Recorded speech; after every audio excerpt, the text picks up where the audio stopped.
Welcome, dear friends, to a tranquil evening by the cozy, crackling fireplace. We are so grateful that you've chosen to spend this precious time with us, and we invite you to let go of your worries and embrace this peaceful moment. For an uninterrupted experience, remember, you can enjoy these stories ads-free over on our Patreon. Thank you for being here.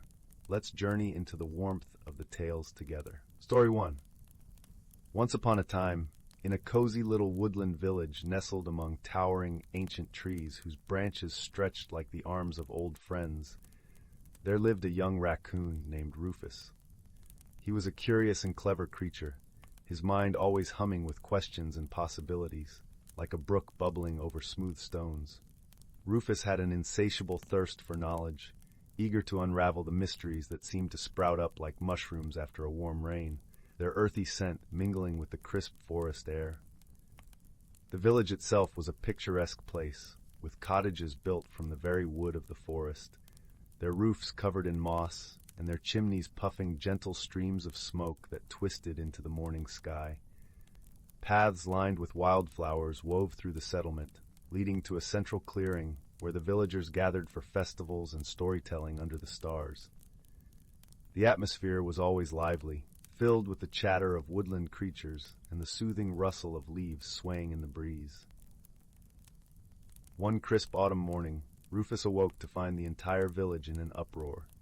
The once vibrant tapestry of colorful leaves had vanished from the trees overnight, leaving bare, skeletal branches stark against the cloudy sky, like ink strokes on a painter's canvas. The squirrels chattered anxiously, their bushy tails twitching as they scurried to gather what few leaves remained, while the chipmunks huddled close, their tiny bodies shivering in the sudden chill that crept through the air like an unwelcome guest. Rufus knew this was no ordinary occurrence. The forest, usually so predictable in its seasonal rhythm, now seemed out of tune. With his trusty magnifying glass in paw, a gift from his grandfather, worn and polished from years of use, he set out to investigate, determined to uncover the truth behind this strange and unsettling event. His grandfather had always told him stories of the forest's many wonders, and Rufus hoped to make him proud by solving this mystery. His first stop was the hollow tree where his dear friend Willow, a wise old owl, made her home. The tree's bark was rough beneath his paws, and he could hear the gentle rustle of leaves whispering secrets to the wind. Rufus rapped gently on the bark, and Willow's large, amber eyes blinked open, her gaze as steady and timeless as the forest itself. "Something extraordinary has happened, Willow," Rufus explained, his voice filled with urgency. "The leaves have disappeared without a trace. I was hoping you might offer some insight into this mystery." Willow pondered for a moment, her feathers ruffling in the cool breeze that carried the scent of damp earth and distant rain. "I did notice an unusual glow in the forest last night," she said thoughtfully, her voice like the soft rustle of parchment. A faint, silvery light dancing among the trees. Rufus's eyes widened, his mind racing with possibilities. "A silvery light, you say? That must be a clue." He thanked Willow and scampered off, his thoughts as quick and nimble as his paws. As he made his way deeper into the forest where the shadows stretched long and the air was thick with the scent of pine and fallen leaves, Rufus's thoughts drifted to his childhood. He recalled how his grandfather had once shared tales of the forest's magic, stories that spoke of creatures who lived in the hidden nooks and crannies of the world, guardians who watched over the balance of nature. Those tales, once mere bedtime stories, now seemed to hold a truth he had never fully understood. Rufus encountered a group of glowworms clustered on a fallen log. Their tiny bodies pulsed with a gentle, bioluminescent glow, illuminating the darkened path ahead like miniature lanterns. "Excuse me," Rufus called out politely, his voice a gentle intrusion in the stillness. "Did any of you happen to see a strange, silvery light in the woods last night?" The glowworms exchanged glances, their antennae twitching in unison like the strings of an unseen puppet. "Why, yes," one of them piped up, its voice a soft hum. "We saw a shimmering figure flitting through the trees, leaving a trail of sparkling dust in its wake." Rufus's ears perked up, his heart fluttering with anticipation. "Can you tell me more about this figure?" The glowworm nodded, its glow flickering like a candle in the breeze. It moved with such grace and elegance, almost like a dancer, and wherever its sparkling dust fell, the leaves seemed to vanish into thin air. A gasp escaped Rufus's lips, a soft exhalation of surprise. He now had a vital clue, but the mystery had only deepened. What sort of magical being could make leaves disappear with a sprinkling of silvery dust? As Rufus continued his journey, he made a detour to visit the wise fox, Alaric, known for his deep understanding of the forest's magic. Alaric's den was nestled beneath an ancient oak, its entrance framed by ferns and lichen. Inside, the air was warm and earthy, the walls lined with shelves of neatly stacked acorns and herbs. "Ah, Rufus," Alaric greeted him with a nod, his voice smooth and reassuring. "What brings you to my humble abode?" Rufus recounted the tale of the missing leaves and the shimmering figure, his voice tinged with both excitement and concern. Alaric listened intently, his sharp eyes glinting with curiosity.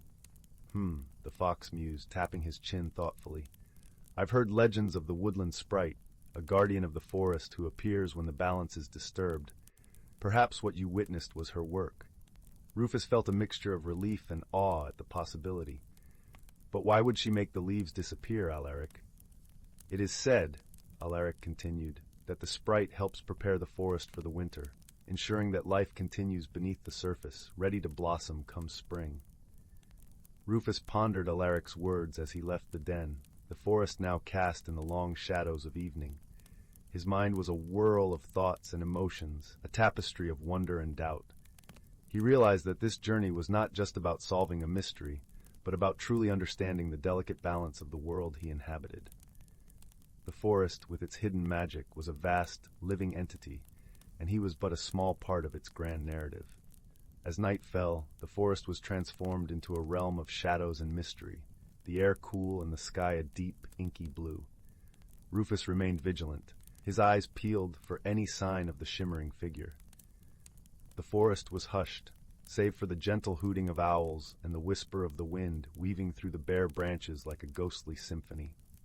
Then, just as the moon reached its zenith, casting a silvery glow over the forest floor, Rufus glimpsed a faint glow in the distance. His heart raced as a graceful, shimmering form materialized among the trees, leaving a trail of sparkling dust in its wake, each particle catching the moonlight like 1,000 tiny stars. Rufus followed cautiously, his magnifying glass at the ready, its glass catching the moonlight and casting small rainbows on the path ahead. The figure danced and twirled, its movements fluid and ethereal, until it came to rest on a thick, gnarled root, the bark cool and rough beneath its delicate feet. In the silvery moonlight, Rufus could make out the delicate features of a woodland sprite, her gossamer wings shimmering like starlight on water. She sprinkled a pinch of glittering dust over the root, and to Rufus's amazement, a vibrant green shoot burst forth, unfurling into a tender emerald leaf, its surface glistening with dew. The sprite repeated this process, coaxing new growth from every root and fallen seed, until the forest floor was blanketed in a lush carpet of verdant foliage, the air rich with the promise of renewal. Rufus watched in awe, his confusion gradually giving way to understanding. This was no ordinary sprite, but a guardian of the woodland realm, using her magic to prepare the forest for its long winter slumber, her actions a gentle reminder of the cycles that governed the natural world. As the first rays of dawn peeked over the horizon, painting the sky in hues of pink and gold, the sprite turned to Rufus and smiled, her eyes twinkling like dewdrops on a spider's web, each one a tiny universe of light. "Fear not, little one," she whispered, her voice as soft as the rustling of leaves, a gentle melody that wrapped around Rufus like a warm cloak. "The forest merely slumbers for a season.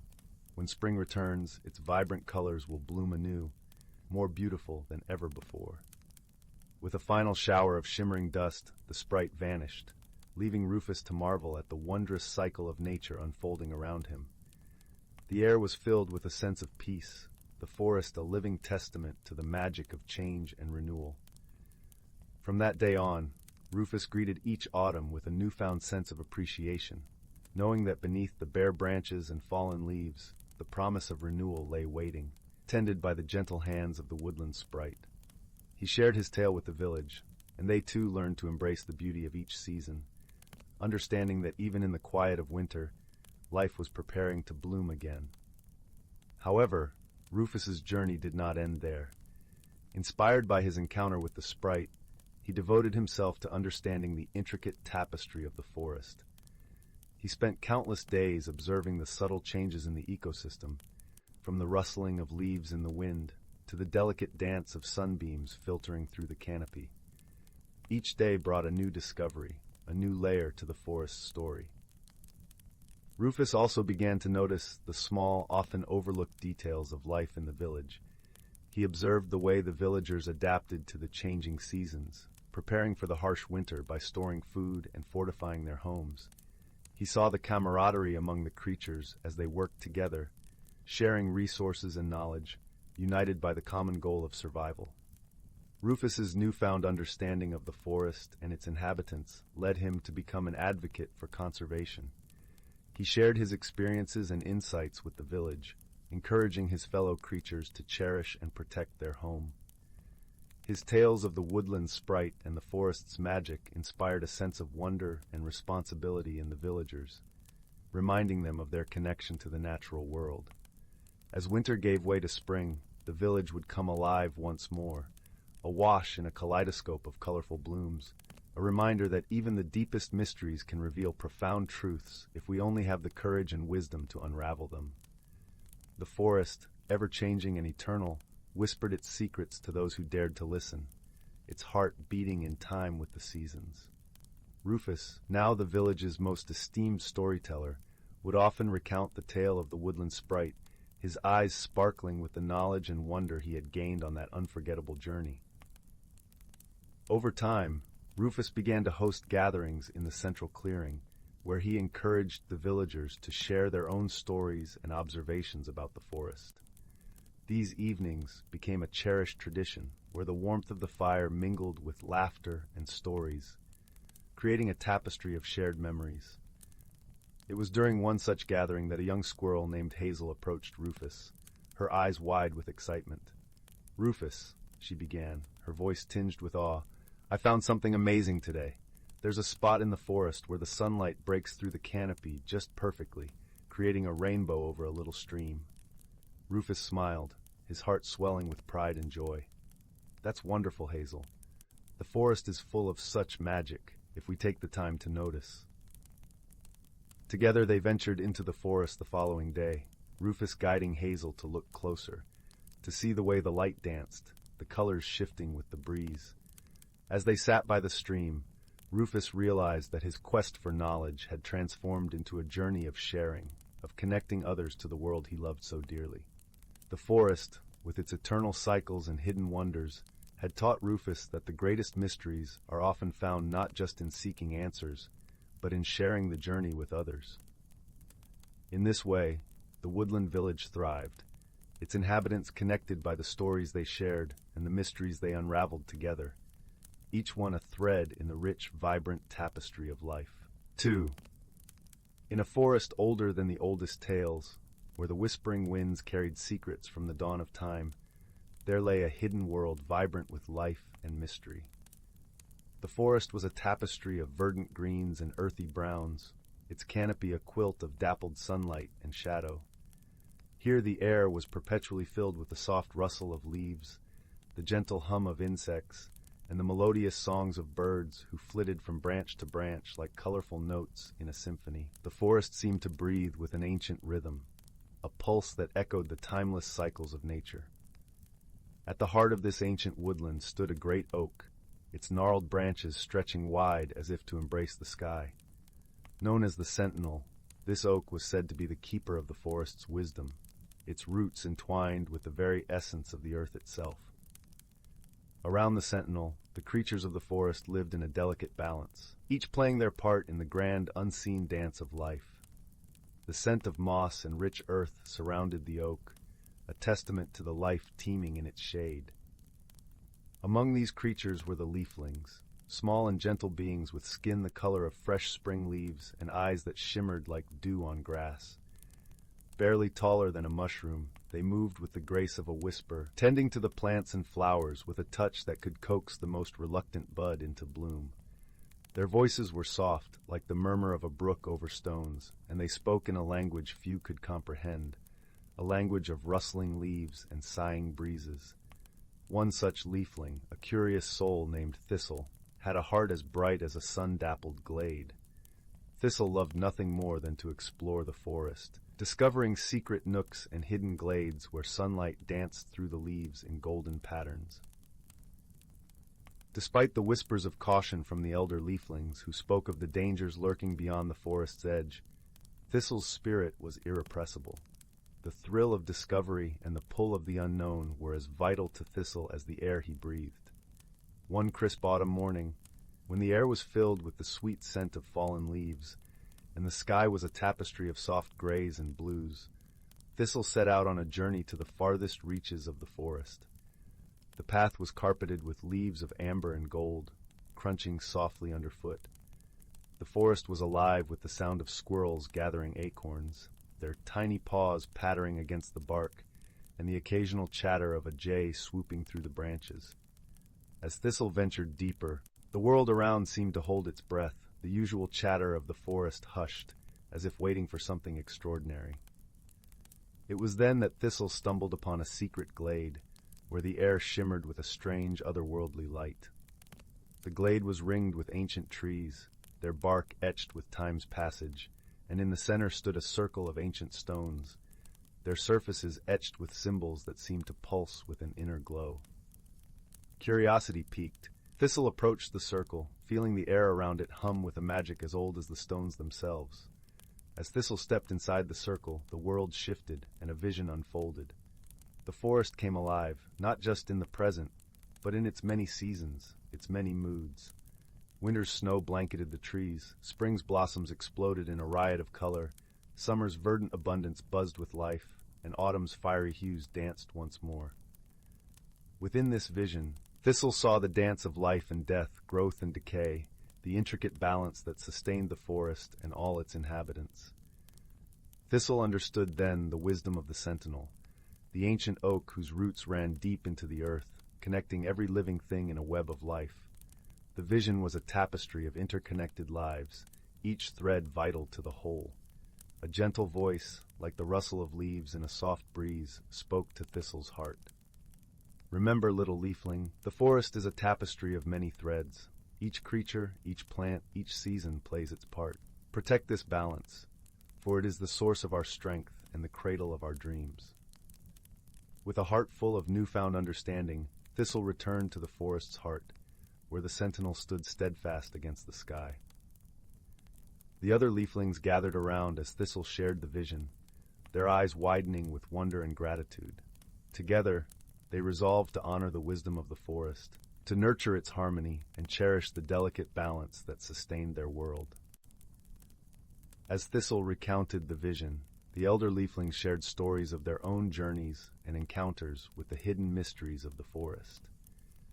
Elder Fern, whose skin bore the rich hues of autumn leaves, spoke of a time when the forest faced a drought, and how the leaflings had to unite with other creatures to guide waters back to the parched roots of the sentinel. The tale was filled with tension and eventual triumph, illustrating the power of unity in adversity. Meanwhile, young Sapling, who had always been fascinated by the skies above, revealed a secret yearning to one day see beyond the treetops and understand what lay in the world beyond the forest. This sparked a discussion among the leaflings about their dreams and aspirations, revealing that each carried their own hopes and fears, weaving a rich tapestry of personalities and desires. In the weeks that followed, Thistle began to notice subtle changes in his surroundings. The forest seemed to respond to the leaflings' renewed commitment to balance. Flowers bloomed more vibrantly, and the songs of the birds took on an even richer melody. The sentinel, in turn, seemed to stand taller, its branches reaching further toward the sky, as if acknowledging the efforts of its small protectors. One day, Thistle embarked on another exploration, this time toward a part of the forest known as the Whispering Hollow. Here, the trees grew so close together that their branches intertwined, forming a natural cathedral. The air was cooler, filled with the scent of pine and the distant murmur of a hidden brook. It was said that the hollow held echoes of the past, and those who listened could hear the stories of the forest whispered through the leaves.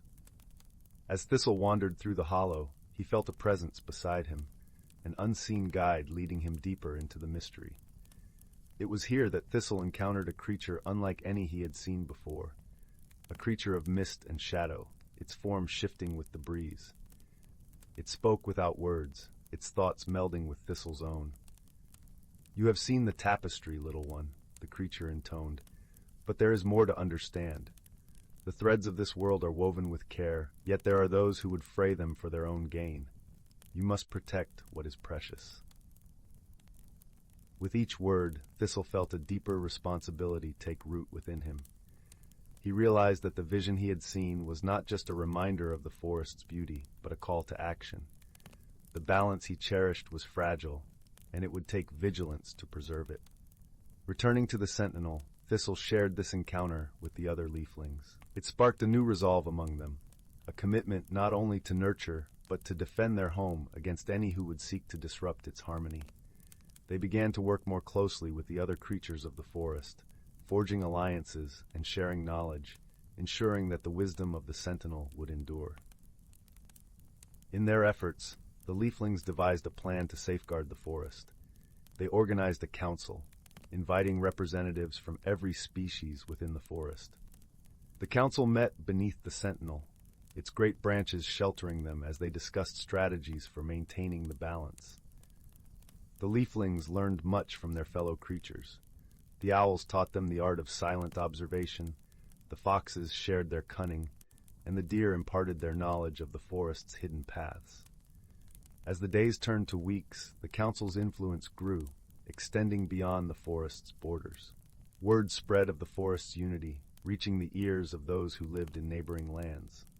Curious travelers, drawn by tales of the forest's harmony, came to learn from the leaflings. Among them was a young scholar named Elara, whose fascination with the natural world led her to seek the wisdom of the Sentinel and its guardians. Elara, with her bright eyes and inquisitive mind, quickly found a place among the leaflings. She shared stories of the world beyond the forest, tales of vast oceans and towering mountains, of cities where the stars were obscured by lights. The leaflings listened with rapt attention, their imaginations ignited by her words. In return, they taught Elara about the forest's secrets, revealing the delicate interplay of life within its bounds. Through Elara's stories, Thistle's understanding of the world deepened. He realized that the balance he fought to protect extended far beyond the forest, encompassing all living things. This awareness fueled his determination, strengthening his resolve to preserve the harmony that sustained them all. While the leaflings and their allies worked diligently to safeguard their home, a new challenge emerged from the depths of the forest. A mysterious blight began to spread, creeping silently along the forest floor like a shadow. It withered leaves and dimmed the vibrant colors of the flora, threatening to unravel the delicate balance the leaflings had worked so hard to maintain. Thistle, sensing the urgency of the situation, called for another council meeting. This gathering was different, however, as the forest creatures arrived with a sense of foreboding. The air crackled with tension, the usual songs of the birds muted as if they too sensed the encroaching danger. In the heart of the council, Elder Willow, the oldest and wisest of the leaflings, rose to speak. Her voice, though soft, carried the weight of ages. "We must find the source of this blight," she urged, her eyes dark with worry. "It threatens not only our home, but the very fabric of the tapestry we cherish." Thistle, determined to uncover the mystery, volunteered to lead a small group into the heart of the forest, where the blight seemed most concentrated. Elara, driven by her insatiable curiosity and newfound connection to the forest, joined him, along with a brave squirrel named Nutkin, whose knowledge of hidden paths was unmatched. Their journey was arduous, the forest's familiar beauty now tainted by the blight's ominous presence. The scent of decay hung heavy in the air, and the path was littered with fallen leaves that crumbled to dust underfoot.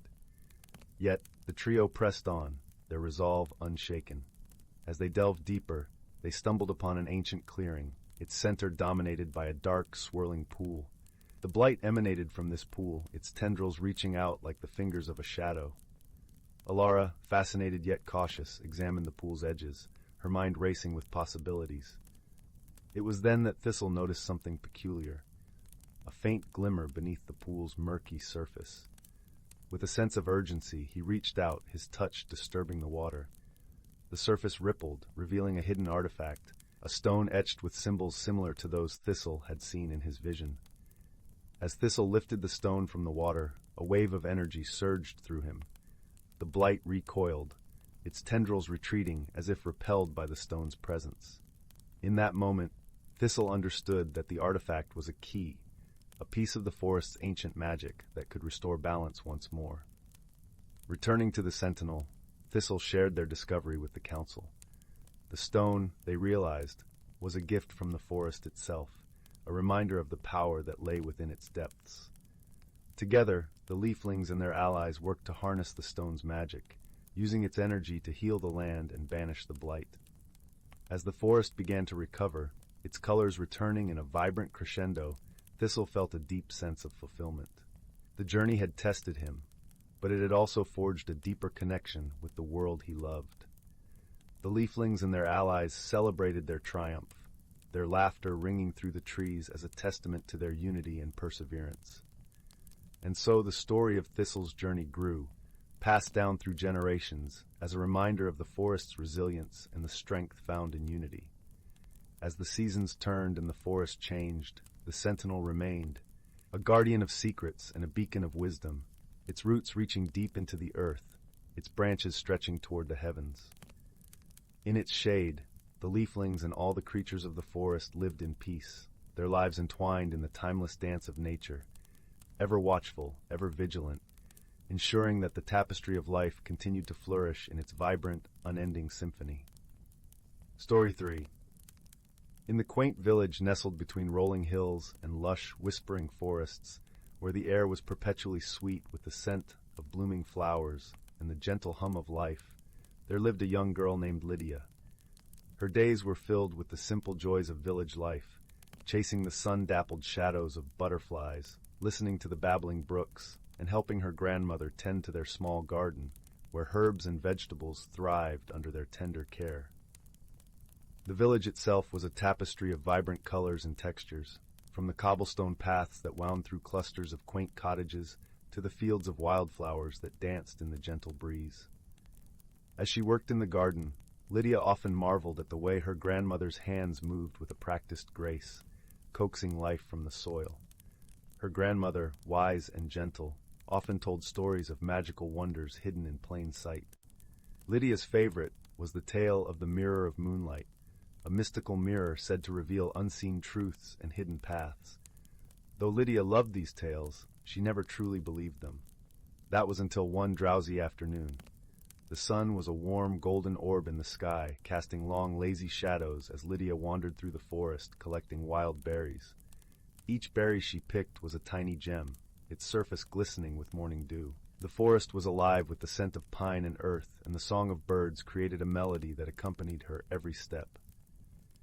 As she reached a familiar clearing, she noticed something unusual. Leaning against an ancient oak tree, its gnarled roots cradling a patch of soft moss that felt like velvet under her fingers, was an old, ornate mirror. Its frame was wrought with delicate vines and tiny flowers, twinkling softly as though kissed by moonlight itself. Curiosity piqued, Lydia approached the mirror. As she peered into its glass, the reflection shimmered, and the scene around her transformed. The forest faded into a landscape of stars, and a soft, melodious voice echoed from within the mirror. "Seek the wisdom of the night, and the light of truth will guide you." Startled but intrigued, Lydia knew she had discovered the fabled Mirror of Moonlight. Her heart fluttered with a mixture of fear and excitement. She touched the cool surface of the glass, and as if drawn by an invisible thread, she stepped through the mirror into the starlit expanse. On the other side, Lydia found herself in a realm woven from dreams. The sky was a tapestry of constellations, and the ground shimmered with a silvery glow. Not far off, a path of gleaming stones wound through the ethereal landscape, leading to a distant, inviting glow. The air was crisp and filled with the scent of night-blooming jasmine, a fragrance that seemed to awaken her senses to the magic around her. As Lydia began her journey, she encountered her first companion, a wise owl named Orion, with feathers akin to the night sky, speckled with stardust. Orion perched on a low branch, his eyes reflecting the light of 1,000 stars. "Welcome, traveler of the mirror," he hooted gently.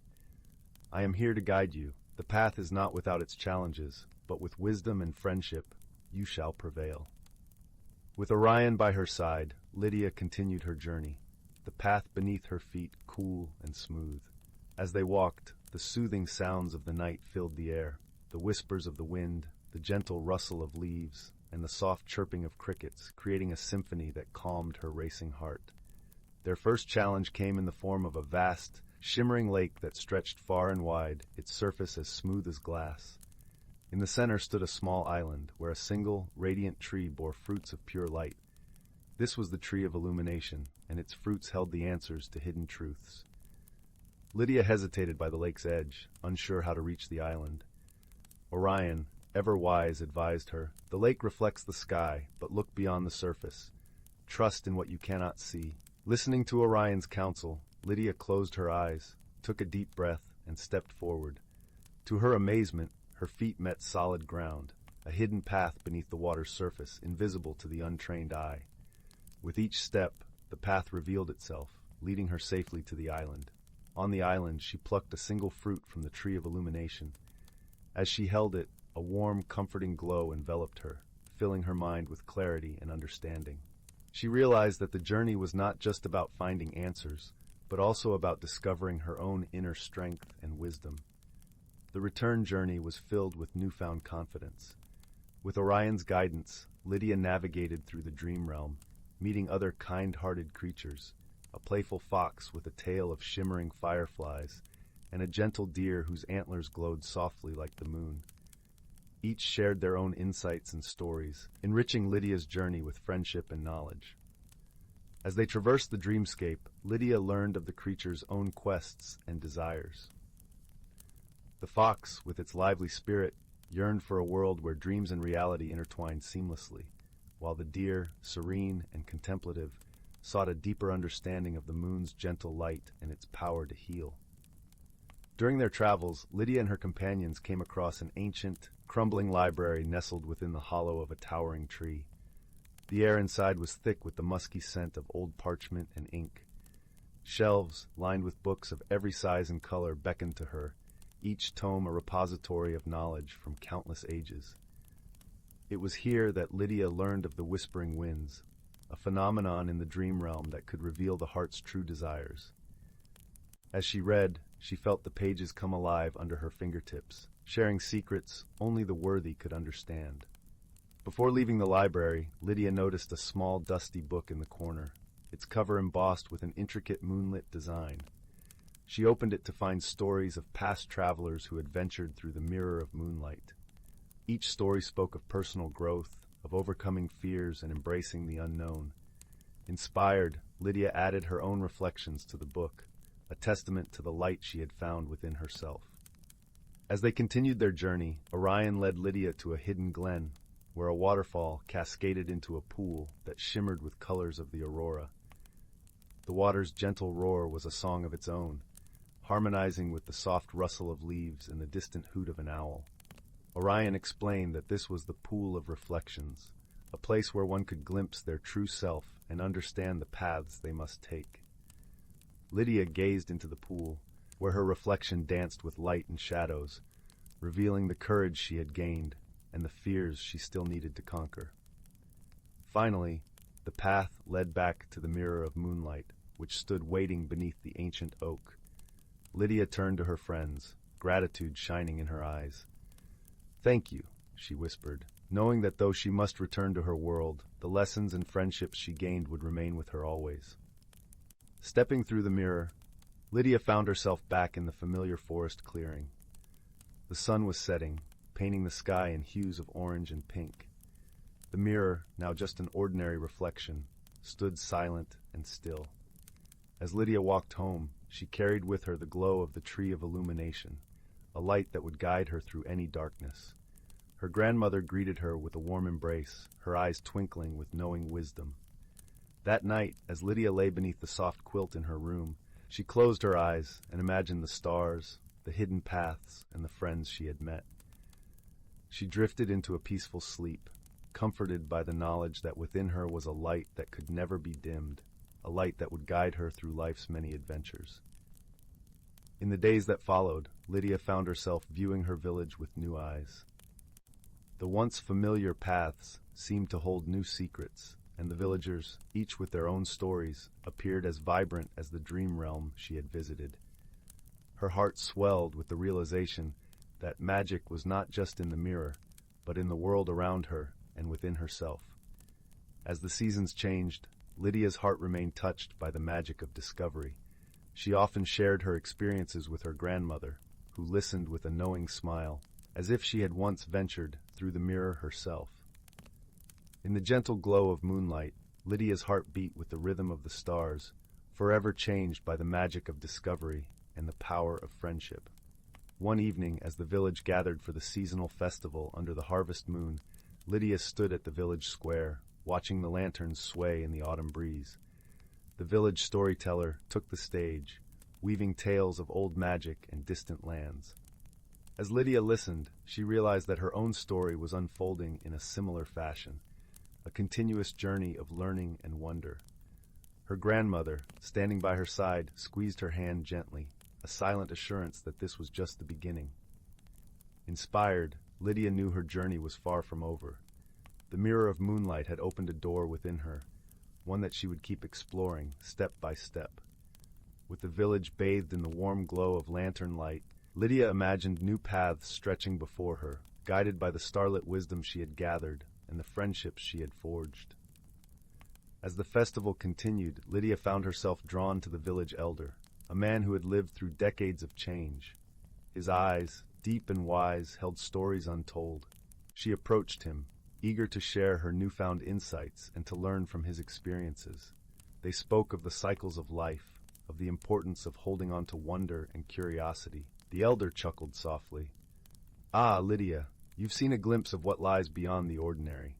Never let go of that light." With renewed determination, Lydia embraced her place in the village, knowing that the magic she had touched was not confined to distant realms, but was a part of her daily life. The village, with its rolling hills and whispering forests, became her canvas, and she, the artist of her destiny. As the festival drew to a close, Lydia stood beneath the harvest moon, her heart full of gratitude and hope, ready for whatever adventure awaited her. The end. Story 4.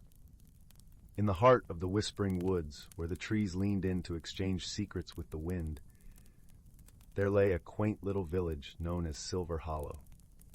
This village, with its cobblestone paths and thatched roofs, was nestled under the watchful gaze of the moonlit mountains. Its people were gentle folk, their lives intertwined with the magic that danced through the air like shimmering threads. The woods themselves were a tapestry of rich earthy scents, the air perfumed with the fragrance of pine and wildflowers, while the leaves rustled like whispers of ancient lore. One evening, as the sun dipped below the horizon, casting a golden glow over the land, the villagers gathered in the town square for the annual Lantern Festival. Lanterns of all shapes and colors hung from every tree and rooftop, their soft light flickering like stars come to earth. The air was filled with the scent of warm honey cakes and the sound of laughter drifting through the crisp evening breeze. The children, in their bright festival attire, chased each other through the square, their giggles harmonizing with the soft strumming of a lute played by the village bard. However, the festival's joy was tinged with a whisper of concern. For several nights now, strange occurrences had been unsettling the peace of Silver Hollow. Items from the villagers' homes would disappear only to reappear in the most peculiar places. A baker found his rolling pin nestled among the reeds by the river, and the seamstress discovered her spools of thread hanging from the branches of a willow tree. These curious events sparked a gentle mystery that the villagers were eager to solve. Among the villagers was a young girl named Lila, known for her keen eyes and even keener mind. She was a curious soul, with hair the color of autumn leaves and eyes that sparkled with the same wonder as the night sky. Lila loved nothing more than unraveling the mysteries of the woods, often spending her days exploring its hidden nooks and crannies. Her spirit was as restless as the wind that whispered through the trees, and her heart brimmed with an insatiable curiosity for the magical world around her.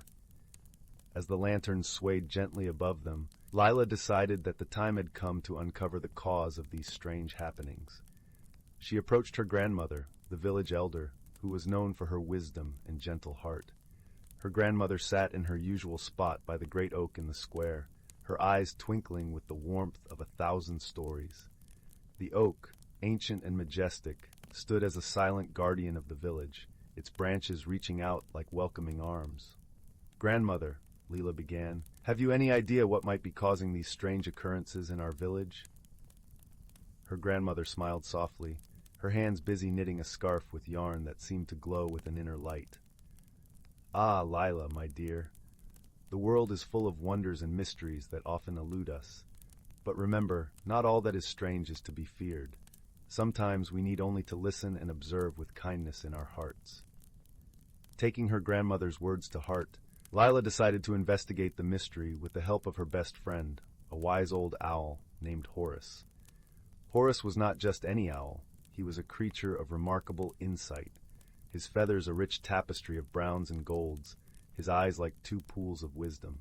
The villagers spoke of Horace in hushed tones, respecting his ancient knowledge and the silent guidance he often provided. Together they ventured into the whispering woods under the gentle glow of the lanterns. The trees whispered secrets to the night, their leaves rustling softly as if sharing tales of old. Lila and Horace followed a path lined with wildflowers, their petals brushing against their ankles like the softest of silks. The scent of pine and earth filled the air, grounding them as they moved deeper into the mysteries of the woods. "Horace," Lila mused as they walked, "what do you think could be moving the villagers' belongings? Do you think it might be a mischievous spirit?" Horace, perched comfortably on Lila's shoulder, hooted thoughtfully. "Spirits perhaps, but not of mischief. The woods speak of a presence, gentle and curious. We must listen closely, for the answers are often whispered rather than shouted." As they ventured deeper into the woods, Lila spotted a trail of footprints, tiny and delicate, like those of a child. They followed the trail, which led them to a clearing bathed in the silvery light of the moon. There, amidst a circle of mushrooms, danced a group of little creatures no taller than Lila's knee. Their skin shimmered like dew, and their laughter was like the tinkling of bells. "Pixies!" Lila exclaimed softly, recognizing the creatures from the stories her grandmother had told her. The pixies paused in their dance, their eyes wide with surprise and curiosity. One of them, a particularly sprightly fellow with wings that glowed like fireflies, stepped forward. "Greetings, young one," he said in a voice as light as the breeze. "What brings you to our moonlit circle?" Lila curtsied politely, as her grandmother had taught her. "We come seeking answers. There have been strange happenings in our village, and we believe you might know why." The pixie nodded, his wings fluttering with amusement. "Ah, yes. We have been borrowing, not stealing. You see, we have been preparing for the great Pixie Jubilee, and we needed a few special items to create our festivities." Understanding dawned on Lila, and she smiled. "Of course, but you must know, our villagers have been worried. Perhaps you could return the items after your celebrations." The pixies nodded eagerly, their faces bright with gratitude. "We shall return everything and more with our thanks." With the mystery solved, Lila and Horace made their way back to the village, their hearts light with the knowledge that all was well. As they approached the town square, the lanterns seemed to glow even brighter, as if welcoming them home. The next morning, the villagers awoke to find their missing items returned, each accompanied by a small gift, a token of thanks from the pixies. The baker found a pouch of fairy dust beside his rolling pin, and the seamstress discovered a spool of thread that shimmered with all the colors of the rainbow. That night, as Lila lay in bed, listening to the gentle rustle of the leaves outside her window, she thought of the pixies dancing in their moonlit circle. She smiled, knowing that kindness and understanding could solve even the most curious of mysteries. And so, under the watchful gaze of the moonlit mountains, Silver Hollow continued to thrive, its heart forever entwined with the magic of the whispering woods. The villagers slept soundly, knowing that their world was full of wonder, and that mysteries were merely stories waiting to be told. The following day, as Lila wandered through the village, she noticed subtle changes in her fellow villagers.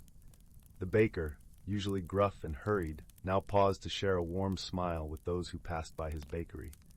The seamstress, known for her quiet demeanor, hummed a cheerful tune as she worked. The pixie's gifts had infused Silver Hollow with a renewed sense of community and joy, reminding its people of the simple magic found in kindness and connection. In the weeks that followed, Lila found herself drawn back to the clearing where she had first met the pixies. She often spent her evenings there, listening to the whispers of the woods, feeling the pulse of magic that thrummed beneath the earth. It was here that she discovered within herself a deeper understanding of the world and her place within it, a realization that the answers she sought were as much about the journey as the destination.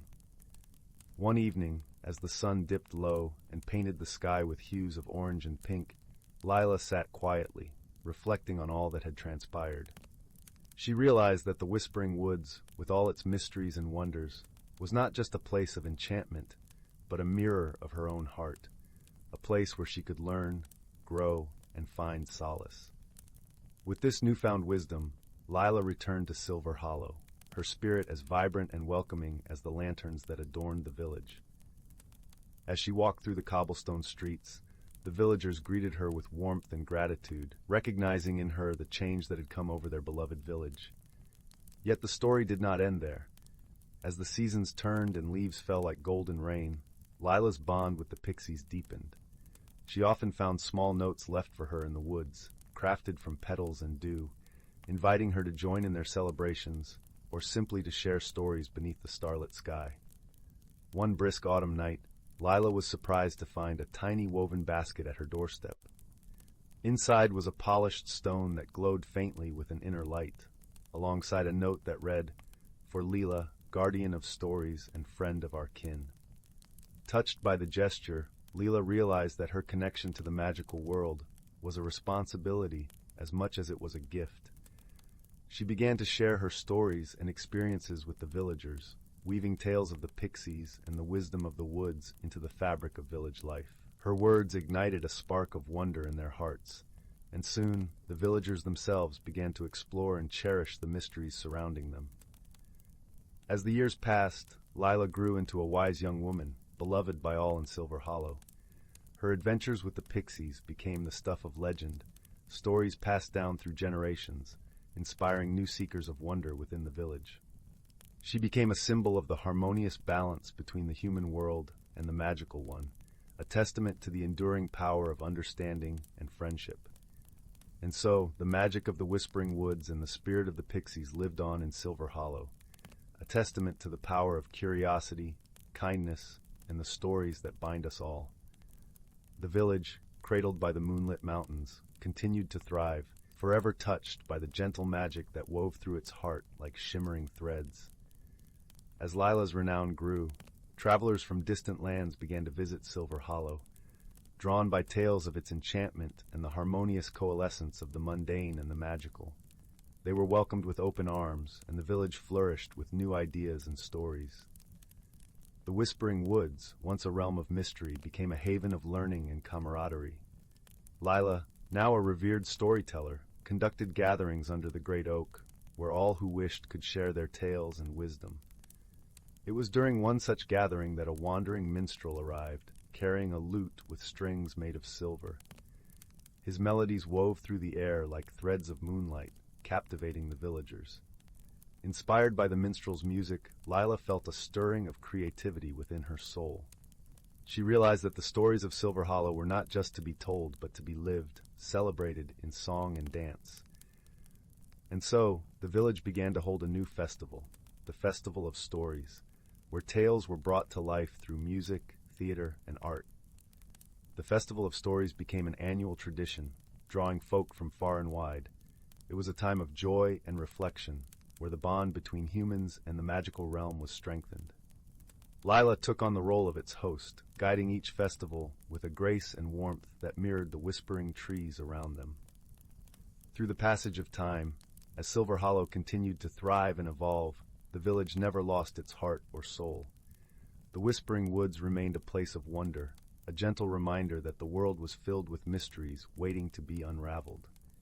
And so, the legacy of Lila and the pixies endured, a symbol of the beauty and magic that could flourish when love and understanding were at the fore. The tales of Silver Hollow, with its cobblestone streets and thatched roofs under the moonlit mountains, were passed down through generations, becoming a cherished part of the land's rich tapestry. They spoke of the young girl with hair like autumn leaves, whose heart was as boundless as the night sky, and whose spirit shone as brightly as the lanterns that once lit up a village square on a magical night long ago. One winter, as snow dusted the village like powdered sugar, Lila stood at the edge of the Whispering Woods, contemplating a new adventure. She had heard whispers of a hidden glen, where the oldest tree in the forest told stories of the dawn of time. With Horace by her side and a cloak of emerald green to ward off the cold, she set out to find this ancient sage of the woods. The journey was fraught with challenges: a frozen stream that required careful navigation, and a dense fog that shrouded the path. But Lila's determination was unwavering, her heart guided by the soft hoots of Horace and the gentle encouragement of the woods themselves. Finally, they arrived at the glen, where the air was thick with the scent of pine and the ground was a carpet of soft moss. In the center stood the ancient tree, its bark etched with the stories of centuries. Lila approached reverently, placing her hand on its time-worn trunk. In that moment, she felt a surge of wisdom, an understanding of the cycles of life and the interconnectedness of all beings. The tree, in turn, welcomed her presence, sharing with her the stories of the world, of how the Whispering Woods came to be and the first lantern that ever lit Silver Hollow. Lila listened, her heart swelling with a love for the land and its tales. As she made her way back to the village, Lila carried the stories with her, ready to share them with the villagers and keep the spirit of Silver Hollow alive. Her return was met with joy and curiosity, and she gathered the villagers around the great oak to recount her journey and the wisdom she had gained. The tale of Lila's adventure to the glen became yet another cherished story of Silver Hollow, a reminder of the courage to seek the unknown and the rewards of connecting with the world around them. As Lila continued to explore both the magical and mundane, the village thrived under her gentle guidance, a beacon of harmony and wonder for all who came to call it home. And so the story of Silver Hollow continued, a living testament to the enduring power of curiosity, love, and the stories that weave the fabric of their lives, forever entwined with the magic of the Whispering Woods. Story 5. Once upon a time, in a quaint little village nestled between lush emerald hills and whispering silver streams, there lived a young girl named Lyra. Lyra had hair that flowed like a cascade of autumn leaves, and eyes that sparkled with curiosity and wonder. Her days were filled with the delights of village life, where laughter echoed through cobblestone streets and the scent of fresh bread wafted from the village bakery. The village itself was a tapestry of vibrant hues, with cottages painted in pastel shades and gardens brimming with wildflowers that danced in the gentle breeze. The villagers, a lively tapestry of generations, exchanged stories at the market square, their voices mingling with the clatter of carts and the cheerful barks of village dogs. One evening, as the sun dipped below the hills, painting the sky in hues of lavender and rose, strange occurrences began to unfold in the village. The lanterns that lined the streets flickered and danced, casting playful shadows that seemed to have a life of their own. The villagers, though puzzled, were not frightened, for theirs was a world where magic gently intertwined with the everyday. Amongst these villagers was Old Man Thorn, the village's storyteller, whose tales of wonder and wisdom captured the imaginations of both the young and old. He was the one who first noticed the peculiar rhythm in the lantern's light flickering, a rhythm that seemed to mimic the heartbeat of the land itself. With his deep-set eyes twinkling with intrigue, he muttered to himself, "The land has a tale to tell." That night, as Lyra lay in her snug bed covered with a quilt as soft as a cloud, she pondered the mystery of the flickering lights. Just as she was drifting into the land of dreams, she heard a soft tapping on her window. Peering through the glass, She saw a tiny creature with wings that shimmered like moonlit water. It was a flicker sprite, a creature known for its mischievous nature and love of light. "Hello, Lyra," the sprite chirped in a voice as light as a breeze. "I am Lumina, and I believe you can help us solve a little mystery." Lyra, intrigued and delighted by the sprite's presence, quickly invited Lumina inside. The sprite hovered gently in the air, her wings creating a soft hum that filled the room with warmth. "You see," Lumina began, "there's something unusual happening with the lanterns. They're not just flickering, they're trying to speak." Lyra's eyes widened with surprise. "Speak? Whatever do you mean?" Lumina twirled midair, her wings scattering tiny sparks of light. "The lanterns are enchanted, imbued with magic to guide travelers safely through the night. But lately, they've been trying to convey a message, and it's up to us to discover what they're saying." With a sense of adventure sparking in her heart, Lyra agreed to help Lumina. Together they set out into the cool night, where the stars twinkled like 1,000 tiny lanterns in the sky. The village was quiet, and the only sound was the gentle rustle of leaves swaying in the breeze. As they walked, Lumina explained that the lanterns were connected to the ancient Tree of Whispers, a wise old tree that stood at the heart of the village. The tree was said to hold the secrets of the land within its gnarled branches and shimmering leaves. Their journey to the tree was a path through time, as ancient as the village itself. Lyra felt a connection with each footstep on the cobblestones, as though she were treading upon the very heartbeats of those who had walked before her. Each house they passed seemed to lean forward to hear whispers of the night, their windows glinting like eyes in the moonlight. When they reached the tree, Lyra noticed that its leaves were glowing softly, casting an ethereal light on the ground below. Lumina fluttered up to the branches, listening intently to the rustling leaves. "The tree is trying to tell us something important," she said, her voice tinged with urgency. Lyra leaned closer, closing her eyes to focus her senses.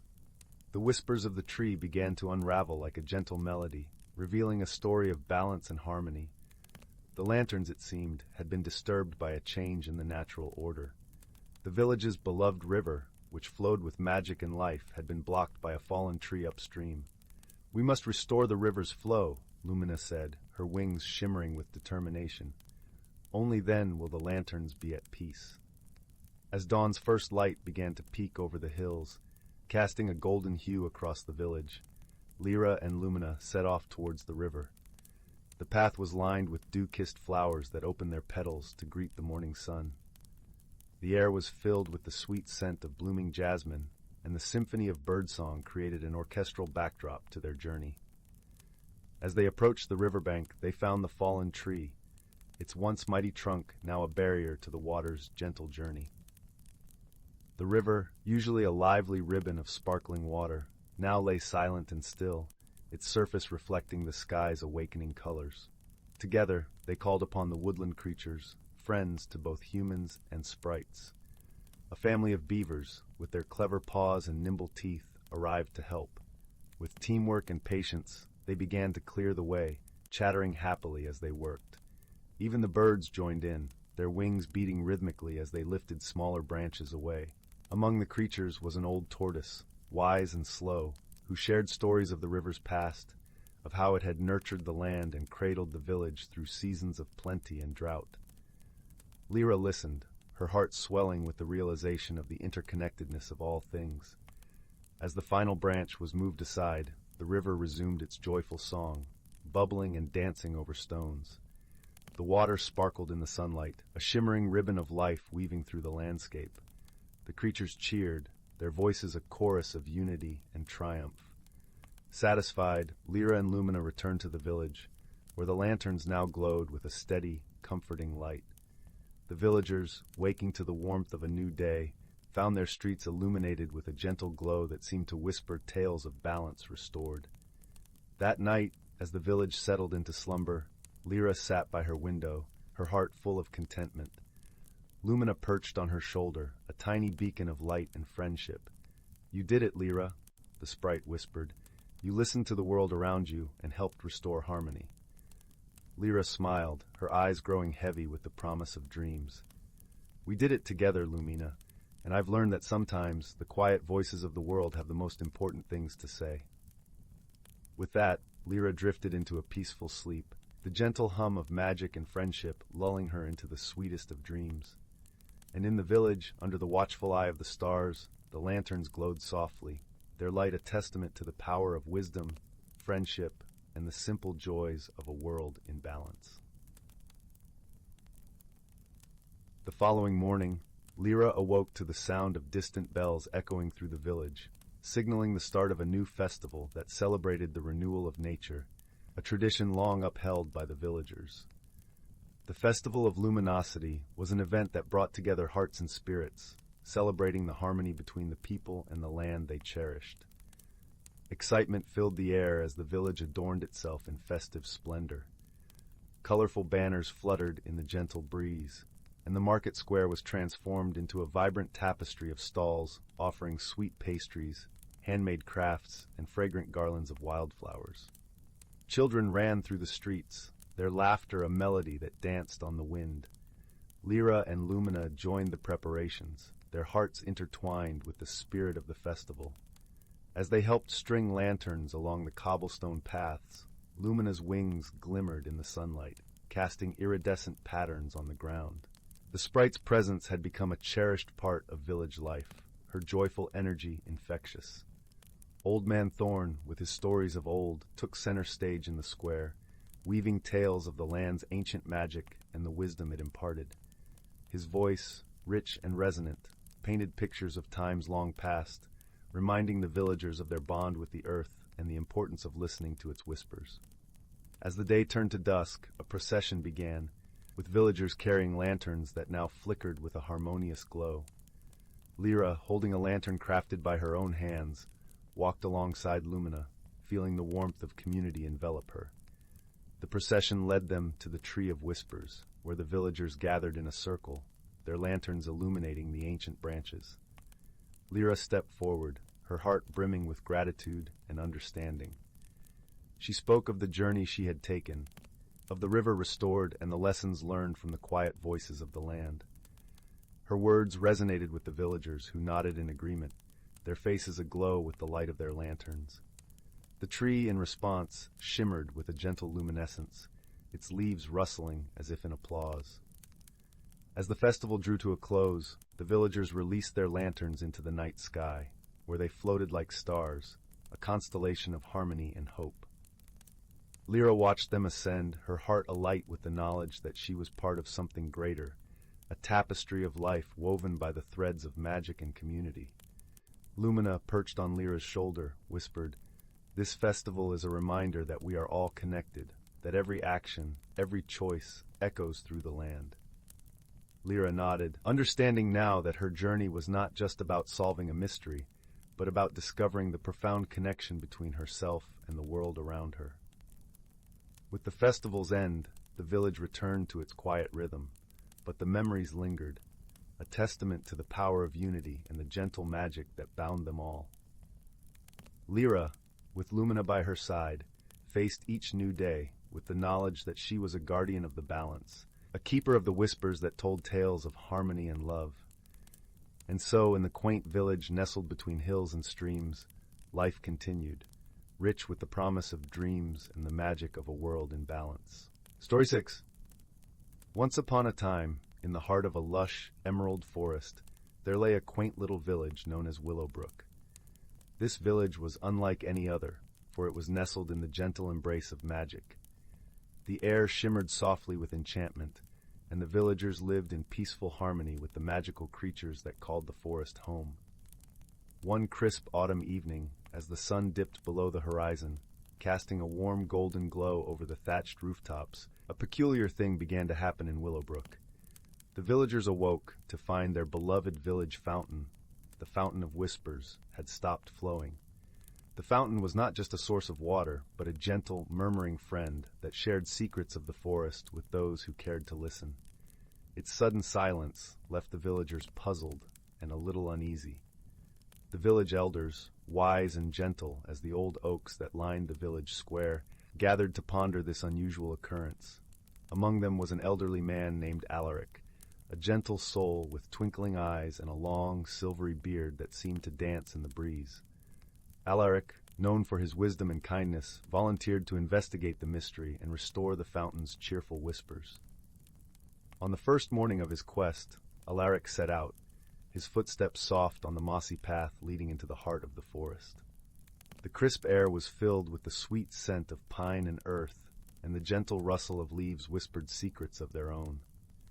As he ventured deeper, Alaric came upon a clearing bathed in dappled sunlight, where a curious gathering of woodland creatures awaited him.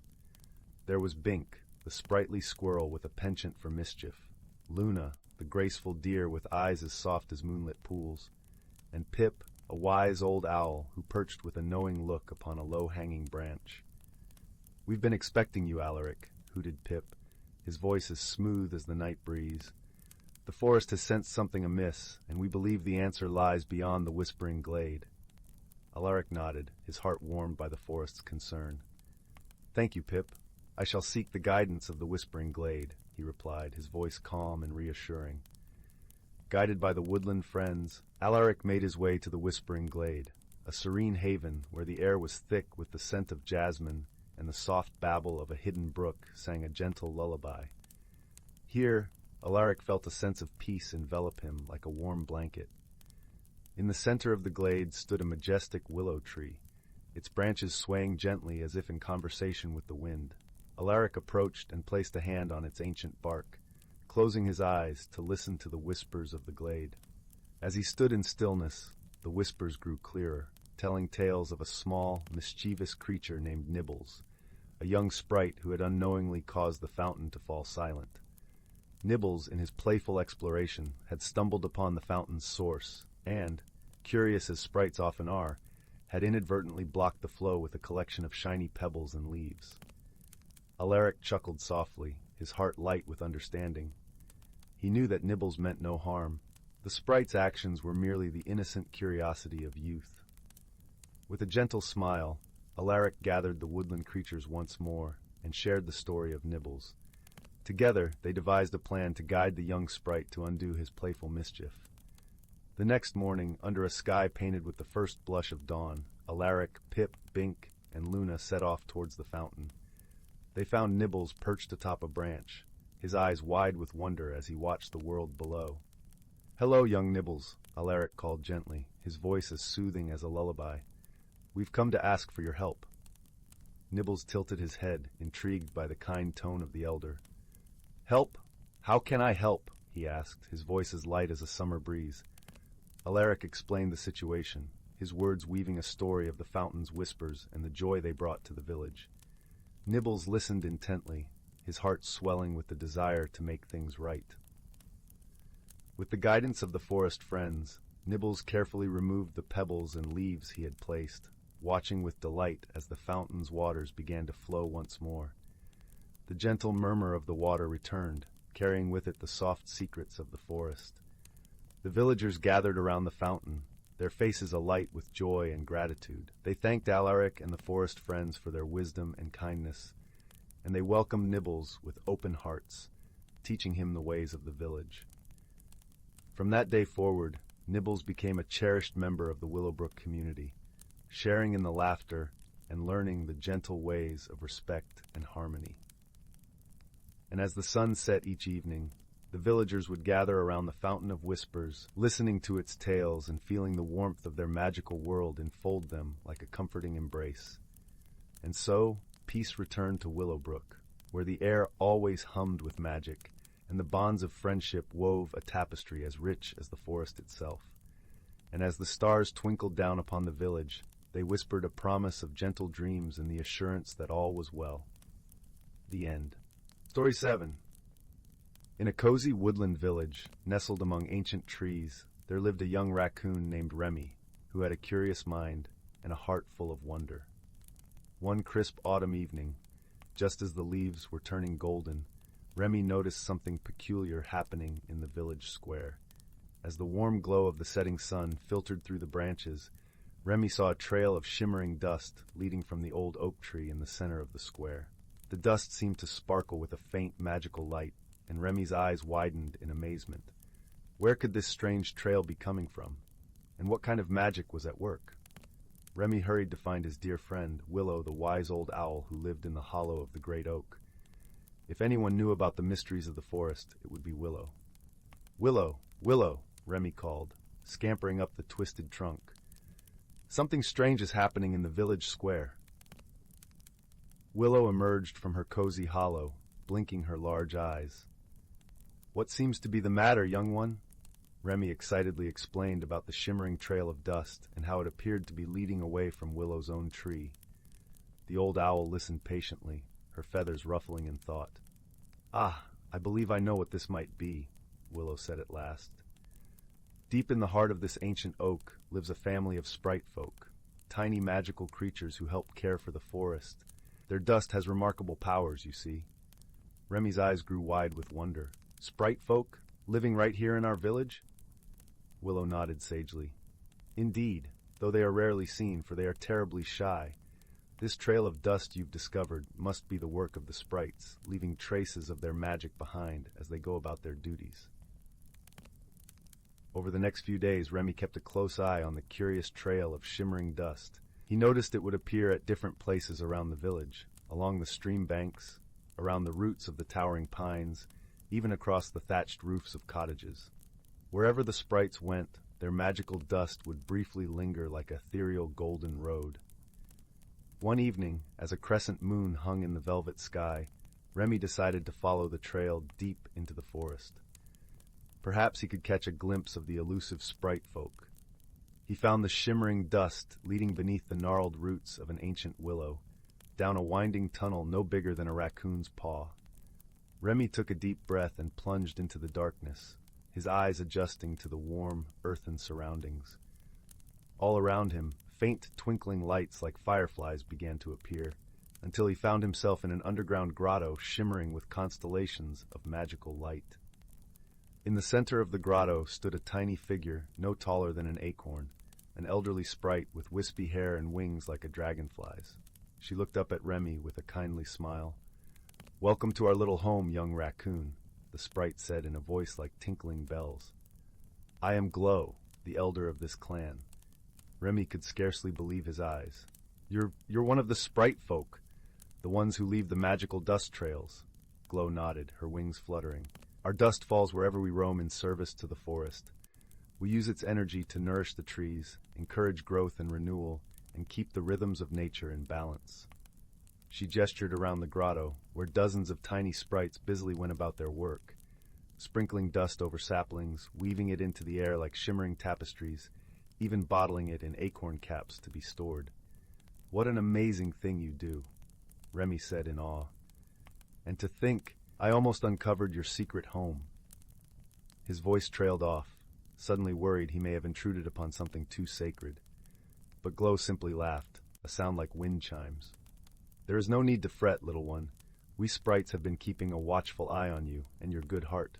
In truth, we've been hoping you would discover our trails and come seeking answers." You have?" Remy asked, thoroughly perplexed. The elder sprite grew somber. "I'm afraid we sprites are facing a great crisis, one that may threaten the very balance of this forest we love so dearly. We need help from those who roam freely in the upper realm." Remy felt his chest swell with determination. "Whatever you need, I'll do everything I can." And so it was that Glow entrusted Remy with a vital quest to solve the mystery threatening the sprite's magic. Deep in the shadowy bowers of the forest, a wicked trickster spirit had awoken from its slumber, sowing confusion and mistrust among the sprite clan. With the sprites at odds, they struggled to combine their magic in harmony, causing the very cycle of nature's rhythms to falter. If Remy could locate the source of this dark influence and dispel its trickery, the sprite's powers could be restored.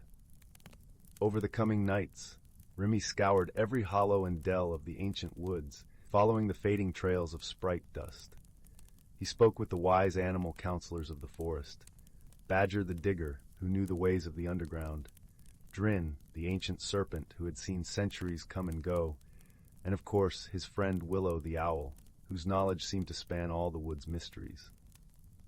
With their guidance and Remy's keen powers of observation, at last the troublemaker was uncovered. An impish forest gnome named Rumple, who lived in an upturned, hollowed-out tree stump. By filling the sprite's sanctuary with noxious fumes that caused dizziness and paranoia, Rumple had been disrupting their connection to nature's flow. Though Rumple tried to ensnare Remy with his trickstery, the determined raccoon was too clever to be fooled.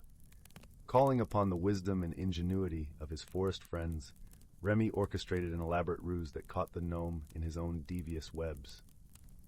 At last, with harmony restored among their kin, the sprites gathered beneath the old oak tree in a shower of their life-giving dust. Glow presented Remy with an acorn cap filled to the brim with shimmering magic. "For your noble deed in defending the balance of nature, we sprites shall gift you with a portion of our power," she said with a warm smile. "Use it well, brave one, and may your spirit forever glow as warmly as the embers of life's great cycle." Remy thanked his tiny friends, holding the acorn cap of magic dust close. As he turned to head back through the forest towards home, he glimpsed the faint trails of the sprite's magic lingering on every branch, stone, and fallen leaf, signs that their sacred work would continue unhindered, season after season.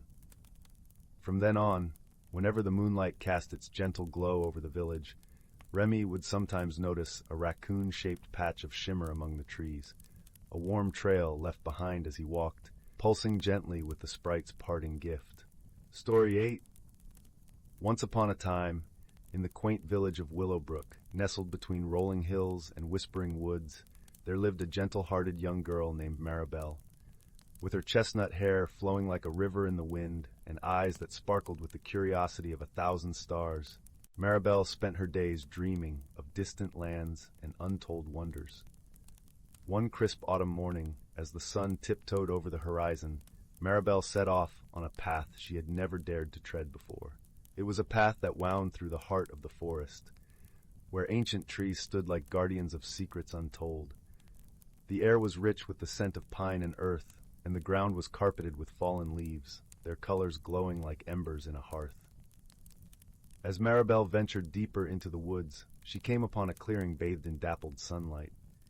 There, in the center, stood an ancient oak, its gnarled branches reaching out like welcoming arms. At its base lay a shimmering pool, its waters as clear as crystal, reflecting the sky above. The gentle ripples danced with the breeze, creating a melody that seemed to beckon Maribel closer.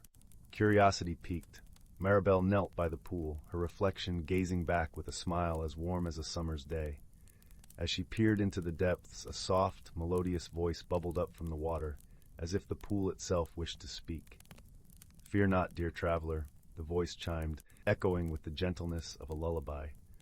"For you have found the enchanted glade, a place of wonder and discovery." Maribel's heart skipped with excitement, and she whispered, "What wonders lie beyond this glade?" The pool shimmered in response, and from its depths arose a procession of tiny, luminous creatures. They were sprites, no larger than a child's hand, with wings that glistened like dew-kissed spiderwebs in the morning sun. They danced around Maribel, their laughter like the tinkling of silver bells. "Come with us, brave Maribel," the sprites sang in unison, "and we shall show you the wonders of our world." With a heart full of courage and a spirit eager for adventure, Maribel followed the sprites through the glade. They led her to a hidden trail, where the air was filled with the sweet scent of honeysuckle and the gentle hum of unseen creatures. As they journeyed, Maribel encountered a host of whimsical beings. There was the wise old turtle, with eyes like polished stones, who shared tales of the forest's history, the mischievous rabbit, who challenged Maribel to a playful race through a field of wildflowers, and the kindly owl, who guided her through a maze of moonlit trees. Each encounter was a gentle test, revealing Maribel's kindness, wit, and unyielding determination. With every challenge, she learned to trust her instincts and embrace the unknown. As the sun dipped below the horizon, painting the sky in hues of lavender and gold, Maribel and the sprites returned to the enchanted glade. There, beneath the ancient oak, the sprites gathered to bid her farewell. "Thank you, dear friends," Maribel said, her voice as soft as the evening breeze. "Today has been a wondrous adventure, one I shall cherish forever." The sprites twinkled with joy, their light casting a warm glow across the glade. "Remember, Maribel," they chimed, "the world is full of wonders. waiting for those with the courage to seek them. With a heart brimming with gratitude and newfound courage, Maribel made her way back to Willowbrook. As she stepped into her cozy cottage, the warmth of the crackling fireplace welcomed her home. She settled into her favorite chair, wrapped in a soft woolen blanket, and closed her eyes. And as she drifted into a peaceful slumber, the gentle voices of the forest whispered a lullaby, carrying her dreams on a breeze of magic and wonder, reminding her always to seek the beauty in the unknown. And so, in the heart of Willowbrook, by the flickering firelight, Maribel's dreams danced with the promise of endless adventures, and her courage shone like a beacon, guiding her through the night. Story 9. In the heart of an emerald valley, nestled between whispering mountains and a silver-threaded river, lay the village of Immerse. It was a place where the air always seemed to hum with the echoes of ancient songs carried on gentle breezes, and where the sky unfurled each dawn in a tapestry of soft pinks and blues. Here lived a young girl named Mira, whose eyes were the color of twilight, and whose hair tumbled like streams of dark silk down her back. Mira was known for her gentle heart and an inquisitive mind that often led her wandering through the meadows and forests that bordered her home. Yet despite the beauty surrounding her, Mira felt a longing she couldn't quite name, a whisper of something greater, hidden just beyond her reach. One crisp autumn morning, as the world was wrapped in a shawl of mist and the leaves whispered secrets in hues of gold and crimson, Mira's grandmother, known to all as Nana Lynn, invited her to sit by the fire. The hearth crackled warmly, casting a rosy glow that danced across the walls of the cozy cottage. "My dear," Nana Lynn began, her voice as soft as the rustle of leaves, "there is a story I must share with you, one that is part of our family and stretches back through the ages." Mira leaned in closer, her heart quickening with anticipation. Nana Lynn reached beneath her shawl and drew forth a small, intricately carved wooden box. The box was adorned with swirling patterns that seemed to shift and change in the firelight, and at its center lay an emblem of a tree with roots that reached deep and branches that stretched wide. "This," Nana Lynn said, opening the box to reveal a beautifully crafted amulet, "is the heart of Immerse. It has been passed down through our family for generations. It is said to hold the wisdom of our ancestors and the power to connect us to the land and each other." Mira gazed at the amulet, its surface shimmering like starlight on water. "But what does it mean, Nana?" she asked, her voice barely a whisper. "It means, dear Mira, that our family has always been guardians of the valley, keepers of its stories and its magic. The heart of Immerse is a reminder of the bond we share with this place and with those who came before us." As Mira held the amulet, she felt a warmth spreading from her fingertips to her heart, a gentle pulse that seemed to echo with the rhythm of the earth itself. In that moment, she understood that her longing was not just for something beyond, but for a deeper connection to her own roots. The days that followed were filled with quiet reflection and gentle discovery. Mira spent time with the elders of the village, learning the old songs and stories, each rich with history and wisdom. She walked the paths her ancestors had walked, feeling their presence in the rustling leaves and the murmuring streams. One day, while exploring an ancient grove, Mira noticed a stone circle partially hidden beneath a canopy of oak and elm. The air here was different, charged with an energy that tingled against her skin. At the center of the circle lay a stone altar, worn smooth by time and weather. As she stood before it, the amulet around her neck began to glow softly, and Mira felt compelled to place her hand upon the altar. In that instant, the grove seemed to come alive with light and sound. She saw visions of those who had come before her, her ancestors tending to the land, sharing their stories, and nurturing the valley's magic. From these visions, Mira learned of the challenges her forebears had faced and the strength they had drawn from each other and the land. She saw how their love and wisdom had woven a tapestry of resilience and hope, one that now included her. When the visions faded, the grove returned to its serene silence, but Mira felt changed. The longing inside her had transformed into a sense of belonging, a profound connection to her heritage and the land she called home. As the sun dipped below the horizon, painting the sky in a blaze of orange and violet, Mira returned to the village. She felt a newfound peace and purpose, ready to embrace her role as a guardian of Lyris, carrying forward the legacy of her ancestors.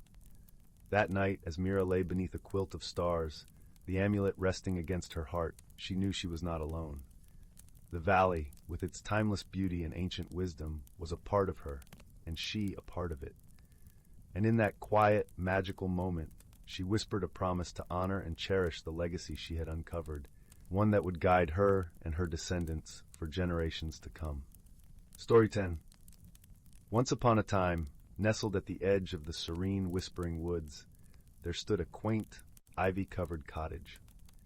The cottage was the home of a young boy named Oliver, whose days were filled with tending to the garden and exploring the wonders of the surrounding forest. Each morning, the sun would filter through the tangled branches, casting a warm, golden glow across the woodland floor, and the air was always fragrant with the scent of pine and wildflowers. Oliver had a knack for finding the extraordinary in the ordinary. He would often stumble upon curious stones or peculiar-shaped leaves that he imagined held stories from ages past. However, one crisp autumn afternoon, as the wind whispered through the crimson leaves, Oliver discovered something truly remarkable. While exploring a particularly dense thicket, he unearthed a small, intricately carved wooden box, buried beneath the soft moss. The box was unlike anything Oliver had ever seen, with delicate patterns of stars and swirling vines etched into its surface. Intrigued, he carefully opened it to reveal a shimmering, iridescent feather nestled inside. As his fingers brushed against the feather, a gentle warmth spread through his hand, and he felt a soft, comforting breeze encircle him. The feather seemed to hum with a subtle energy, and Oliver knew in his heart that it was magical. That evening, Oliver sat by the crackling fireplace, the feather resting in his palm. His grandmother, a wise and gentle soul, noticed the boy's thoughtful expression and asked him what troubled his mind. Oliver shared his discovery, and his grandmother, with her eyes twinkling with knowledge, told him of an old tale passed down through generations. "There are whispers," she began, "of a feather from the mythical seraphine, a bird of dazzling colors that grants the gift of understanding the language of the forest. With such a gift, one can hear the stories of the trees and the secrets of the creatures that dwell within." Oliver's heart leaped with excitement, for he had always dreamed of understanding the forest's whispers, but his grandmother gently cautioned him. "The gift is precious, dear Oliver, but it comes with a journey. The forest will reveal its stories only when one is ready to listen with a wise and open heart." Determined to embark on this journey of understanding, Oliver set out the next morning, the feather tucked safely in his pocket.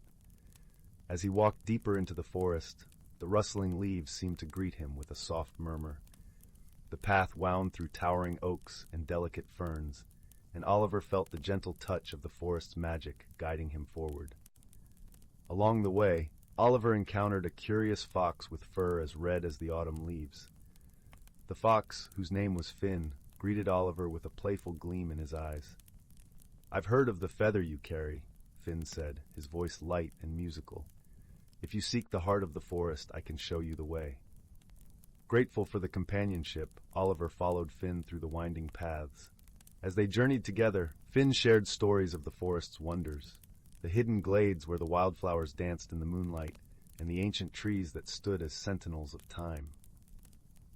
Oliver listened with rapt attention, his heart swelling with appreciation for the world around him. Just as the sun dipped below the horizon, painting the sky with hues of pink and gold, they reached a tranquil clearing.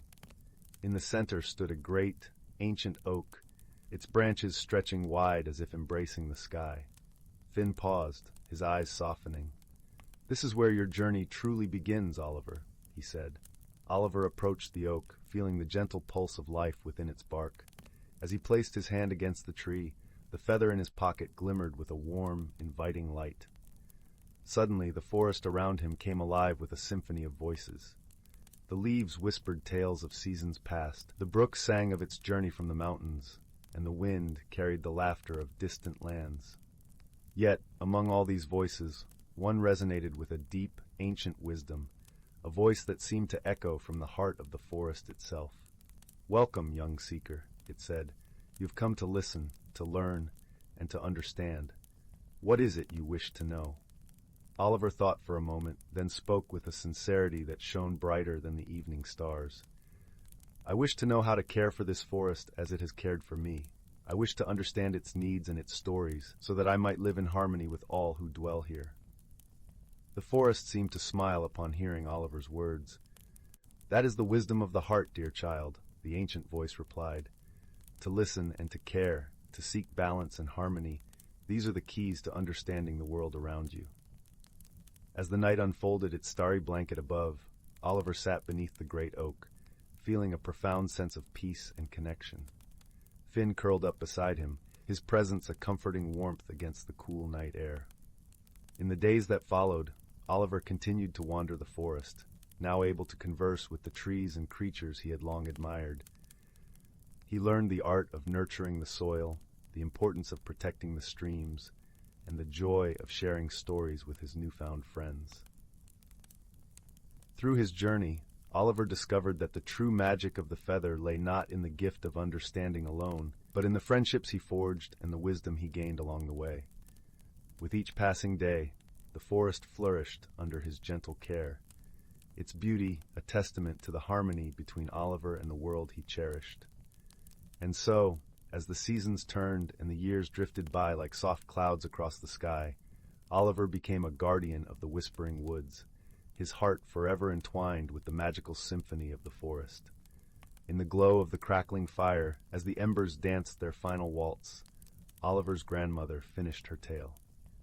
She looked at Oliver with a loving smile, knowing that in his heart, the boy had already begun his own journey of discovery and wonder.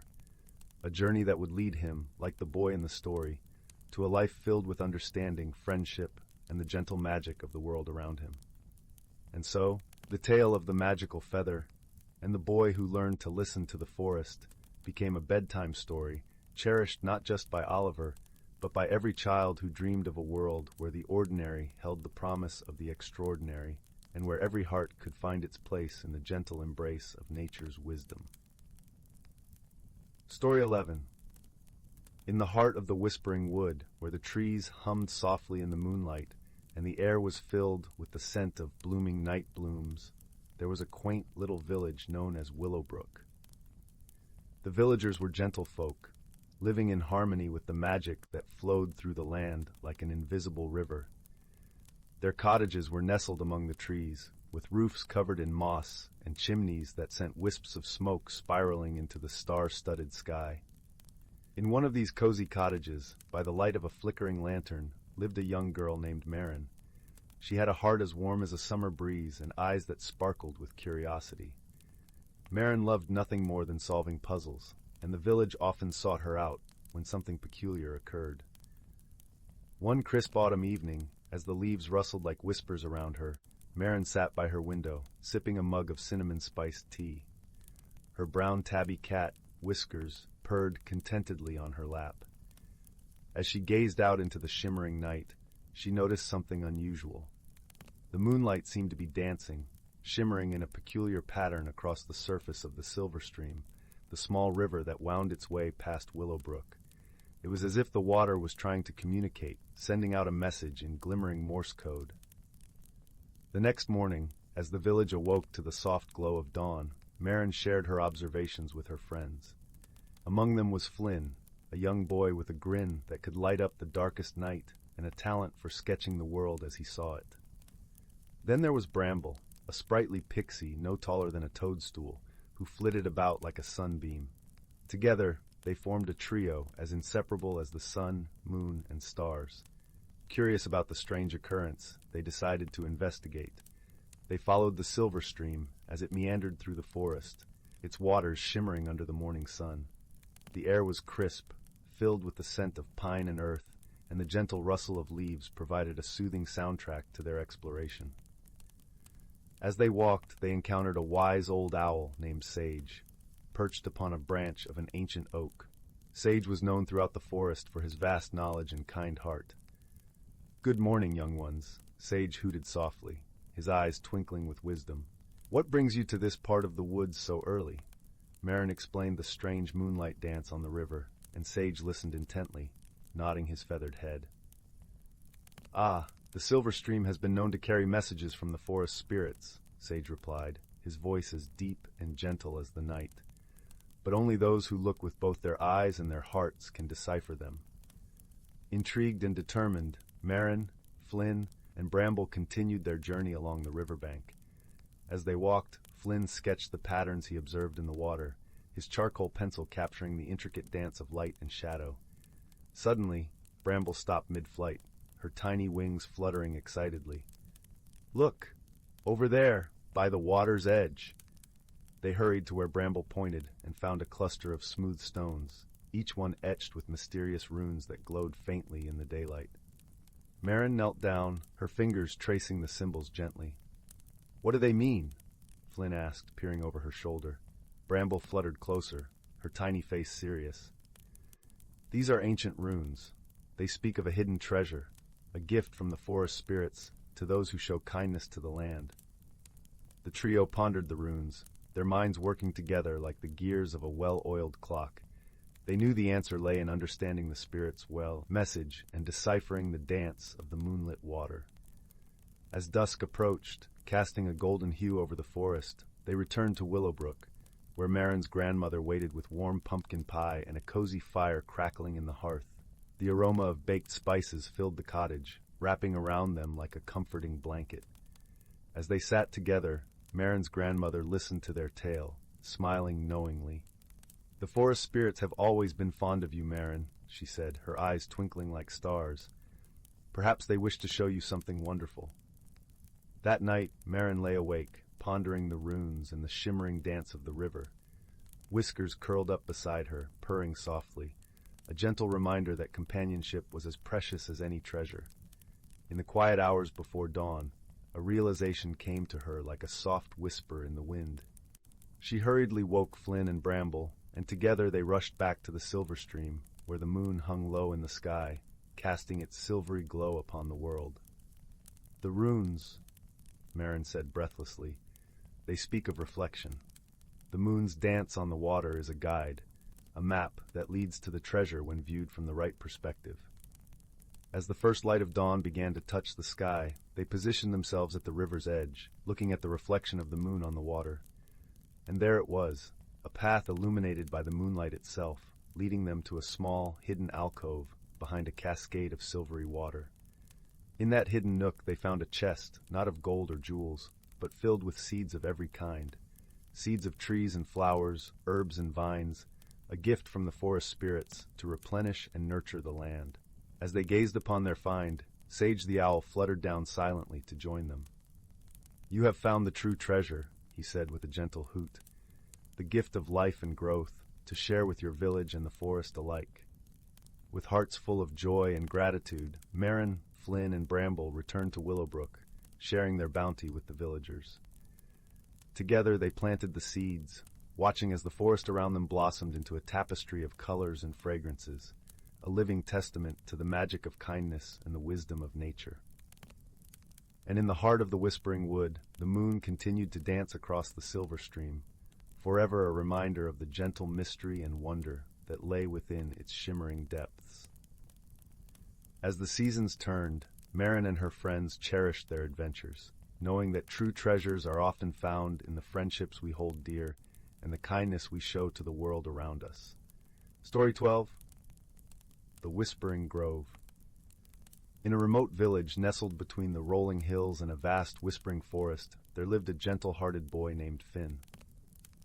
The village, with its cobblestone paths and quaint, thatched-roof cottages, was a place where time seemed to slow, allowing the air to carry the aroma of freshly baked bread and the sweet melodies of evening crickets. Finn was known for his curiosity and his kindness, traits that endeared him to the villagers, who often found him wandering the edges of the forest, listening to its secrets and wondering about the world beyond. The forest, known as the Whispering Grove, was a place of legends and mysteries, where sunlight danced through the leaves and the trees seemed to hold ancient stories in their gnarled branches.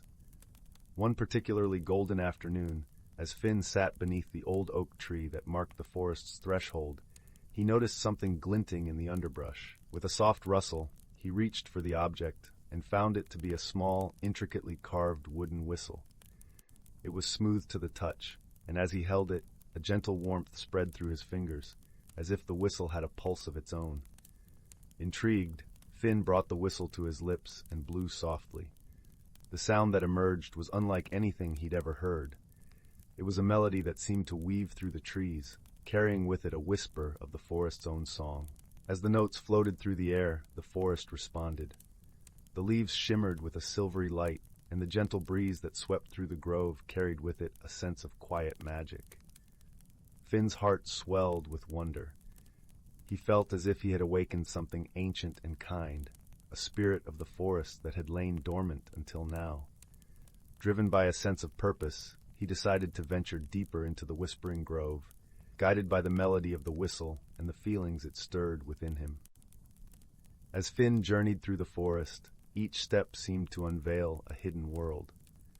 Sunlight filtered through the canopy, casting dappled patterns on the forest floor, while the air was filled with the scent of pine and earth.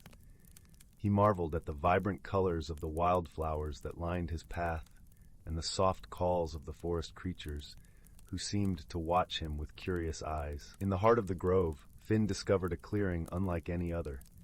It was a circle of ancient trees whose branches intertwined overhead, forming a natural cathedral. In the center of this sacred space stood a crystal-clear pool, its surface shimmering with an ethereal glow. Drawn to the pool, Finn knelt by its edge, peering into its depths where he saw not just his reflection, but visions of the past and whispers of the future. It was here in this magical setting that Finn encountered a peculiar creature, a fox with fur as white as snow and eyes that twinkled like stars. The fox approached with a graceful step, its tail swishing softly against the ground. To Finn's astonishment, the fox spoke in a voice as gentle as the breeze. "Welcome, young Finn," the fox said, nodding its head in greeting. "I am Lyra, guardian of the Whispering Grove. You have awakened the forest's song, and with it, a journey awaits you." Finn listened, captivated by Lyra's presence and the soothing cadence of her voice. "What journey is that?" he asked, his eyes wide with curiosity. Lyra smiled, a soft, knowing smile. "The journey to understand the true harmony of the world. The whistle you hold is a key, Finn. It will guide you to those who need your kindness, those whose hearts yearn for the music of understanding and friendship." With Lyra's guidance, Finn embarked on a quest through the grove, discovering hidden paths that led to wondrous places. Along the way, he met creatures in need of help, each with their own stories and challenges. There was the wise old owl who had lost his way to his favorite roost, the timid deer who needed courage to face the open meadow, and the family of squirrels who sought a new home after a storm had felled their tree. With each encounter, Finn played his whistle, and the melody wove a tapestry of trust and friendship. The animals, drawn by the gentle notes, found solace and strength in Finn's presence. Through his acts of kindness, Finn learned that the music of the whistle was not just a tool of magic, but a reflection of the harmony that existed within and around him. As days turned to weeks, Finn's journey through the Whispering Grove became a journey of personal growth and transformation. He discovered that the real magic lay not in the whistle itself, but in the connections he made and the love he shared with the forest and its inhabitants. Finn's heart, once full of questions, now brimmed with the wisdom of the forest and the joy of newfound friendships. Finally, Finn returned to the clearing where his journey had begun. There, Lyra awaited him, her eyes gleaming with pride. "You have done well, Finn," she said. "You have learned the true melody of the forest, the song of understanding and friendship that binds us all."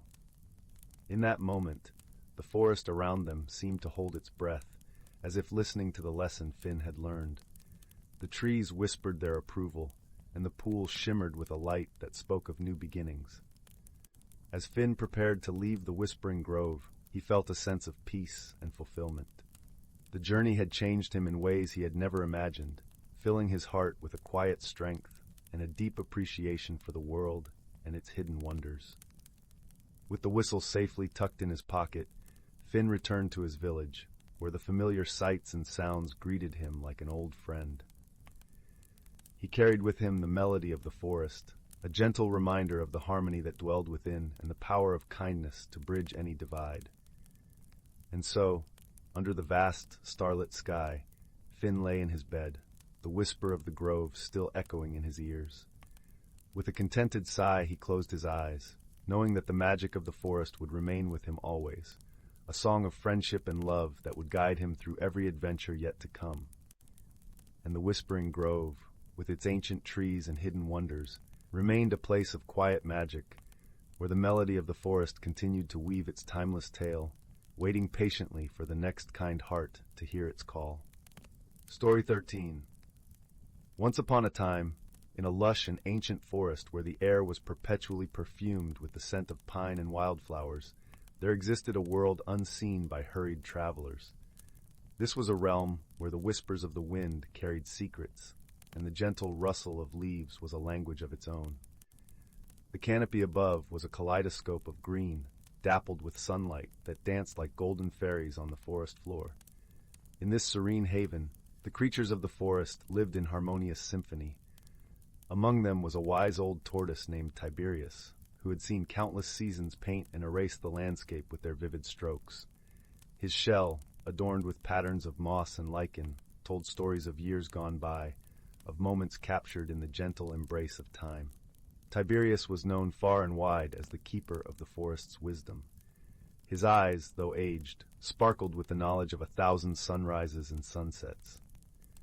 He moved with deliberate grace, his every step a testament to the patience that time itself had taught him. One crisp autumn morning, as the leaves turned to shades of amber and gold, a gentle breeze whispered through the forest, carrying with it a message of change. The animals gathered around Tiberius, their eyes filled with a mix of curiosity and concern. Among them was a young squirrel named Pip, whose fur was the color of cinnamon and whose spirit was lively and inquisitive. "Wise Tiberius," Pip began, his voice shaking with excitement and a hint of trepidation, "the winds speak of a great change coming to our forest. What does it mean for us?" Tiberius paused, the air around him growing still, as if the forest itself awaited his response. "The seasons, dear Pip," he began in a voice as soft and soothing as the murmur of a brook, "are nature's way of teaching us about balance. Each one brings its own gifts and challenges, and it is up to us to embrace them with open hearts and minds." The creatures leaned closer, the rustling of their fur and feathers blending with the gentle hum of the forest.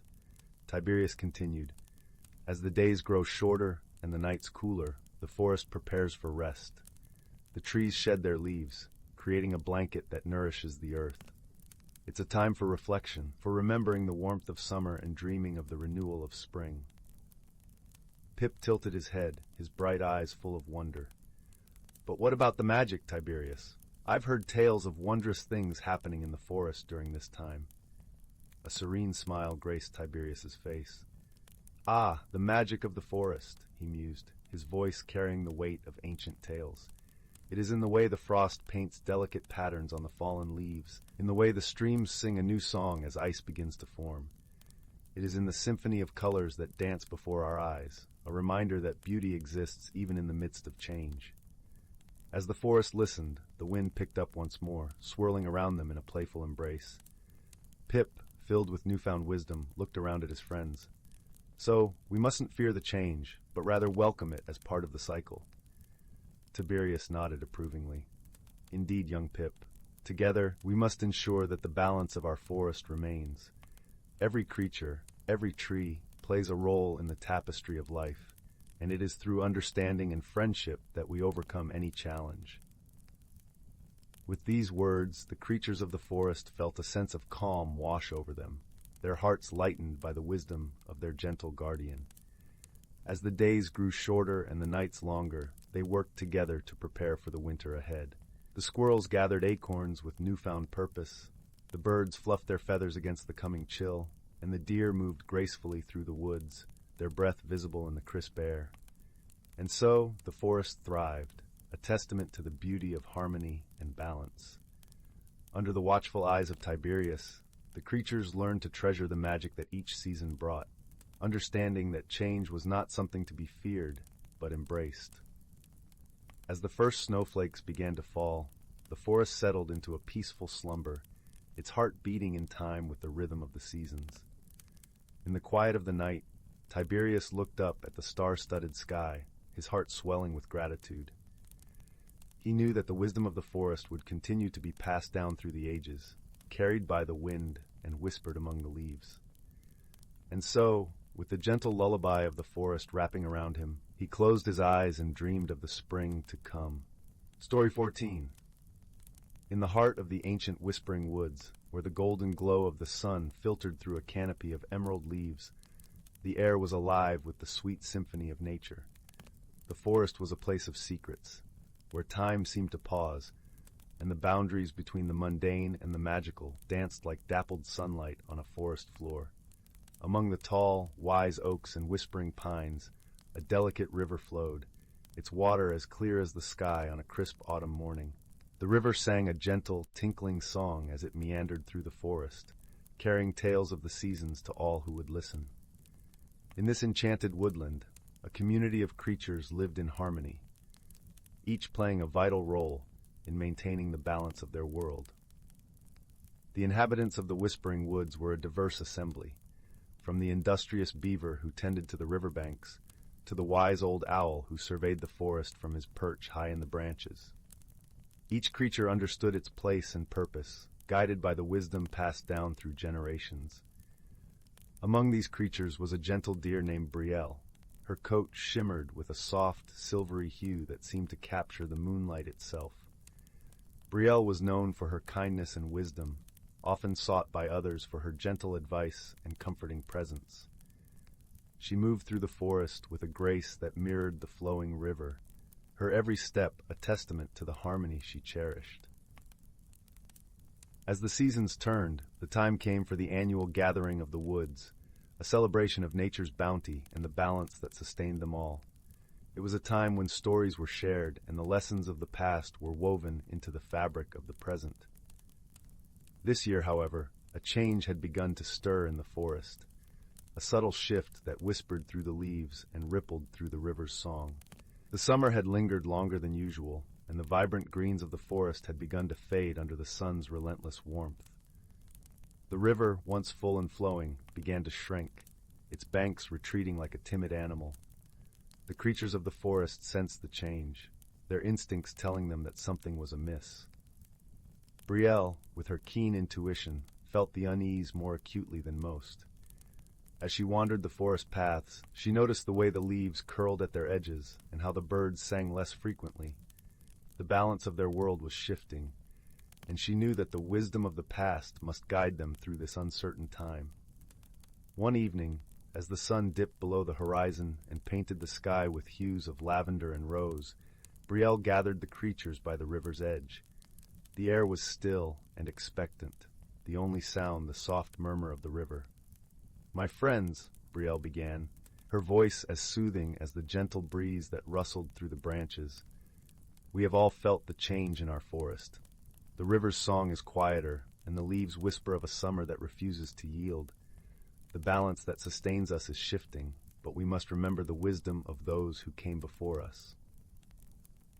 As the creatures listened, Brielle spoke of the great cycle, a story passed down through the ages about the harmony of the seasons and the delicate balance that governed their world. She recounted tales of how the forest had faced challenges before, overcoming them through unity and understanding. "We must not fear this change," she said softly, "but embrace it as an opportunity to learn and grow. Together we can restore the balance and ensure that our forest thrives once more." Inspired by Brielle's words, the creatures of the Whispering Woods set to work. The beavers began to reinforce the riverbanks with branches and mud, their skilled paws moving with purpose and precision. The birds, with their keen eyes, searched for hidden sources of water, guiding the creatures to secret springs that bubbled beneath the earth. As they worked together, the forest seemed to hum with newfound energy. The leaves unfurled with a renewed vibrancy, and the river's song grew stronger. The creatures, guided by the wisdom of the past and the strength of their unity, restored the balance that had begun to wane. As the autumn sun cast its golden light across the forest, the gathering of the woods became a celebration of resilience and renewal. The creatures, gathered once more by the river's edge, shared stories of their journey and the lessons they had learned. And as the stars twinkled overhead, Brielle stood among her friends, her heart full of gratitude and hope. The Whispering Woods had taught them all that harmony was not merely a state of being, but a choice, a commitment to understanding and supporting one another. In the gentle embrace of the ancient forest, where magic lingered like a soft mist, the creatures of the Whispering Woods found comfort in the knowledge that they were part of something greater than themselves. Together, they would continue to cherish the balance of their world, guided by the wisdom of the past and the promise of the future. And so, as the seasons turned and the river flowed on, the forest thrived, a testament to the enduring power of harmony and the gentle strength of friendship. Story 15. In the quaint village of Willowbrook, nestled between whispering pines and meandering streams, there lived a young girl named Lila.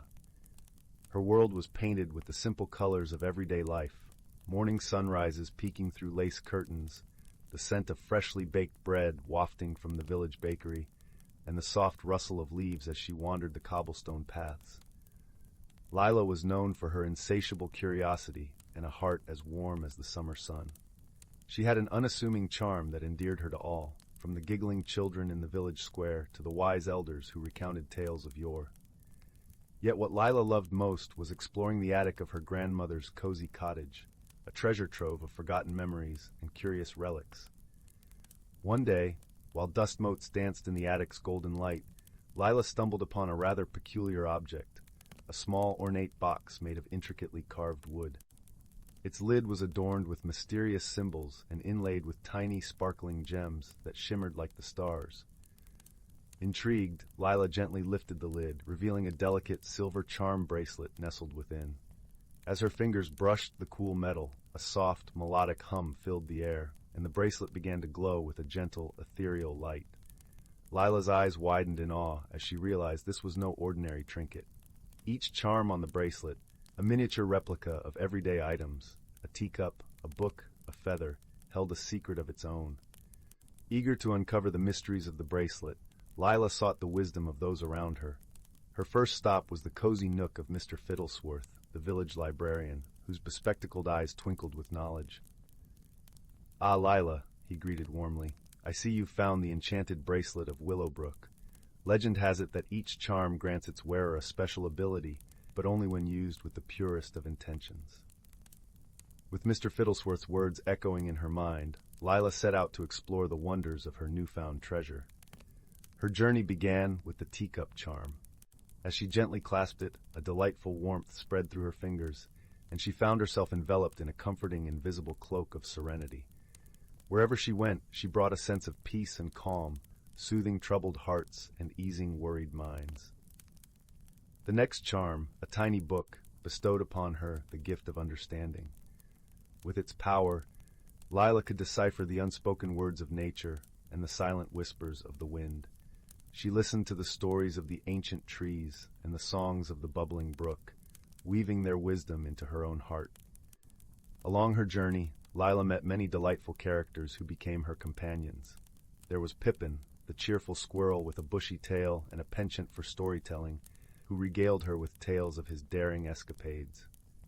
And then there was Nisa, the gentle owl with feathers as soft as moonlight, who guided Lila through the forest with her keen sight and gentle wisdom. Together they traveled beyond the village, across fields of wildflowers and through forests that echoed with the songs of birds. Their journey was not without challenges, yet it was never force that overcame them. Instead, Lila and her friends used the wisdom of the bracelet and the strength of their friendship to find their way. One such challenge came in the form of a fearsome storm that darkened the skies and threatened to wash away a nearby village. The villagers were in disarray, frightened and unsure. Lila, with her calm demeanor and soothing presence, brought the community together. With the feather charm, she summoned gentle winds that guided the storm away, leaving a rainbow of hope in its wake. As the days turned into weeks, Lila's journey transformed her. She learned the value of kindness, the strength found in unity, and the beauty of seeing the world through eyes of wonder. The enchanted bracelet, with its magical charms, had shown her the extraordinary hidden within the ordinary. When Lila finally returned to Willowbrook, she was greeted with open arms and hearts full of gratitude.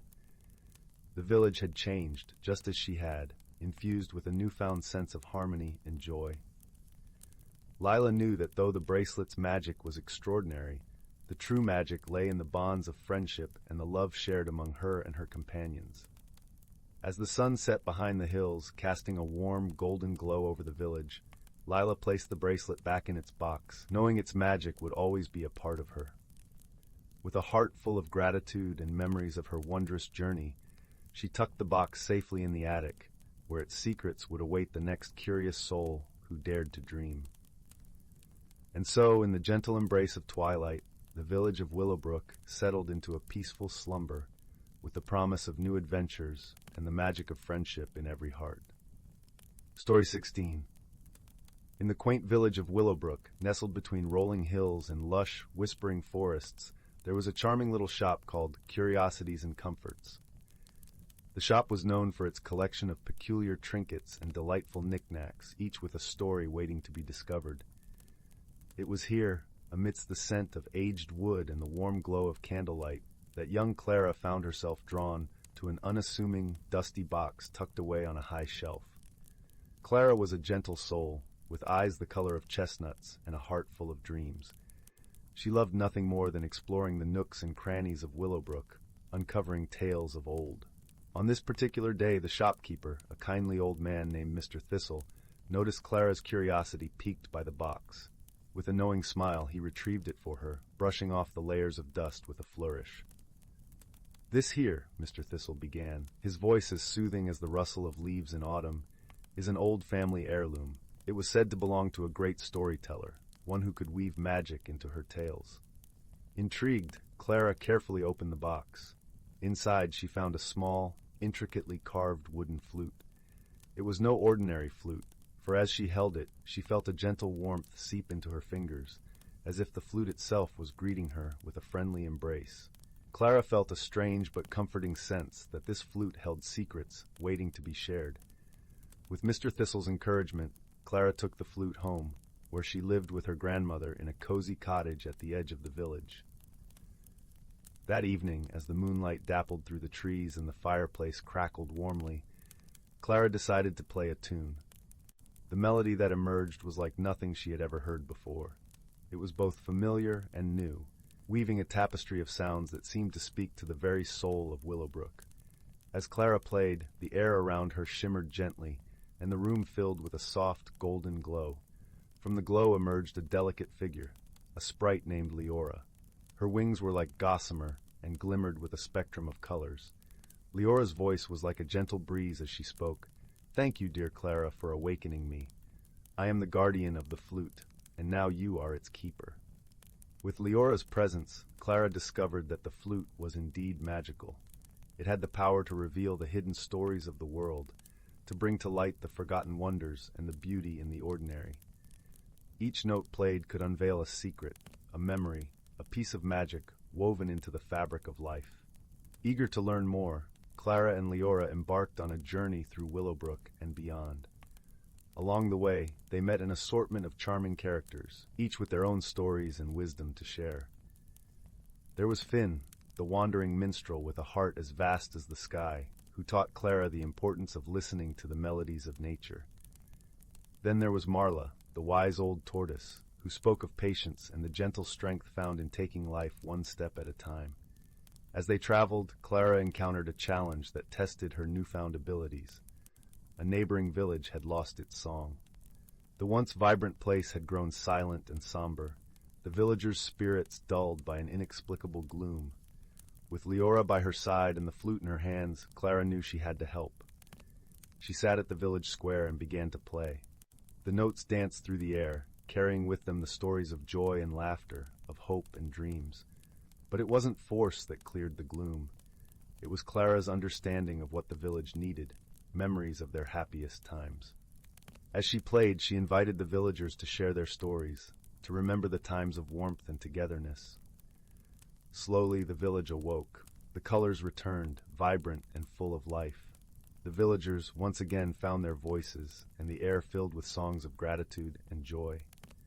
Clara realized that the true magic of the flute was not just in uncovering stories, but in bringing people together to create new ones. With the village restored, Clara and Leora returned to Willowbrook, hearts full of the stories they had gathered. The journey had changed Clara, deepening her understanding of the world and her place within it. She learned that true magic lay in connections, in the bonds forged through shared stories and the gentle wisdom that flows from one heart to another. Back home, as the first stars twinkled in the night sky, Clara placed the flute gently back in its box, knowing its magic would always be a part of her. And with Leora's friendship by her side, she drifted into a peaceful slumber, dreaming of the endless stories yet to be discovered in the world around her. And so, in the quiet village of Willowbrook, under the watchful gaze of the moon, Clara's journey of discovery and wonder came to a close, leaving behind a world a little brighter and hearts a little warmer. Story 17. In the serene expanse of the galaxy, where stars whispered secrets to the night and planets twinkled like jewels on a velvet cloth, there lay a small, vibrant world named Luminara. This world was known for its floating gardens of crystal flowers that sang soft melodies when the winds caressed their delicate petals. It was here that two unlikely companions found themselves on a journey that would change them forever. From the planet Zinthar, a place of endless sand dunes and azure skies, came Aaron, a creature of grace and shimmer. Aaron was a Zintharian, a being with skin that glistened like the sands of their homeland, eyes that mirrored the tranquil blue of their skies, and an innate ability to communicate through gentle vibrations and glowing auras. From the opposite end of the galaxy, from the marshy, mist-shrouded planet of Varine, came Nilia, a Varinian. Her kind were known for their earthy, emerald complexion and their deep connection to the living world around them. Nilia's people spoke in harmonious tones, a language that resonated with the very essence of life itself. Their meeting was not one of design, but of fate. Aaron had journeyed to Luminara on a mission of exploration, tasked with collecting the songs of the crystal flowers to bring back to Zinthar. Nilia had come seeking the same melodies, hoping to learn their harmonies and enrich her world back home. Their first encounter was a spectacle of misunderstanding. Aaron, upon seeing Nilia among the gardens, mistook her for a threat to the delicate flora, her green hue blending seamlessly with the garden's lush vibrancy. In a protective flurry, his aura flared a warning glow, startling Nilia, who responded with a protective pulse of her own, the air shimmering with their discordant energies. Yet, it was in this moment of tension that they first glimpsed each other's true nature. As the vibrations settled and the misunderstanding cleared, Aaron extended a shimmering hand in apology, his glow softening to a gentle hue. Nilia, in turn, lowered her defenses, her voice humming a melody of peace that resonated through the garden. Together, they discovered the profound beauty of the garden's songs, each note a delicate whisper of the universe's wonders. As they worked side by side, their initial wariness gave way to curiosity and then to understanding. The challenges they faced were many. The path through Luminara's floating gardens was fraught with trials, bridges formed of moonbeams that vanished with the first touch of sunlight, and pools of starlight that required the perfect harmony to cross safely. Each trial tested their growing bond, demanding trust and teamwork. In the moonbeam maze, it was Aaron's shimmering aura that guided them, his glow illuminating the hidden paths. And when they reached the starlit pools, it was Nilia's voice that sang the songs of passage, her harmonies weaving a bridge of sound across the shimmering waters. Through these shared challenges, a deep friendship blossomed. Aaron learned to appreciate the strength in Nilia's gentle spirit, her ability to listen and understand the world in ways he had never known. Nilia, in return, found solace in Aaron's radiant presence, a light that could dispel the shadows of doubt and fear. One evening, as they rested beneath the starry canopy, Nilia spoke of her home, her voice tinged with longing. She described the mist-laden forests of Varine, where every breath was a song and every heartbeat a dance. Aaron listened, captivated by the vision of a world so different yet so beautiful. In turn, Aaron shared tales of Zinthar's endless sands, where the winds sang ancient lullabies and the stars seemed close enough to touch. Nilia listened with eyes wide, imagining the vastness and the wonder of a place so open and free. It was in these moments of sharing that they discovered the true meaning of their journey, a journey not just of discovery, but of connection. They realized that despite their differences, they were bound by the same desires, the same dreams of understanding and belonging. As their time in Luminara drew to a close, the two friends stood at the edge of the gardens, the crystal flowers singing a farewell song. They had collected the melodies they had come for, but more importantly, they had found something far greater, a bond of friendship that transcended the stars. With a final embrace, their auras mingling in a dance of light and sound, Aaron and Nilia promised that they would meet again, their paths forever entwined by the journey they had shared. And though they returned to their worlds, the lessons of Luminara stayed with them, a reminder that true friendship knows no bounds and that the universe is vast, yet intimately connected. And so, under the gentle watch of the stars, Aaron and Nilia's story became a part of the galaxy's endless tapestry, a tale of unlikely companions who discovered the true meaning of friendship in the heart of a floating garden, where crystal flowers sang the songs of the universe. Story 18.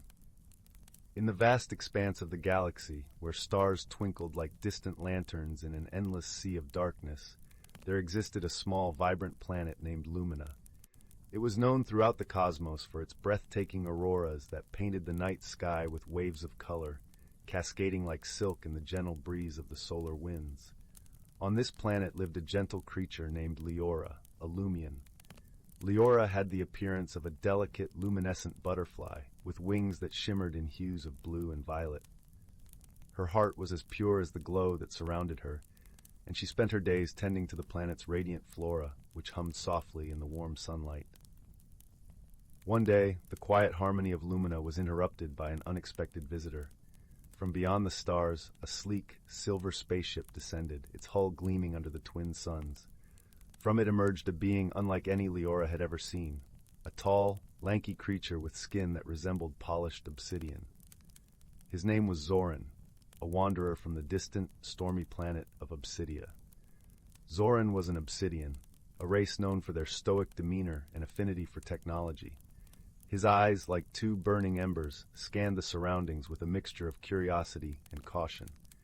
He had arrived on Lumina in search of a rare mineral, thought to hold the key to unlocking new technological advancements for his people. Their first meeting was marked by misunderstanding. Leora, intrigued by the newcomer, fluttered closer to offer a warm greeting. But Zoran, unfamiliar with Lumina's customs, misinterpreted her approach as a threat. Startled, he activated a small force field around himself, causing Leora to retreat in surprise. Despite this rocky start, the universe had a way of weaving paths together, and it wasn't long before circumstances conspired to draw them closer. A fierce solar storm swept over Lumina, its winds strong enough to uproot the very trees that Leora cherished. The storm's fury left Zoran's ship damaged, and him stranded on the planet. Forced to seek refuge, Zoran found himself at the entrance of Leora's modest dwelling, a cozy nook carved into the trunk of a mighty ancient tree. Hesitantly, he knocked on the door, the sound barely audible over the howling winds. Leora, her heart still open despite their earlier encounter, welcomed him in with a gentle smile. Her home was warm and inviting, filled with the soft glow of bioluminescent plants that lined the walls, casting a soothing greenish hue over everything. As the storm raged outside, Leora and Zoran began to learn about each other. They spoke of their worlds, their dreams, and the things they held dear. Leora shared stories of Lumina's history, of the ancient trees that whispered secrets to those who listened. Zoran, in turn, spoke of Obsidia's technological marvels, of cities that touched the clouds and machines that sang in harmony with the storms. In this exchange, they found common ground. Leora's heart warmed to Zoran's tales of innovation, and Zoran began to see the beauty in the simplicity and serenity of Leora's world. Slowly, the walls of misunderstanding crumbled, replaced by a budding friendship. The storm eventually passed, leaving behind a landscape washed clean and a sky filled with the soft glow of the setting suns. But Zoran's ship was still in need of repair. Determined to help, Leora offered her knowledge of Lumina's resources, guiding Zoran to the mineral deposits he sought. Together, they faced the challenges of the Lumian wilderness, a land both beautiful and unpredictable. They navigated through dense forests where the trees sang in harmony and crossed rivers that sparkled with phosphorescent fish. Each step of their journey was a lesson in patience and cooperation. There was a moment, as they stood atop a hill overlooking a valley bathed in moonlight, when Zoran realized how much he had come to cherish Leora's companionship.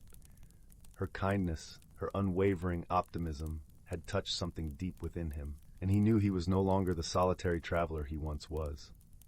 Leora, too, felt a change. In Zoran she found not just a friend, but a kindred spirit, someone who understood her love for her world, yet brought with him the wonder of distant stars. Their journey was not without its trials, but they faced each challenge with newfound strength, drawing from the well of trust and friendship they had built. And when at last Zoran's ship was repaired, ready to soar back into the cosmos, there was a bitter sweetness to their parting. Standing beside the gleaming ship, Leora and Zoran exchanged a promise, a vow that their friendship would transcend the boundaries of space and time. They would meet again, under the dancing lights of Lumina's skies or the electric storms of Obsidia. As Zoran's ship rose into the sky, Leora watched until it was but a twinkle among the stars, her heart full with the knowledge that true friendship was a bond stronger than the vast distances between worlds. And so, under the radiant glow of Lumina's auroras, Leora returned to her beloved trees, her spirit forever brightened by the journey she had shared with a friend from the stars. Story 19. In the serene expanse of the nebula cluster, where stars twinkled like scattered jewels against the velvet of space, there existed a planet known as Thalor. It was a place where sapphire oceans kissed golden shores, and emerald forests whispered ancient secrets. Here lived a gentle species known as the Thalorians, beings of light and harmony who cherished the balance of their world. On a distant and rugged planet named Zurgon, a stark contrast to Thalor, the soil was a rich crimson, and jagged peaks clawed at the sky. The Zurgonians, sturdy and resilient, thrived in the harsh environment, their culture steeped in strength and endurance. In the heart of these two worlds, two unlikely companions began their journey. From Thalor came Leora, a Thalorian with eyes that mirrored the sky and a heart full of curiosity. She floated gracefully, her form shimmering like stardust. From Zurgon came Thrax, a formidable Zurgonian with a robust frame and a gaze as steady as the mountains of his homeland. Their paths crossed aboard the starship Harmony, a vessel designed to foster understanding among the diverse species of the galaxy. The ship was a marvel, with corridors lined with luminescent panels that cast a soft, welcoming glow, and observation decks that offered breathtaking views of the cosmos. Leora and Thrax found themselves assigned to the same exploration team, a decision made by the ship's wise captain, who believed in the power of diversity. Their first meeting was one of polite reserve. Leora's gentle demeanor seemed an enigma to Thrax, just as his forthright nature puzzled her. Their mission was to explore the uncharted moon of Luminara, a celestial body bathed in silver light, with landscapes that shimmered like a dream. As they descended onto the moon's surface, Leora marveled at the iridescent flora that unfurled like radiant fans, while Thrax admired the sturdy rock formations that stood as sentinels against time.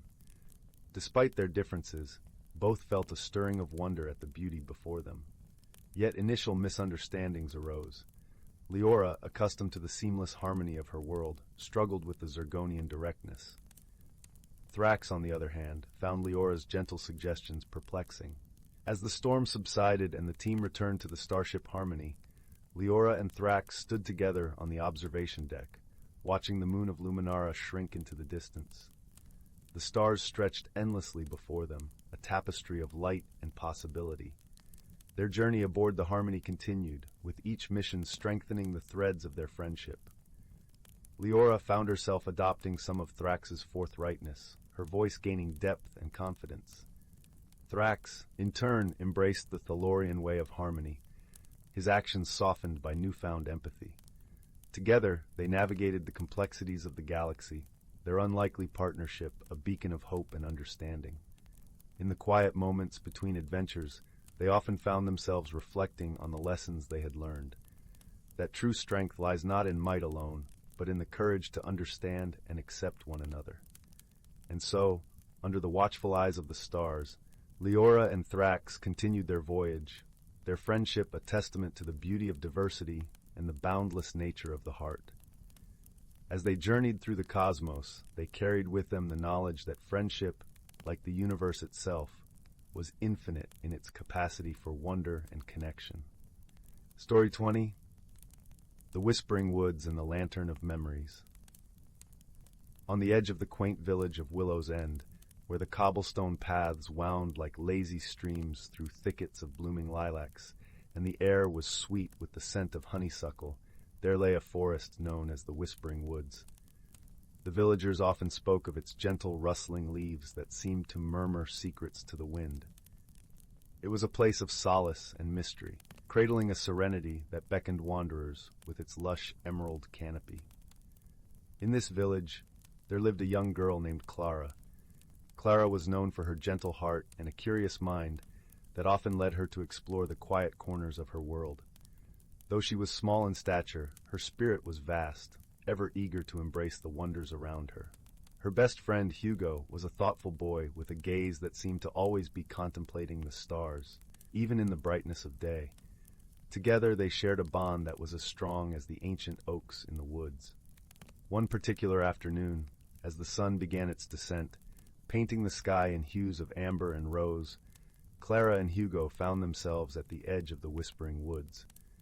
The light of the fading day filtered through the leaves, casting dapples of gold across their path.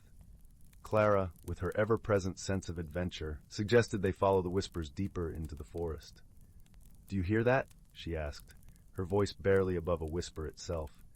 "It's like the forest is calling us." Hugo nodded, a soft smile playing on his lips. "Maybe it's a song only we can hear." With hearts alight with wonder, they stepped into the shade of the forest. The air was cool and filled with the earthy scent of moss and pine. As they ventured further, the whispers grew clearer like the gentle hum of a lullaby.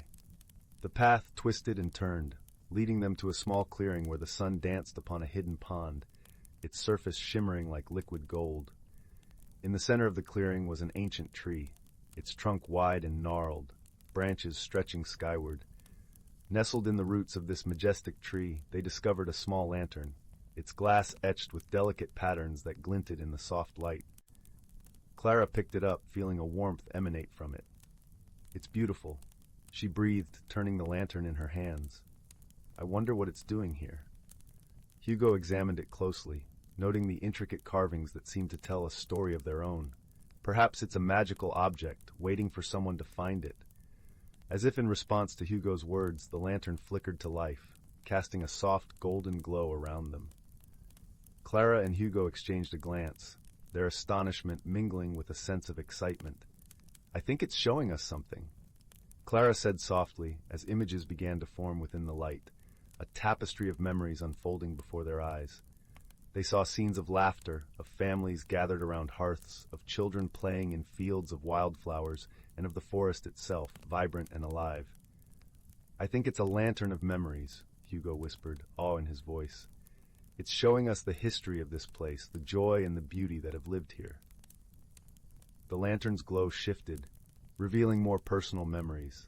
Clara's first steps, her laughter as she played with Hugo in the meadow, the quiet moments they shared under the stars. It was a gentle reminder of their own past, the ties that bound them together.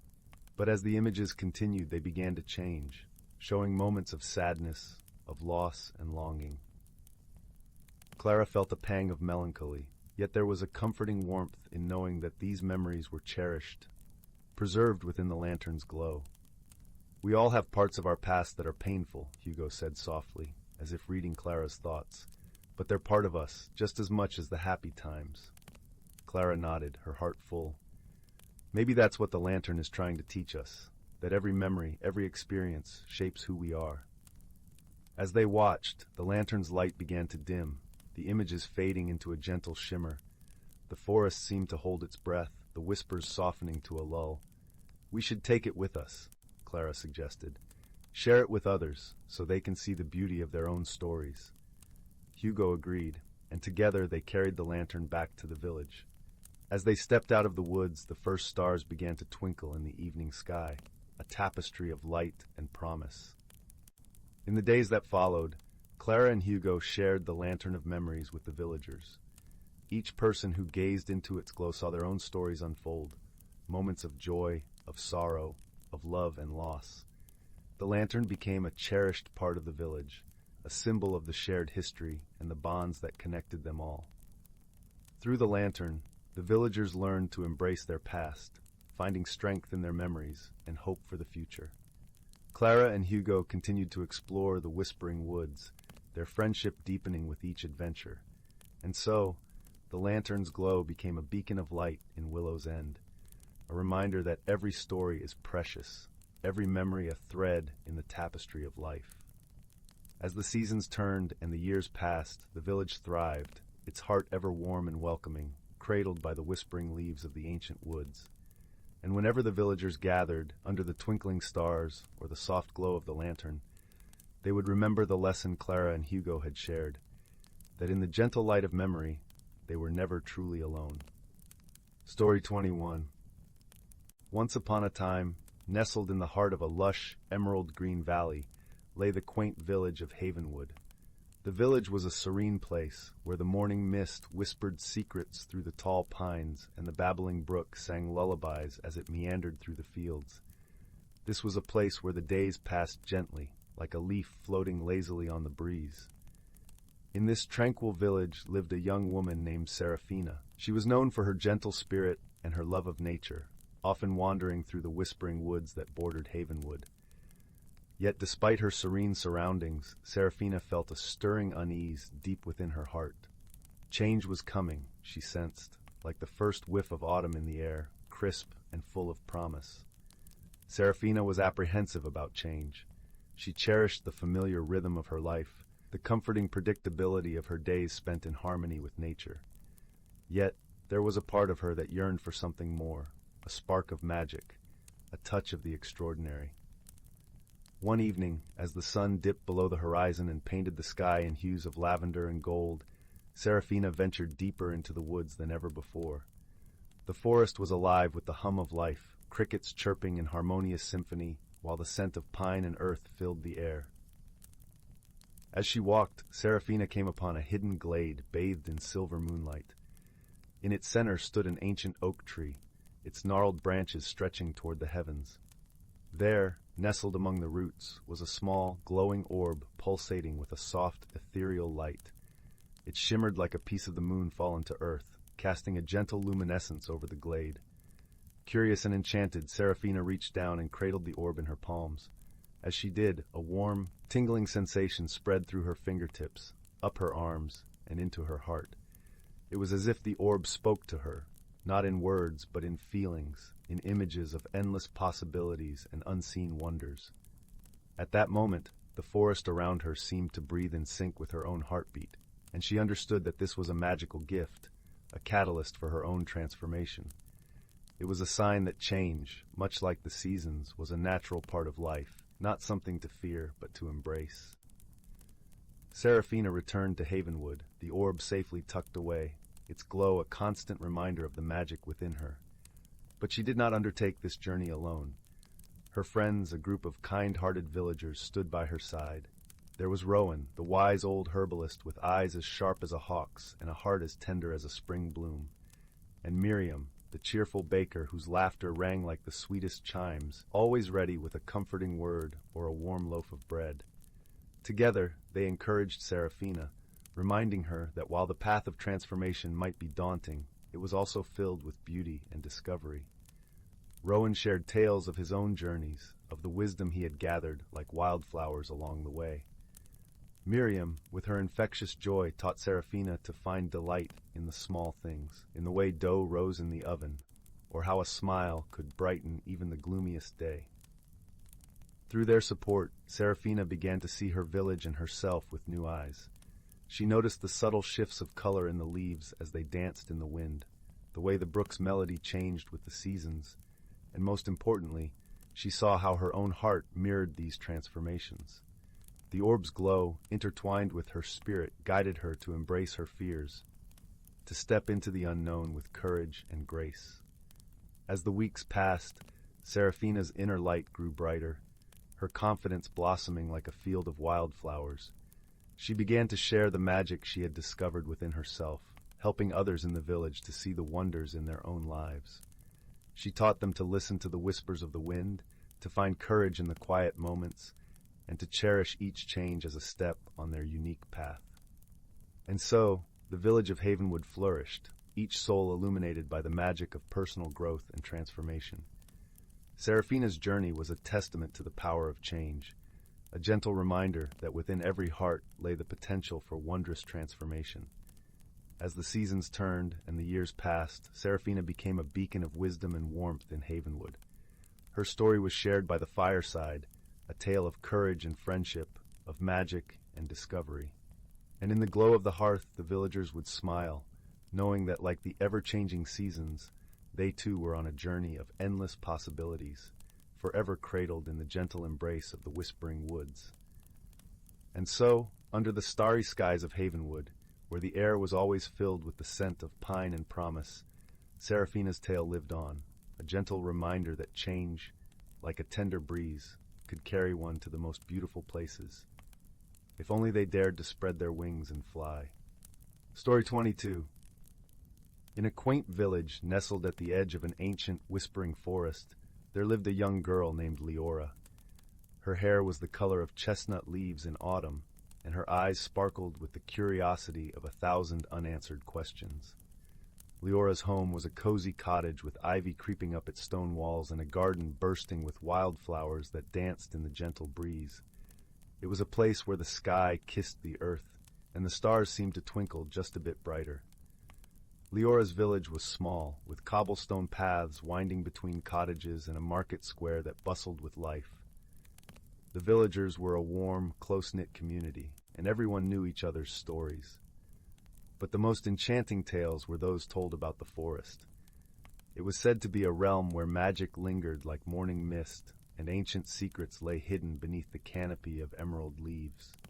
One crisp autumn evening, as the sun dipped below the horizon and painted the sky in hues of orange and pink, Leora sat by the fireplace in her cottage.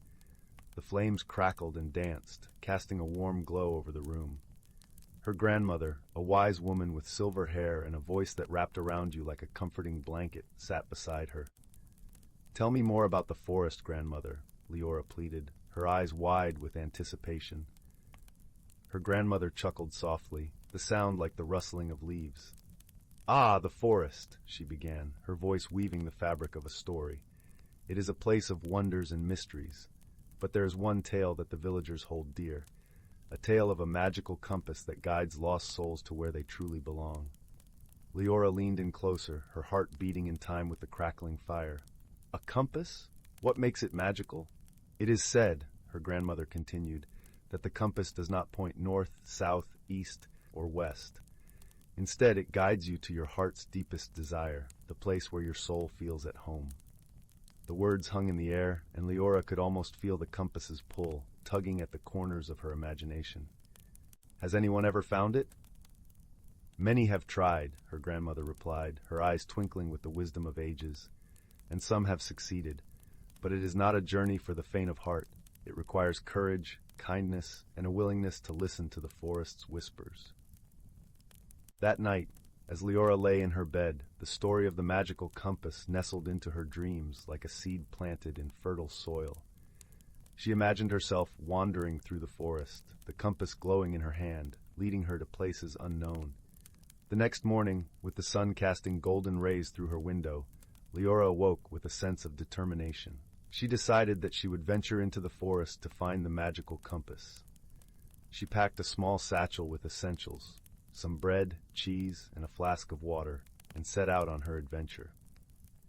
The forest greeted her with open arms, the trees towering like gentle giants, and the air filled with the scent of pine and earth. Sunlight filtered through the leaves, creating a tapestry of light and shadow on the forest floor. As she walked, Leora listened to the forest's stories, the birds singing their morning serenades, the leaves rustling secrets to the wind, and the distant babble of a brook. Hours passed, and Leora began to feel the weight of the journey. She paused by a moss-covered log, taking a sip of water from her flask. Just as she was about to rise, she noticed a flicker of movement in the corner of her eye. A small creature, no larger than a rabbit, peeked out from behind a bush. Its fur was the color of twilight, and its eyes gleamed with an intelligence that belied its size. "Hello there," Leora said softly, her voice gentle and inviting. The creature tilted its head, as if considering her words. Then, to Leora's surprise, it spoke. "Are you searching for something?" Leora nodded, her heart skipping a beat at the creature's unexpected question. "Yes, I'm looking for the magical compass. Have you heard of it?" The creature's eyes twinkled with mischief. "Ah, the compass. Many seek it, but few find it. Perhaps I can help you if you promise to help me in return." Intrigued, Leora agreed.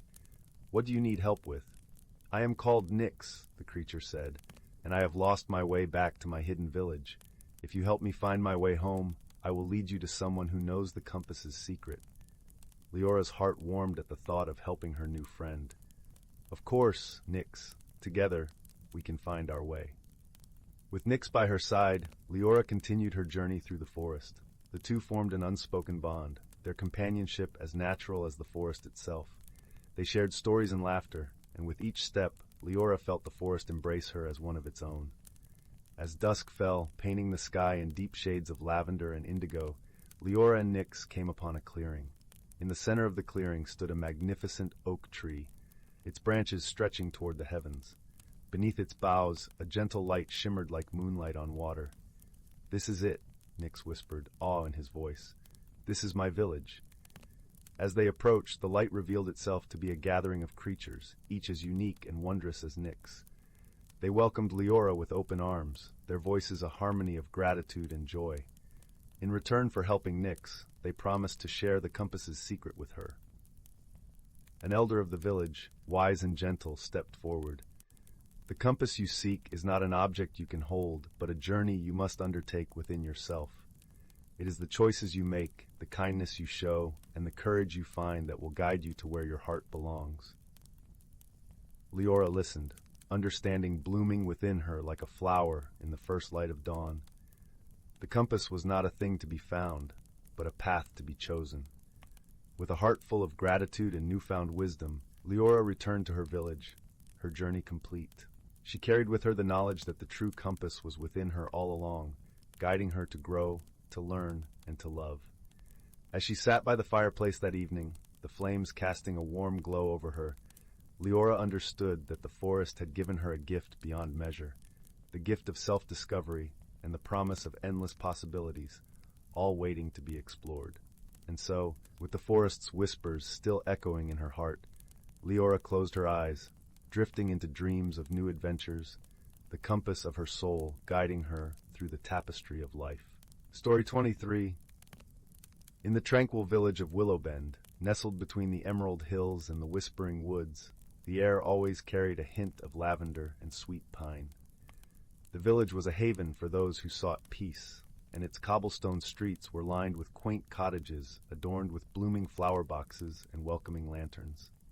Among the villagers was a gentle soul named Finn, known for his keen observational skills and a heart as vast as the sky.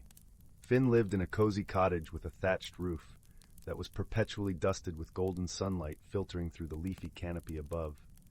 His home was filled with the comforting aroma of herbs drying in bunches, and his shelves were lined with weathered books that spoke of faraway lands and ancient wisdom.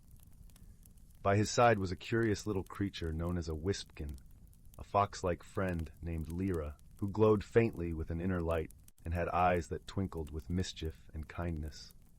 One evening, as the sun dipped behind the hills and the world was bathed in hues of soft pink and amber, a peculiar event began to unfold. The village bell, which chimed only at dawn and dusk, began to ring at peculiar intervals throughout the night. The sound was not the gentle tolling the villagers were accustomed to, but a series of unusual, melodic notes that seemed to dance in the cool night air. Finn, intrigued by this strange occurrence, decided to investigate. He wrapped himself in a warm cloak, its fabric thick and comforting against the evening chill, and set out with Lyra by his side. The village was still, save for the occasional rustle of leaves and the soft hoot of an owl perched somewhere in the shadows. As they approached the bell tower, Finn noticed something peculiar. The air around the tower shimmered faintly, as if the moonlight itself had chosen this spot to play its silver games. And there, beneath the tower, stood a figure cloaked in a robe of deep blue, embroidered with silver threads that caught the light like stars in the night sky. The figure turned, revealing the kind, wise eyes of Elder Thea, a sage of the village whose knowledge was as deep as the roots of the ancient oaks that surrounded Willowbend. "Ah, Finn," she greeted, her voice as soft as the wind through the willows. "I had a feeling you might come." "Elder Thea," Finn replied, bowing his head respectfully. "I've come to understand the mystery of the bell's song." Thea smiled, her eyes twinkling like the stars above. "It seems the bell has chosen to share its magic with us. It is said that once every century, the bell awakens to reveal hidden truths through its song." Finn listened intently, feeling the thrill of discovery tingling in his fingertips. "But what truths does it wish to reveal?" Thea gestured to the night sky, where constellations twinkled like 1,000 tiny lanterns. "The bell rings in harmony with the stars, and each note is a clue. We must listen closely and interpret its melody." Lyra's ears perked up, and she let out a soft, encouraging yip. Together, the three of them listened to the bell's gentle song, allowing its notes to weave a tapestry of sound and meaning. Finn closed his eyes, letting the music guide his thoughts. He pictured the village and its people, the friendships and stories that bound them together.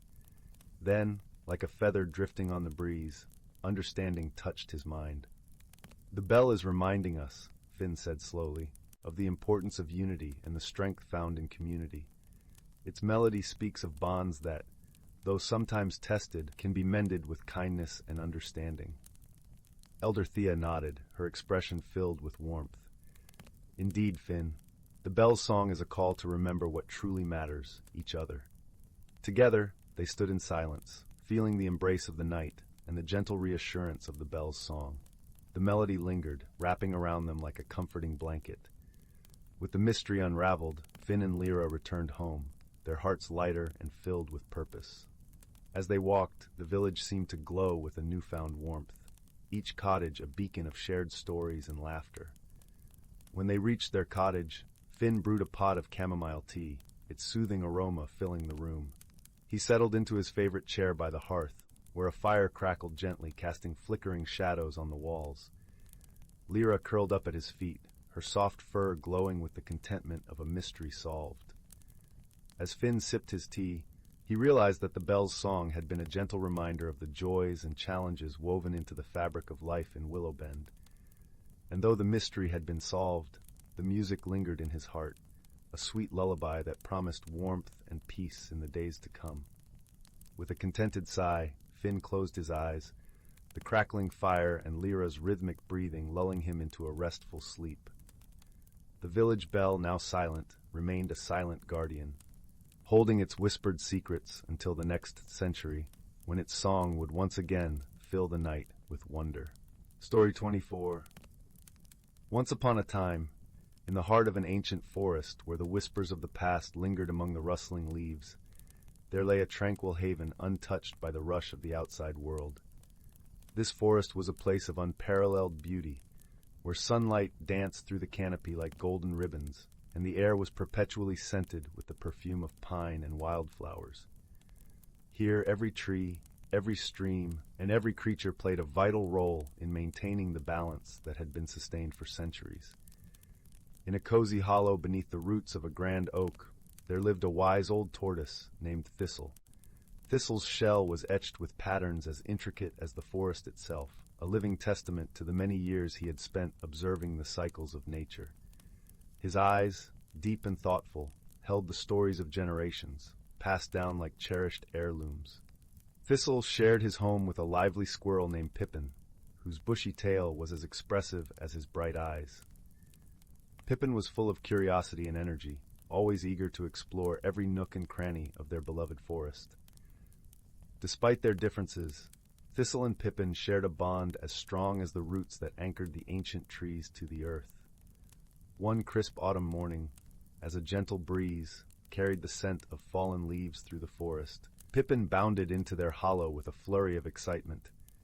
"Thistle! Thistle!" he chattered, his voice bubbling with urgency. "I've heard whispers of something strange happening near the silver stream. The leaves are changing colors in the most peculiar way, and there's a soft glow emanating from the water." Thistle nodded, his interest piqued. "Ah, the silver stream," he murmured in his slow, deliberate voice. "It's a place of wonder, where the boundaries between the mundane and the magical often blur. Let us go and see what mysteries await us there." And so Thistle and Pippin set off, their path winding through the forest where shafts of sunlight pierced the canopy, painting the ground with dappled light. As they walked, the sounds of the forest enveloped them, the gentle rustle of leaves, the distant call of a songbird, and the soft murmur of the stream guiding their way. When they reached the silver stream, they paused in awe. The water shimmered with an ethereal light, casting a kaleidoscope of colors on the surrounding foliage. The leaves overhead seemed to glow with hues of gold, amber, and crimson, as if the spirit of autumn itself had taken residence in their veins. Pippin's eyes widened with wonder. "It's more beautiful than I imagined," he whispered, his voice barely audible over the gentle babble of the stream. "But what could be causing this magic?" Thistle pondered for a moment, his gaze fixed on the flowing water. "There are stories," he began, "of a time long ago when the spirit of the seasons would visit the forest, bestowing their gifts upon the land. Perhaps this is a sign that the spirit of autumn has arrived to renew the balance of our world." As they sat by the stream, they noticed a tiny figure among the reeds, her wings shimmering like the morning dew. It was Aurelia, the forest fairy, her presence as delicate as a sunbeam dancing on the water's surface. Aurelia was known for her gentle nature and her deep connection to the rhythms of the natural world. "Hello, dear friends," she greeted them with a voice as soft as a breeze rustling through the leaves. "I see you have discovered the magic of the silver stream. It is indeed the work of the autumn spirit, who visits us to ensure the harmony of the changing seasons. But why now?" Pippin wondered aloud, his curiosity insatiable. "What makes this year special?" Aurelia smiled, her eyes twinkling with a secret known only to the heart of the forest. "Every year is special, Pippin, for each season brings its own magic and lessons. This year, the spirit of autumn has come to remind us of the importance of balance and renewal. As the leaves fall and the world prepares for winter's embrace, we are reminded that change is a part of life, and with it comes growth and new beginnings." Thistle nodded in agreement, his heart warmed by the fairy's words. "Indeed, change is the essence of life," he said, "and it is through embracing this change that we find harmony within ourselves and with the world around us." As the sun began its descent, casting long shadows across the forest floor, Thistle, Pippin, and Aurelia sat in companionable silence, their hearts attuned to the gentle symphony of the forest. The magic of the silver stream continued to weave its spell, a reminder of the timeless dance between the seasons and the enduring wisdom of nature.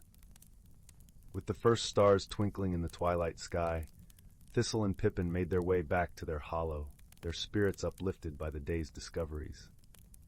As they nestled into their cozy home beneath the grand oak, the warmth of the earth embracing them, they knew that the lessons of the forest would continue to guide them, illuminating their path like the glow of the silver stream. And so, in the heart of the ancient forest, where the boundary between reality and magic blurred, the hidden lives of its creatures thrived in harmony. Each day a new chapter in the ever-unfolding story of nature's balance.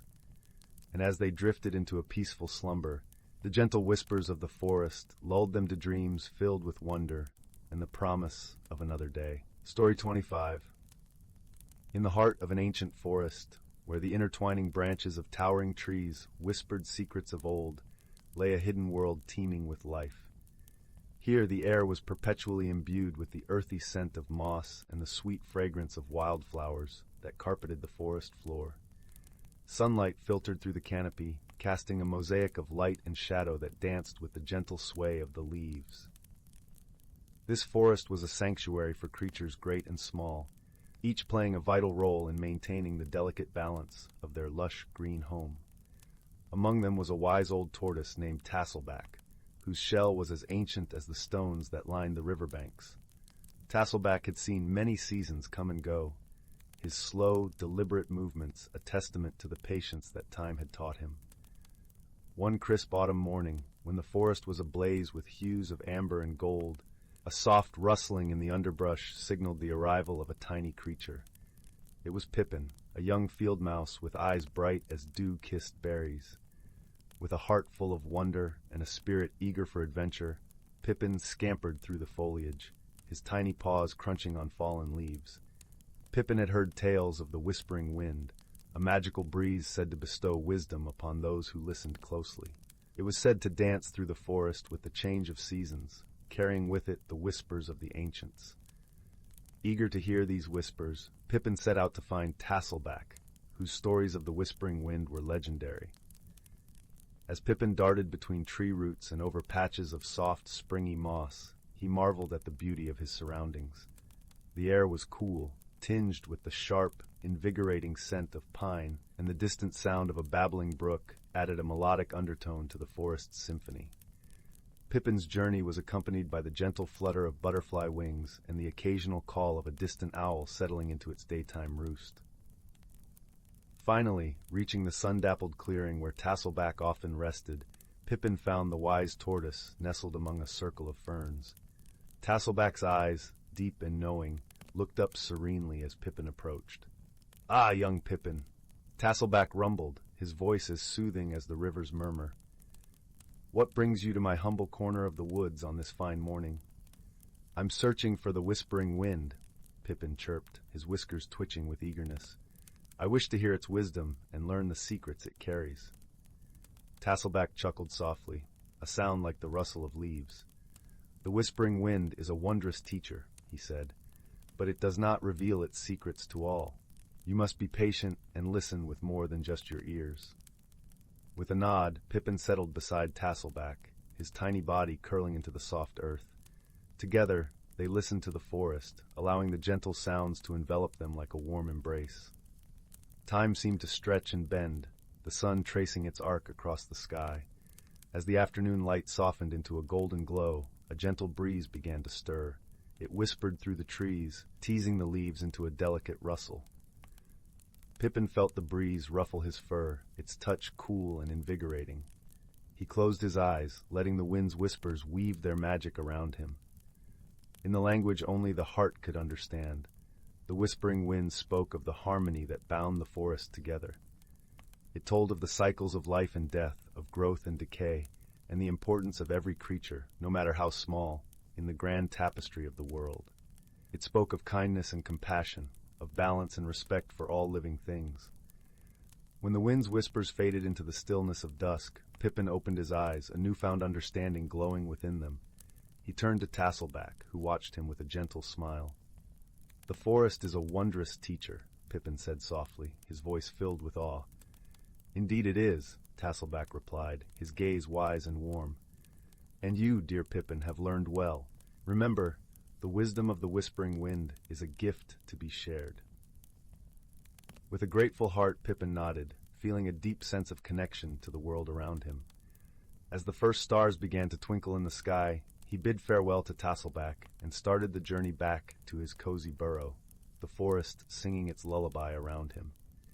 As he scampered through the moonlit woods, the lessons of the whispering wind stayed with Pippin, guiding him to cherish the harmony and balance that sustained their world. And in the heart of the ancient forest, the whispering wind continued its eternal dance, weaving its wisdom through the leaves, a gentle reminder of the beauty and magic that lay within nature's embrace. 26. Title: The Whispering Grove. Once upon a time, nestled within the rolling emerald hills of a quaint village, there lay a hidden treasure, a grove known only to those who listened closely to the whispers of the wind. This grove, veiled in mist and woven with the ancient magic of the earth, was said to hold powers beyond imagination. The villagers spoke of it in hushed tones, for it was both revered and feared. Though many had ventured near, only the pure of heart could uncover its secrets.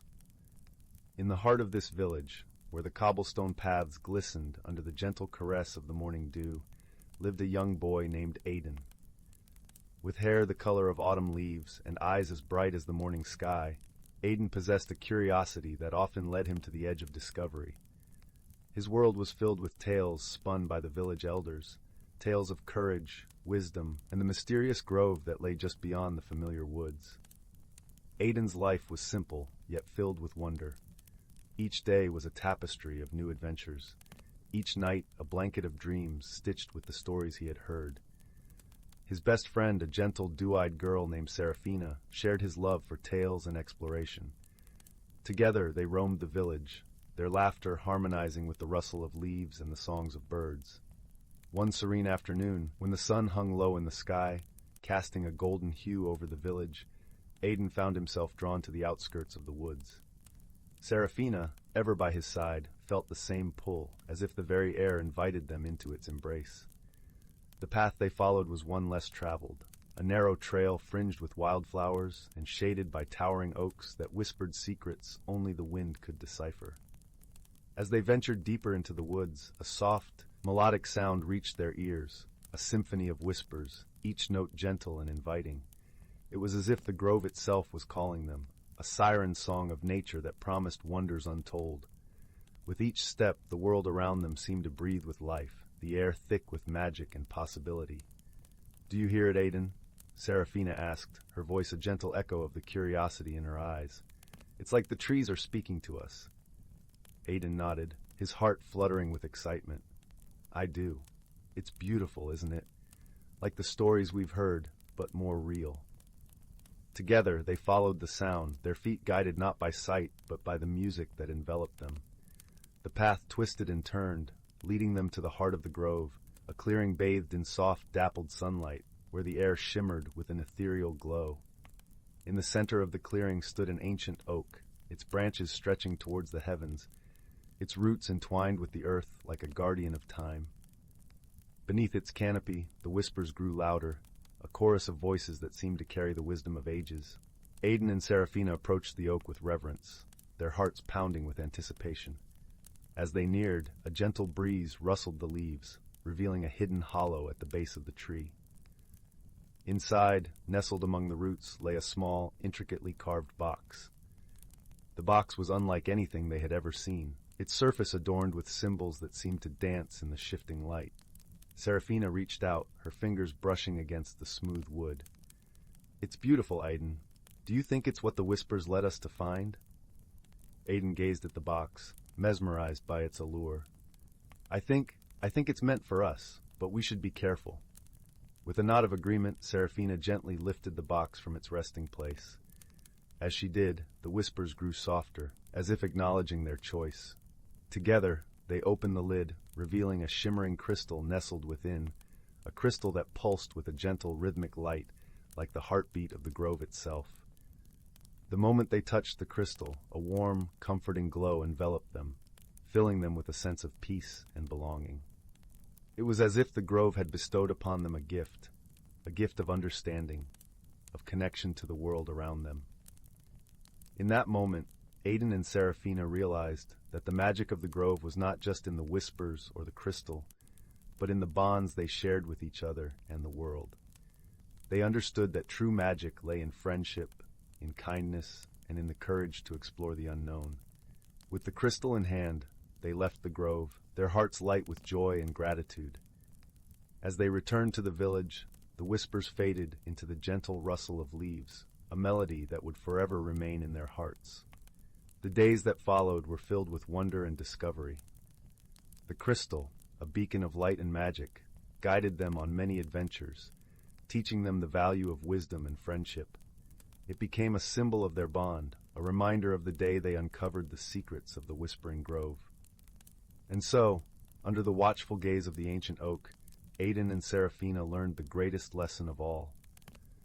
That magic is not just in the world around us, but in the hearts of those who dare to dream and listen to the whispers of the wind. As the years passed, the tale of the Whispering Grove became a cherished story in the village, a bedtime tale told under the gentle glow of the moon. Aiden and Seraphina, now older and wiser, shared their story with the children, their voices weaving a tapestry of wonder and magic.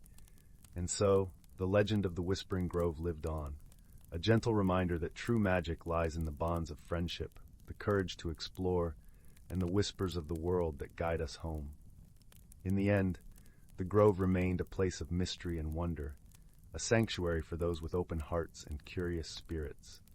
And though the whispers may have faded into the breeze, their legacy endured, a legacy of love, friendship, and the timeless magic of the world.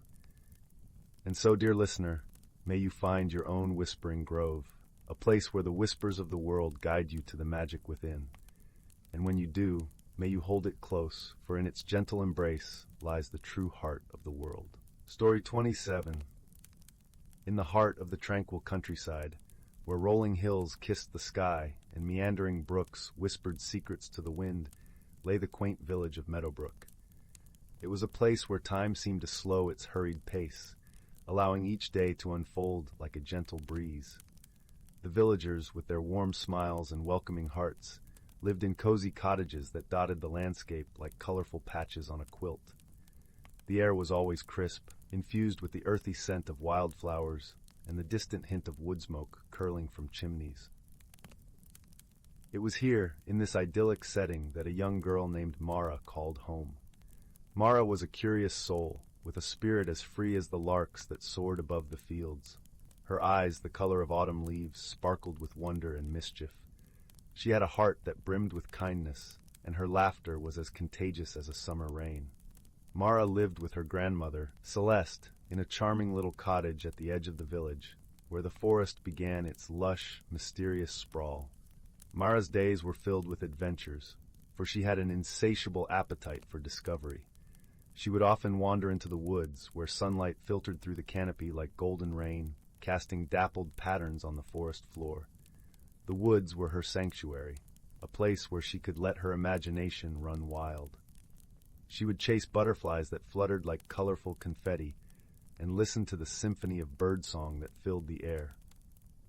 One crisp autumn morning, as Mara set off on another of her woodland escapades, her grandmother called out to her from the kitchen doorway. "Mara, dear," Celeste said, her voice as soothing as a lullaby, "do be careful in the woods today. The trees are whispering of a change in the air." Mara nodded, her curiosity piqued by her grandmother's words. Celeste had a way of speaking that always seemed to carry a hint of mystery, as though she knew more than she let on. With a wave, Mara skipped down the path, eager to see what the day would bring. As she ventured deeper into the forest, the familiar scent of pine and earth wrapped around her like a comforting shawl. The leaves crunched underfoot, a satisfying sound that marked the arrival of autumn. Mara's heart beat in time with the rhythm of nature, and she felt an inexplicable thrill, as though the woods were alive with hidden magic. It wasn't long before Mara stumbled upon something unusual. Nestled among the roots of an ancient oak was a small, ornate box, its surface etched with delicate patterns that seemed to shimmer in the dappled sunlight. It was unlike anything Mara had ever seen, and her fingers tingled with excitement as she reached down to pick it up. The box felt warm in her hands, as though it had been waiting just for her. Unable to resist, Mara carefully opened it. Inside lay a single, iridescent feather that glowed with an otherworldly light. It was as if the colors of the rainbow had been woven into its delicate strands. Mara gasped, entranced by its ethereal beauty. As she held the feather aloft, a soft wind swirled around her, carrying with it a melodic whisper. A gift for the kind-hearted, it seemed to say, a key to a world unseen. Mara's heart raced with the thrill of discovery. She felt a gentle tug, as if the feather was guiding her, urging her to follow the path deeper into the woods. With a mixture of excitement and trepidation, she tucked the feather carefully into her satchel and set off, her feet moving with a newfound purpose. The forest seemed to change around her, the trees standing taller, their leaves shimmering with a silver sheen. The air was charged with a subtle magic, and Mara felt as though she had stepped into a dream.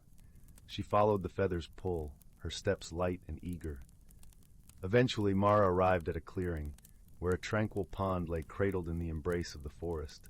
The water was as still as glass, reflecting the sky in its mirrored surface. At the edge of the pond stood a figure, cloaked in a robe that glimmered like starlight. The figure turned, revealing a face that was both wise and gentle, with eyes that seemed to hold the secrets of the universe. "Welcome, Mara," the figure said, their voice as soft as the wind through the trees. "I am Seraphina, guardian of the hidden realm." Mara's heart skipped a beat. She had heard tales of magical realms and their guardians, but she had never imagined she would meet one herself. "How do you know my name?" she asked, her voice barely a whisper. Seraphina smiled, a warm and comforting expression. "The forest speaks to those who listen, and your heart is open to its whispers. You have been chosen to receive the feather of serenity, a gift that allows you to see beyond the veil." Mara glanced at the feather in her satchel, its glow a gentle reassurance. "What does it mean?" she asked, her curiosity insatiable. "It means," Seraphina explained, "that you have the power to bridge the worlds, to see the beauty and magic that lie hidden from ordinary eyes. But with this gift comes a responsibility, to protect and cherish the wonders you discover." Mara nodded, her heart swelling with a sense of purpose. She had always felt a connection to the natural world, and now she understood why. The feather was not just a gift, it was a calling, a chance to make a difference. As the sun dipped below the horizon, painting the sky in hues of pink and gold, Seraphina extended a hand towards Mara. "Come with me," she said, "and I will show you the wonders of our realm." Mara took Seraphina's hand, and as the light of the feather enveloped them, they stepped into a world that shimmered with possibilities. The hidden realm was a place of breathtaking beauty, where flowers bloomed in colors unseen, and creatures of myth and legend roamed freely. Mara's heart soared as she explored this enchanted world, her senses alive with wonder. She met creatures of purest light, whose laughter was like a melody, and walked through meadows where the air was sweet with the scent of dreams. She marveled at the majesty of unicorns as they danced beneath the moon, their silvery manes catching the starlight. Throughout it all, Seraphina was her guide, offering wisdom and kindness with every step. Mara learned of the delicate balance that sustained this hidden realm, and of the importance of friendship and understanding. She discovered that true magic lay not in grand displays, but in the quiet moments of connection and compassion. As the days passed, Mara's heart grew ever more intertwined with the hidden world. She found herself changed, her spirit enriched by the experiences and friendships she had forged. But she also knew that her time in the realm was drawing to a close, for she had a life in Meadowbrook and a grandmother who awaited her return. On her final day in the hidden realm, Mara stood by the pond, the feather of serenity glowing softly in her hand. Seraphina appeared beside her, her eyes filled with warmth and pride. "You have grown so much, dear Mara," Seraphina said, her voice a gentle caress. "Remember, the magic of the feather is always with you, a reminder of the wonders you have seen and the friendships you have made." Mara nodded, her heart full of gratitude. "Thank you, Seraphina," she said, her voice steady despite the tears in her eyes. "I will carry these memories with me always." With a final embrace, Seraphina guided Mara back to the edge of the forest, where the familiar sights and sounds of Meadowbrook awaited. As Mara stepped back into her world, she glanced over her shoulder, catching a glimpse of the hidden realm shimmering in the distance.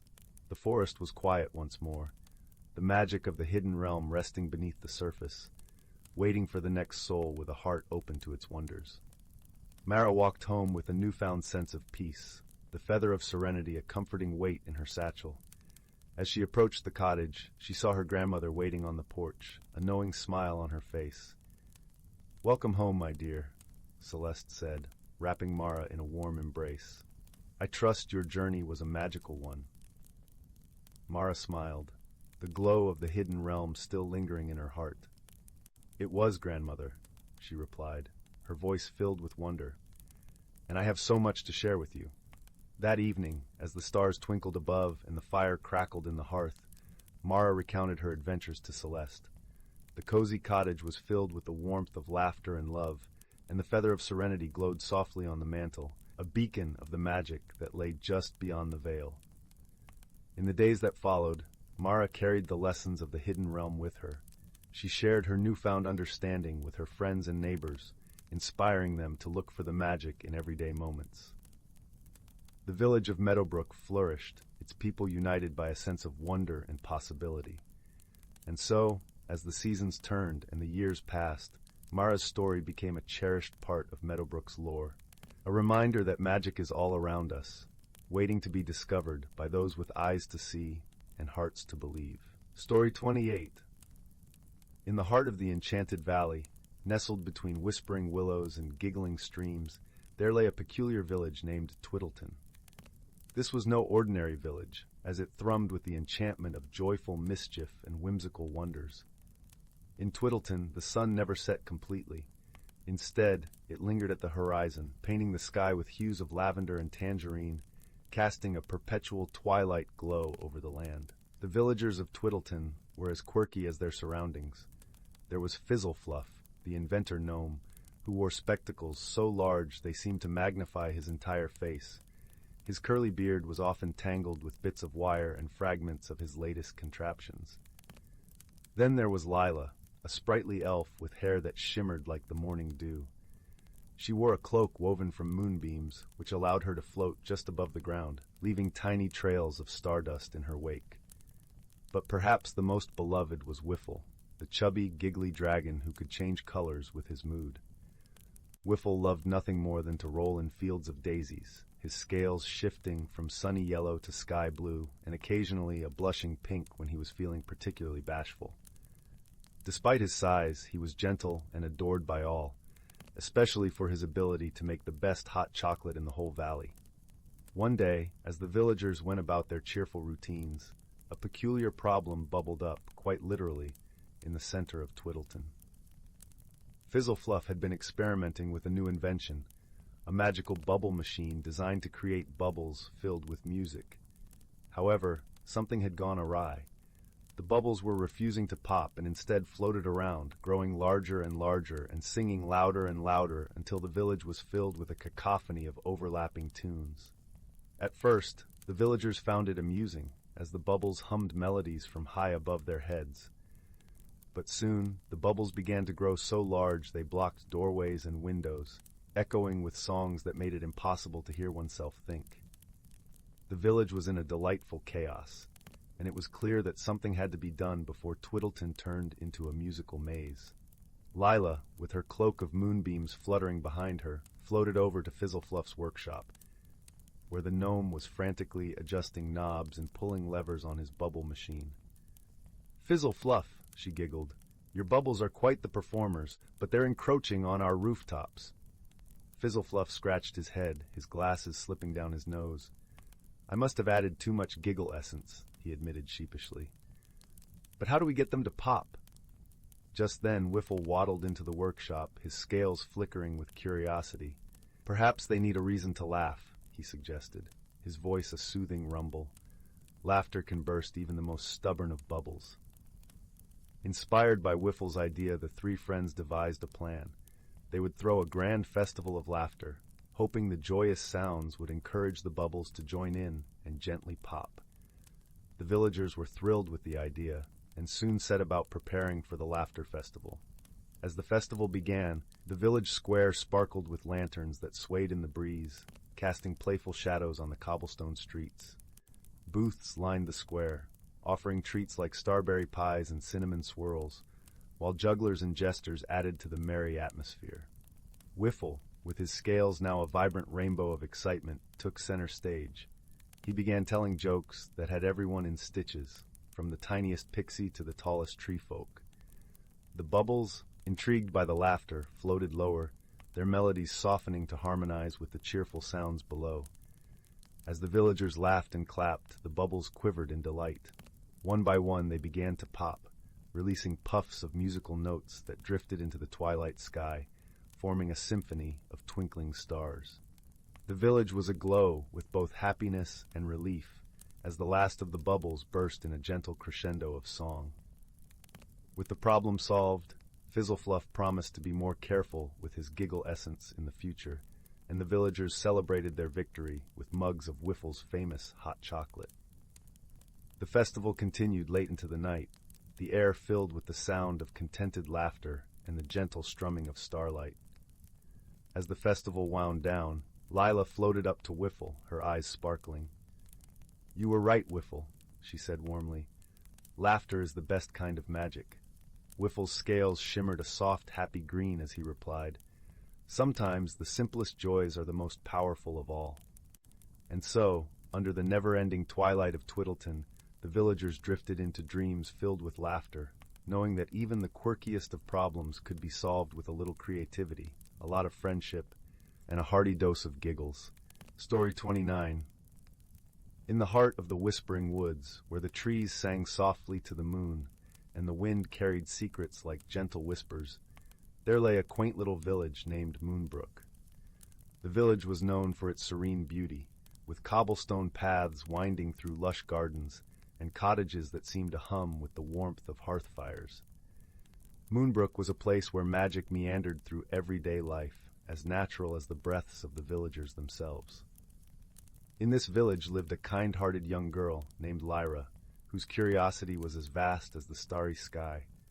With hair as golden as the sunlight filtering through autumn leaves, and eyes that twinkled with the curiosity of 1,000 questions, Lyra was beloved by everyone.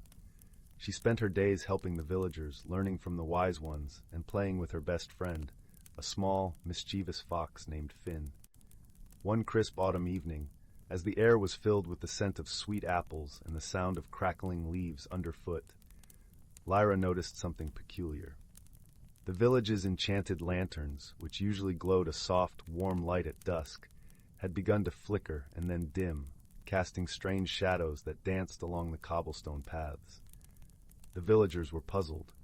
The lanterns had been a part of Moonbrook for as long as anyone could remember, their glow a symbol of the village's enchantment and harmony. Without them, the nights felt unusually dark and foreboding. Determined to solve the mystery, Lyra, with Finn scampering at her heels, decided to seek the wisdom of the village's elder, a gentle and wise woman named Elder Rowan. Elder Rowan lived in a cozy cottage nestled at the edge of the forest, surrounded by ancient trees that seemed to lean in protectively. As Lyra approached, she could see the soft glow of candlelight through the windows and smell the comforting aroma of herbal tea brewing. "Ah, Lyra, my dear," Elder Rowan greeted, her voice as soothing as a lullaby. "What brings you here on such a chilly evening?" Lyra explained the strange occurrences with the lanterns, her voice a mix of concern and curiosity. Elder Rowan listened intently, her wise eyes twinkling with thought. "Strange indeed," she mused, her fingers gently tracing the rim of her cup. "These lanterns are woven with the light of the moon and the magic of this land. If they're dimming, something must be troubling the harmony of our woods." Elder Rowan suggested they seek the guidance of the Enchanted Grove, a mystical place deep within the woods, where the ancient spirits of the forest resided. It was said that the spirits held the wisdom of ages and could see into the very heart of the land's magic. The next morning, with the sun casting a golden glow over the dewy grass, Lyra set out with Finn. The forest was alive with the songs of birds and the gentle rustle of leaves, creating a melody that seemed to guide them deeper into the woods. The path twisted and turned, leading them through thickets of wildflowers and past clear, bubbling streams. As they neared the enchanted grove, the air grew still and the light seemed to shimmer with an ethereal glow. The grove was a circle of ancient trees, their trunks gnarled with age and their branches reaching up like fingers whispering to the sky. In the center stood a stone altar, covered in soft moss and dappled with sunlight. Lyra stepped forward, her heart filled with a quiet reverence. "Great spirits of the grove," she called softly, her voice barely more than a breath. "We seek your wisdom to restore the light to our village." For a moment there was silence, and then a gentle breeze rustled through the leaves, carrying with it a soft, melodic voice. "Little one," it spoke, as if directly to her heart, "the light is dim because the balance has been disturbed. The forest's song is missing a note, a harmony that binds our world together." Lyra listened, her mind whirring with possibilities. "How can we restore the harmony?" she asked. "Listen closely, and you will find the answer," the voice replied, fading into the gentle rustle of the leaves. With a thoughtful nod, Lyra thanked the spirits and began her journey back to the village, her mind turning over the spirits' cryptic words. As the sun dipped below the horizon, casting the world in hues of pink and gold, she and Finn walked the familiar path home. That night, as Lyra lay in bed, the words of the spirits echoed in her thoughts. "Listen closely," they had said. but to what? She closed her eyes, letting the sounds of the night envelop her. The soft hooting of an owl, the distant song of crickets, the gentle whisper of the wind through the trees, each sound a note in the forest's eternal melody. Suddenly, it struck her. The song of the forest was missing a voice, the voice of the fireflies. They had always been a part of the night, their soft glow dancing among the trees, lending their light to the lanterns. But now they were silent. The next morning, with the sky painted in the soft pastels of dawn, Lyra set out to find the fireflies. Finn trotted beside her, his bright eyes reflecting the morning light. They searched the fields and meadows, the edges of streams, and the hidden nooks where the fireflies loved to gather. Finally, in a secluded glen where the sun dappled the earth, Lyra found them. The fireflies were gathered in clusters, their lights dim and flickering weakly. As she approached, a tiny firefly, its glow a faint pulse, flitted up to her. "What troubles you, little ones?" Lyra asked gently, her voice filled with concern. The firefly hovered before her, its light flickering like a candle in the wind. "The river," it whispered in a voice as soft as the evening breeze. "It's not singing as it once did. We cannot dance without its song." Lyra's heart filled with understanding. The river, which flowed through the heart of the forest, was the source of the firefly's dance. If its song was silenced, so too was the firefly's light. With renewed determination, Lyra and Finn made their way to the river. As they approached its banks, she noticed the water was lower than usual, its gentle babble reduced to a mere trickle. Upon closer inspection, Lyra discovered a large, tangled mass of fallen branches and leaves blocking the river's flow. It must have been carried downstream during a recent storm, creating a dam that silenced the river's song. Together with Finn, who used his nimble paws to tug at the smaller branches, Lyra carefully began to clear the debris. As they worked, the sun climbed higher in the sky, its warm rays casting a golden glow over their efforts. Slowly, the water began to flow more freely, and the river's song grew stronger, a melodious gurgle that filled the air. With the river's song restored, Lyra watched as the fireflies emerged from their hiding places, their lights growing brighter with each passing moment. They danced above the water, their glow weaving through the trees, casting a magical light over the forest. That evening, as the sun dipped below the horizon and the first stars began to twinkle in the velvet sky, Lyra returned to Moonbrook. The enchanted lanterns, now filled with the fireflies' light, glowed warmly once more, casting a comforting light over the village. The villagers, grateful and relieved, gathered to thank Lyra for her bravery and insight. Elder Rowan, with a twinkle in her wise eyes, placed a gentle hand on Lyra's shoulder. "You have restored the harmony, my dear," she said softly. "You listened with your heart and brought light back to our home." Lyra smiled, her heart filled with warmth and joy. As she looked around at the glowing lanterns and the smiling faces of her friends and family, she knew that the true magic lay not just in the light of the lanterns, but in the love and harmony of the village. And so, with the lanterns once again casting their gentle glow and the fireflies dancing joyously, Moonbrook settled into a peaceful night, the mystery resolved and the harmony restored. Lyra, with Finn curled up beside her, drifted into a gentle sleep, her dreams filled with the melodies of the whispering woods and the comforting glow of enchanted light. Story 30. In the gentle embrace of a twinkling starfield, where the cosmic currents danced like silken threads across the vast expanse, there lay a peculiar little planet called Glimmer. Its surface shimmered with an ethereal glow, caused not by any natural phenomenon, but by the bioluminescent flora that covered its landscape. Here, under the soothing light of 3 crescent moons, an extraordinary story of friendship was about to unfold. Glimmer was known throughout the galaxies for its breathtaking beauty and harmonious living beings. Among its inhabitants was a young, curious creature named Leora. Leora was a lumelite, a species with skin that glowed faintly in shades of blue and purple, a reflection of their emotions. The lumelites were gentle beings, known for their empathy and wisdom, living in harmony with their vibrant surroundings. Leora, with her luminescent skin and bright, curious eyes, often wandered the glowing meadows, drawn to the mysteries of the universe. One evening, as the moons cast their soft beams over the landscape, she stumbled upon something unusual. There, nestled amongst the radiant blossoms, was a small, metallic object, a pot of sorts, which seemed out of place in the natural beauty of Glimmer.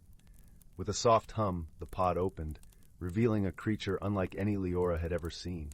It was a kraken, a sturdy, rock-skinned being from the distant, mountainous planet of rock. The kraken's name was Thal, and he had crash-landed on Glimmer due to a navigational error in his interstellar journey. Thal was as different from Leora as night is from day. His exterior was rugged, with a texture reminiscent of polished stone, and he was much larger, casting a shadow that seemed to swallow the light around him. Initially, Thal was wary of Leora, his eyes narrow with suspicion, for he had learned to be cautious of strangers in his travels. "Who are you?"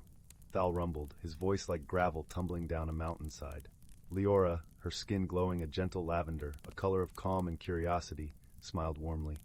"I am Leora, and you are on Glimmer. You seem far from home, traveler." Thal nodded, feeling a pang of homesickness. "I am Thal from Rock. My ship malfunctioned, and I've found myself here." Despite their differences, Leora offered her assistance. "Come, let us journey to the village. Perhaps we can find a way to repair your ship." As they walked, the soft rustle of leaves and the gentle hum of glowing insects filled the air, creating a symphony of tranquility. Leora shared stories of Glimmer, her voice as soothing as the breeze, while Thal listened, his initial apprehension slowly melting away.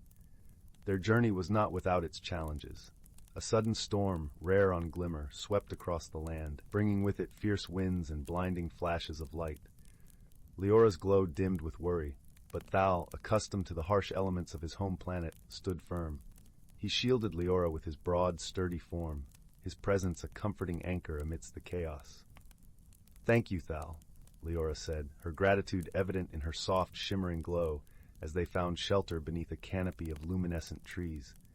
"You would have done the same for me," Thal replied, his voice now softer, carrying an unexpected warmth. As they waited for the storm to pass, they shared stories from their worlds, finding common ground in their love for exploration and the beauty of the universe. Leora spoke of the vibrant festivals of Glimmer, where colors danced like the wind, while Thal recounted the majestic rock formations of Rock, carved by time and nature's whim. Through their tales, they discovered a bond that transcended their physical differences. Leora's glow became brighter, reflecting the warmth of newfound friendship, while Thal's stony exterior softened, his eyes glinting with a newfound light. The storm eventually subsided, leaving the land refreshed and sparkling under the moonlit sky. Together, they continued their journey to the village, where the Lumalites welcomed Thal with open arms and curious minds. They marveled at his strength and resilience, qualities they soon learned were matched by a gentle heart. With the help of the Lumalites, Thal's ship was repaired, ready to set sail across the stars once more.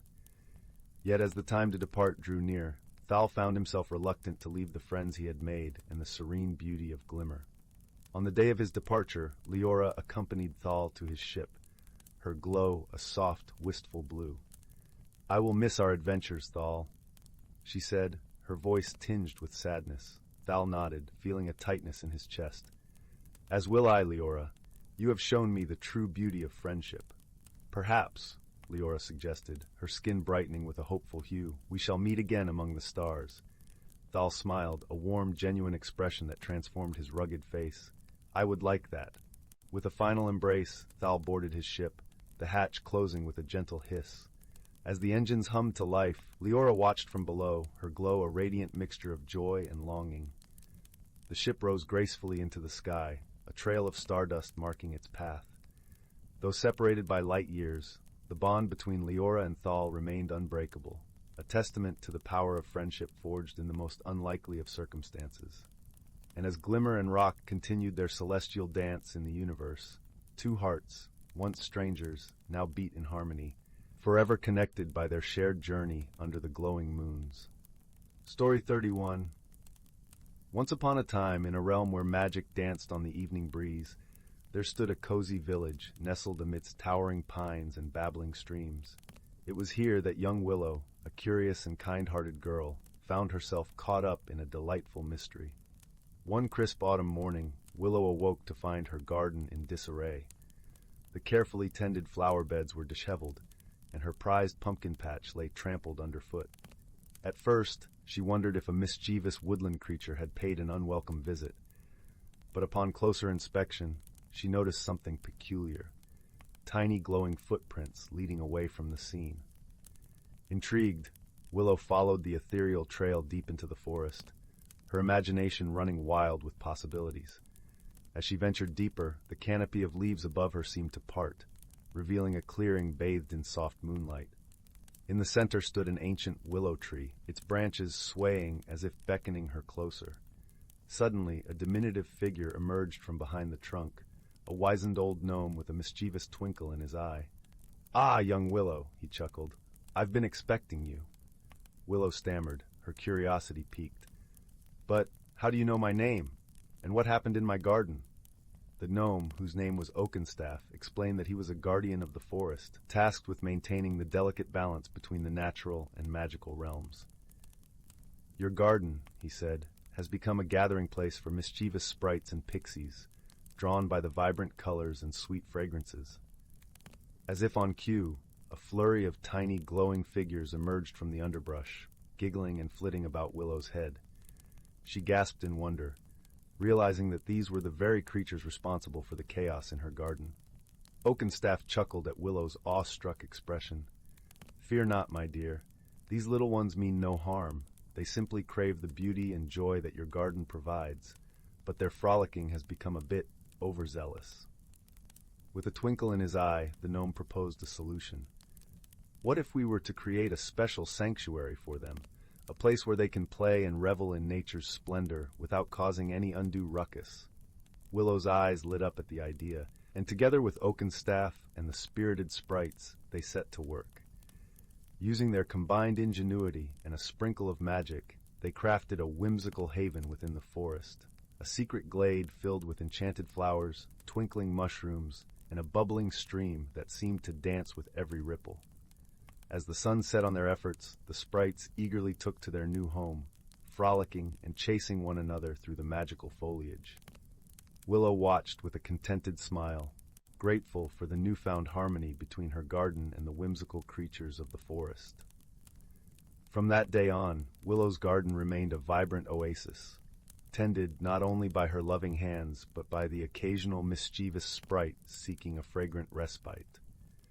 And whenever she glimpsed a twinkle of light or heard the faint tinkling of laughter on the breeze, she knew that the magic of the forest was alive and well, thanks to the wisdom of Oakenstaff and the joyful spirits that called it home. Story 32. Title: The Whispering Grove.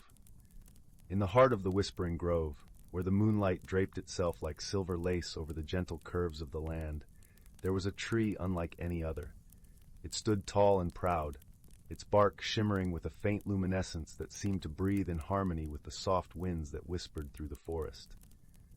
The tree was called the Echoing Elm, and it held secrets that only the bravest or most curious dared to uncover. In a small, cozy cottage not far from the edge of this mystical grove lived a young girl named Lila. Her hair was a cascade of golden curls, and her eyes sparkled with the curiosity of 1,000 unsolved mysteries. Lila loved the forest. She loved its tales, its secrets, and most of all the magical stories the trees seemed to tell. Every night, as the world outside her window slipped into the quietude of twilight, she would dream of the adventures that lay hidden beneath the forest's canopy. One crisp autumn afternoon, as the sun dipped low in the sky, painting the world in hues of amber and gold, Lila set out towards the Whispering Grove.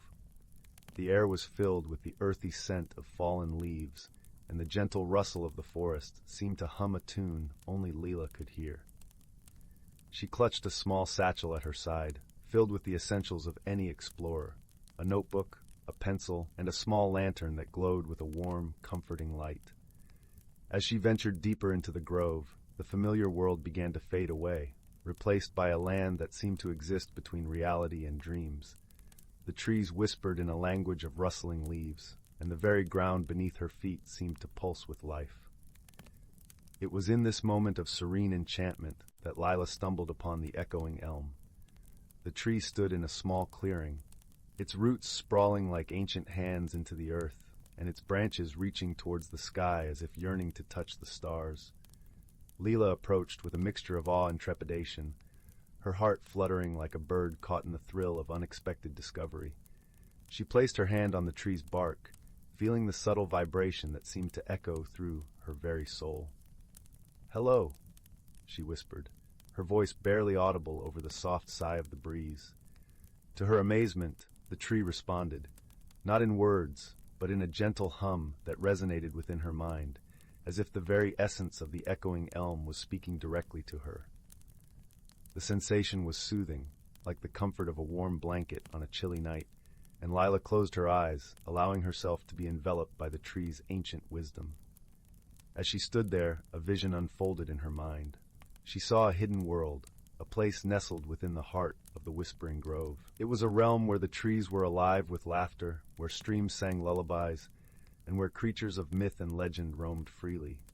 This world was called the Ethereal Glade, and it was a place of magic and wonder, protected by the echoing elm itself. Intrigued by the vision, Lila knew she must find a way to enter this hidden world. She thanked the elm for its guidance and promised to return.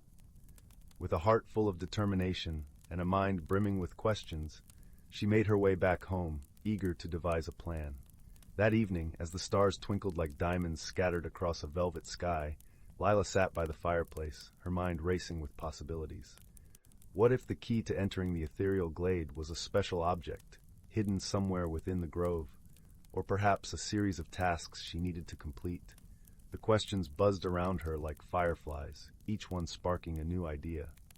The next day, with the sun gently warming the earth, Lila returned to the grove, her satchel packed with provisions for a longer journey. As she walked, she whispered a song she had learned from her grandmother, a melody said to bring luck and protection to those who traveled through enchanted lands. The forest seemed to respond to her song, the leaves dancing in rhythm with her words. Determined to find the entrance to the ethereal glade, Lila spent hours exploring the grove. She followed the streams that wound like silver ribbons through the forest, climbed the sturdy branches of ancient oaks, and listened to the stories carried by the wind. But as the sun began its descent, painting the sky in shades of pink and lavender, she found herself no closer to her goal than when she had started. Feeling a twinge of disappointment, Lila sat beneath the echoing elm, her back resting against its comforting bark. She closed her eyes and let out a long, slow breath, allowing the tension to slip away like water flowing downstream. As she sat in silence, a gentle warmth began to spread through her body, and she felt the hum of the elm once more, a soothing presence that seemed to cradle her worries. In that moment of stillness, Lila realized the answer had been with her all along. The key to the ethereal glade was not an object to be found or a task to be completed, but rather a state of being. It was about opening her heart and mind to the magic that surrounded her, about embracing the wonder of the world with a child's untainted joy. With this newfound understanding, Lila rose to her feet and looked around the grove with fresh eyes. The forest seemed to shimmer with an ethereal glow, and she felt a gentle tug at her heart, guiding her towards a path she had not noticed before. It was a narrow trail, lined with wildflowers that glowed softly in the fading light, and as Lila stepped onto it, she felt a sense of belonging, as if she were being welcomed home after a long journey. The path led her deeper into the grove, and with each step the air grew sweeter, filled with the scent of blooming jasmine and rich, fertile earth. The trees stood tall and proud, their leaves whispering secrets that danced on the wind. Lila felt a profound sense of peace, a connection to the world around her that she had never experienced before. At last, she emerged into a clearing bathed in moonlight, where the boundary between the ordinary and the extraordinary seemed to blur. This was the ethereal glade, a place where the magic of the forest flowed like a river, binding the land and its creatures in a tapestry of harmony and wonder. Lila's heart soared with joy as she explored this hidden world. She met creatures of all shapes and sizes, each one more wondrous than the last. There were feathered griffons with eyes like molten gold, gentle unicorns whose manes shimmered with every color of the rainbow, and tiny sprites that flitted about like living jewels, their laughter a symphony of bells. But of all the creatures she met, it was a small, unassuming creature that captured her heart the most. It was a woodland spirit, no taller than her knee, with eyes that sparkled like dew-kissed leaves and a smile as warm as the summer sun. His name was Fen, and he had the curious ability to communicate with all living things, a gift that made him a beloved friend to every creature in the glade. Fen and Lila quickly became inseparable, their days filled with laughter and exploration. They wandered the glade, uncovering its many secrets, from hidden grottos that glowed with an inner light to ancient stones that sang of times long past. And with each adventure, Lila felt her heart grow lighter, her spirit soaring on the wings of newfound freedom. Yet as the days turned into weeks, a shadow loomed over the ethereal glade. The magic that flowed like a river began to wane, and the vibrant colors of the land dimmed as if a veil was being drawn over the sun. The creatures grew restless, their laughter fading into whispers of concern. Determined to help her newfound friends, Lila turned to Fen for guidance. Together they sought the wisdom of the ancients, seeking answers in the stories etched into the stones and the songs sung by the wind. It was in these tales that they discovered the cause of the glade's plight. The heart of the echoing elm, the source of the glade's magic, was ailing. The elm's heart was a crystal of pure light, nestled deep within the tree's trunk. It was a fragile thing, sensitive to the balance of the world, and it had grown weak as the harmony of the forest faltered. To save the glade, Lila and Fen would need to restore the balance, to rekindle the magic that flowed through the land like a living river.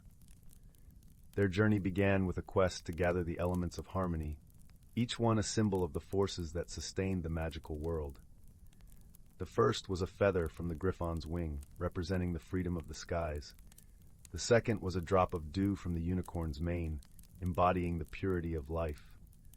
The third was a stone from the riverbed, signifying the strength of the earth.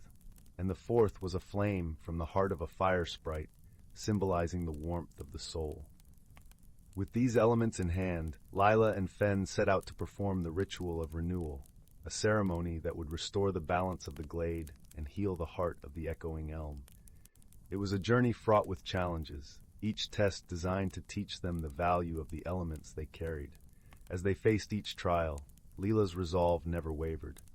With Fen by her side, she learned to trust in her own strength, to embrace the wisdom of the forest, and to find courage in the darkest of times.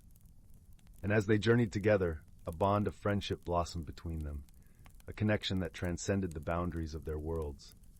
At last, they stood before the echoing elm, the elements of harmony gathered and their hearts united in purpose. With a deep breath, Lila began the ritual, her voice a melody that wove through the air like a gentle breeze. The elements responded to her song, their magic weaving together to form a tapestry of light and color.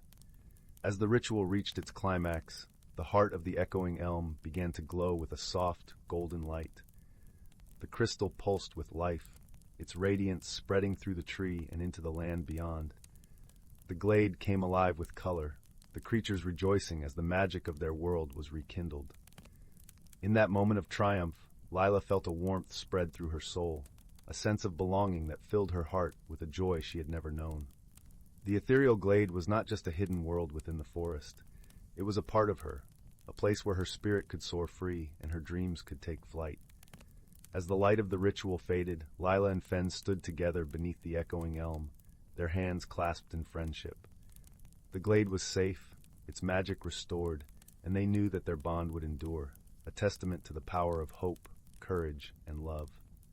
With a heart full of gratitude, Lila bid farewell to the ethereal glade, promising to return whenever the winds of adventure called her name. As she made her way back through the whispering grove, the forest seemed to smile upon her, its trees swaying in gentle farewell. And when she emerged from the grove, the world seemed a little brighter, the air a little sweeter, and the sky a little more vast. For Lila had discovered the true magic of the forest, a magic that lived not in the trees or the creatures, but in the hearts of those who dared to dream. In the days that followed, Lila often returned to the Whispering Grove, her spirit forever entwined with the wonders of the ethereal glade. She carried the lessons of her journey with her, a beacon of light that guided her through the challenges of life. And on quiet evenings, as the world slipped into slumber and the stars began their nightly dance, Lila would sit by the fireplace, her heart aglow with the warmth of memories, and whisper the stories of the forest to the crackling flames. For she knew that the magic of the Whispering Grove would live on in every tale, every dream, and every heart that dared to believe. And so, in the gentle glow of the firelight, surrounded by the love of her family and friends, Lila drifted into sleep, her dreams filled with the wonders of the ethereal glade and the promise of new adventures yet to come. Story 33. Once upon a time, nestled within the gentle folds of the Whispering Woods, there was a village known as Stillwater Hollow. Its name was whispered with warmth, for it was a place where time seemed to stretch luxuriously, cradling the lives of its inhabitants in a comforting embrace. The village was famed for its crystal-clear river that sang stories of old as it wound through blooming meadows and beneath ancient trees. It was a place where the sun's golden fingers caressed the earth with tenderness, and the moon bathed the night in a silvery glow. One such night, when the stars were scattered across the sky like diamonds on a velvet cloth, a young girl named Leora sat by the riverbank. She was a curious soul, with eyes the color of autumn leaves, and a heart that danced to the rhythm of the world around her. Leora loved the sounds of the forest, the whispers of the wind, and the stories the elders told by the fireside.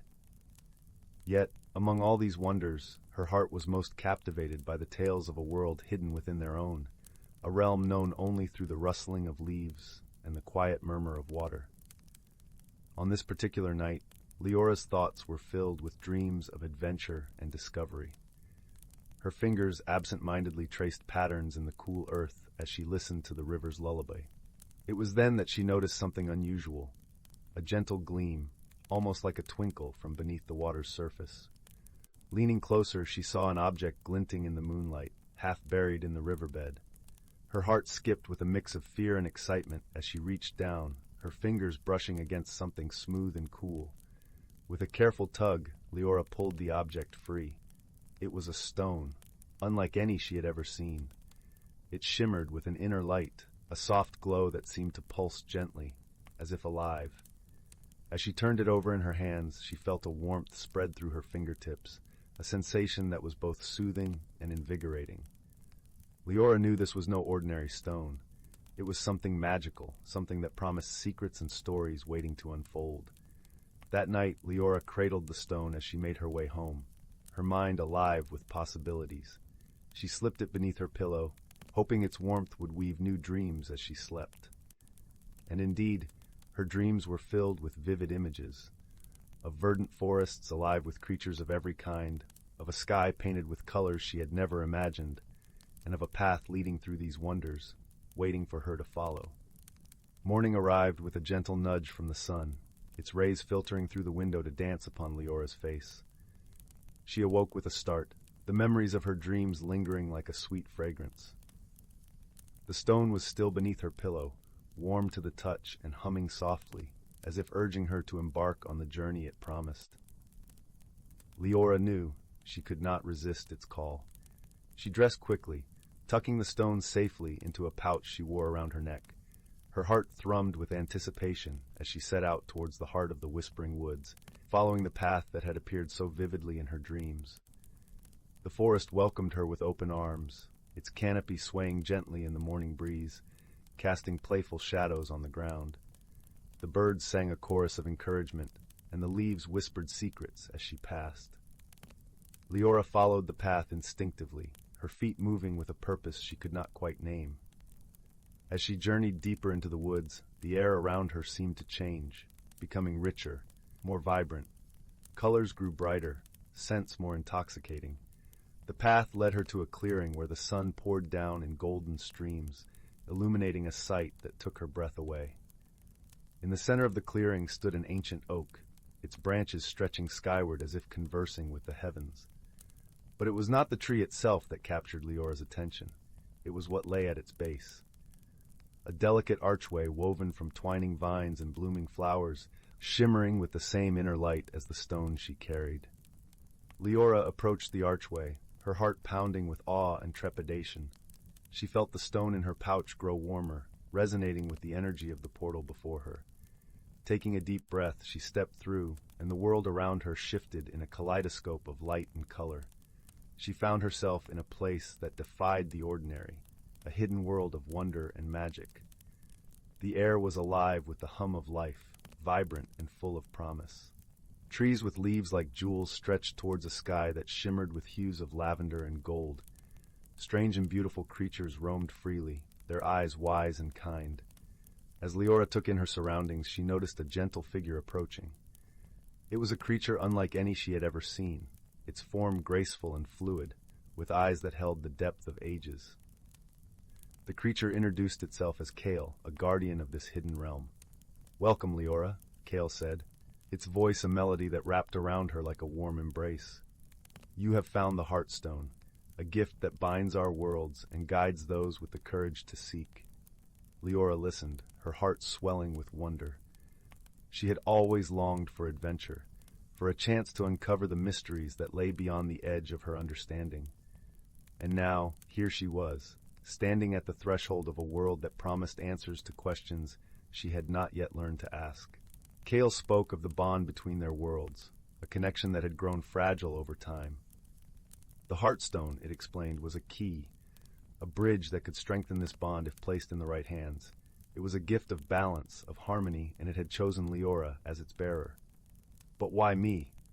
Leora asked, her voice a mix of awe and uncertainty. Kale's eyes sparkled with kindness. "Because you listen, child. You hear the whispers of the world and understand the language of life. You have the heart to see beyond what is and to dream of what could be." With these words, Leora felt a warmth bloom within her, a sense of belonging and purpose she had never known. She realized that her journey had only just begun, that the path ahead was one of growth and discovery, not just for herself, but for the worlds entwined by the Heartstone. Days turned into weeks as Leora explored the hidden realm, learning its secrets and forging bonds with its inhabitants. She discovered that the stone's magic was not one of power, but of empathy and understanding.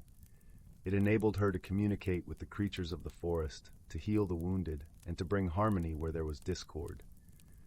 Through these experiences, Leora grew, her spirit enriched by the friendships she formed and the wisdom she gained. She learned that true strength lay not in domination, but in compassion, that the most profound changes came from within, guided by the gentle light of hope and the courage to embrace the unknown. As her journey unfolded, Leora found herself drawn back to the archway, the portal that had brought her to this world of wonder. She knew it was time to return, to bring the lessons of the hidden realm back to Stillwater Hollow, to share the magic she had found with those she loved. With a heart full of gratitude, Leora bid farewell to her new friends, promising to return one day. Kale accompanied her to the archway, its presence a comforting reminder that the bond they shared would endure. "Remember, Leora," Kale said softly, "the Heartstone is a gift, but its true magic lies in the choices you make and the love you give." With these words echoing in her heart, Leora stepped through the archway and back into the Whispering Woods. The familiar sights and sounds embraced her, yet everything felt different, as if seen through new eyes. As she made her way home, Leora carried the warmth of the hidden realm within her, a light that would guide her and those around her. She knew that the journey was far from over, that life itself was an adventure filled with mysteries waiting to be uncovered. And so, as the sun set behind the hills, casting its golden glow over Stillwater Hollow, Leora sat by the river once more. The Heartstone rested in her hands, its gentle warmth a reminder of the world she had discovered and the journey that had transformed her. In the quiet of the evening, with the river singing softly and the stars beginning to twinkle above, Leora closed her eyes and whispered a promise to the world she had come to love.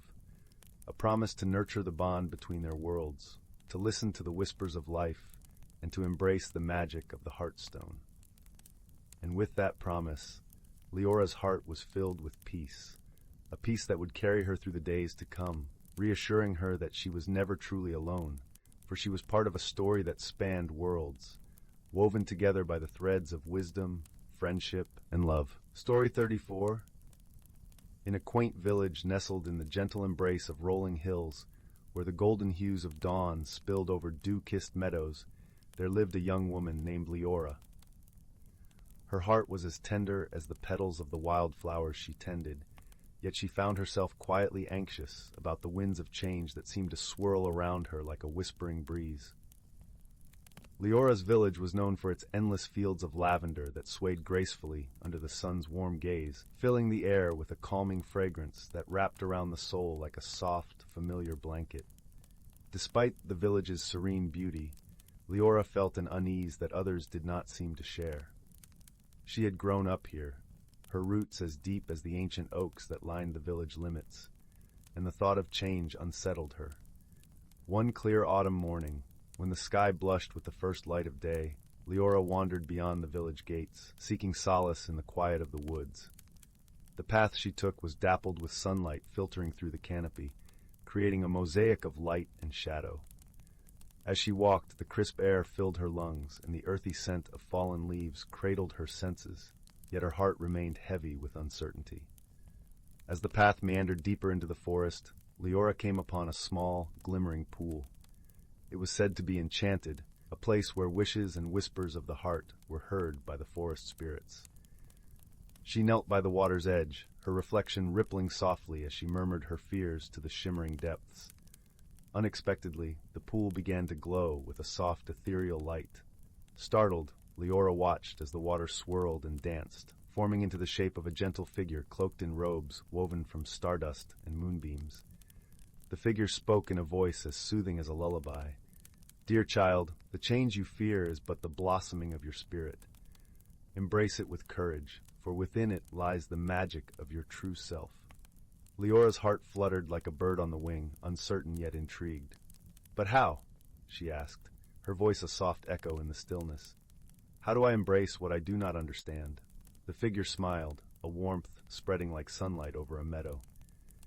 "You are not alone on this journey. Seek the guidance of those who walk with you, for wisdom and friendship shall light your path." With that, the figure dissolved back into the pool, leaving Leora to ponder the meaning of its words. Her footsteps led her back to the village, where she found her dear friend, Rowan, busy crafting delicate wreaths from the last blooms of the season. His eyes, the color of the deepest forest, twinkled with kindness as he listened to her tale. "Fear not, Leora," Rowan said, his voice a comforting murmur like the rustling of leaves. "Change is but a dance, and we are all learners. Let us walk this path together, and perhaps we shall find the beauty hidden within it." Encouraged by Rowan's words, Leora began to notice the subtle magic in everyday things. The way the sun painted the sky with hues of orange and pink at dusk, the laughter of children that floated on the breeze, and the quiet perseverance of nature as it prepared for the slumber of winter. Each moment was a reminder that change was a natural rhythm of life. As days turned to weeks, Leora found herself drawn to a secluded glen where an ancient oak stood watch. Its branches spread wide, offering shelter and wisdom to those who sought it. She often sat beneath its boughs, listening to the stories the wind carried from distant lands, and gradually, her heart began to unfurl like a flower greeting the sun. One evening, as the first stars blinked into being, she noticed something remarkable. Tiny, luminescent butterflies fluttered around her, their wings shimmering with the colors of twilight.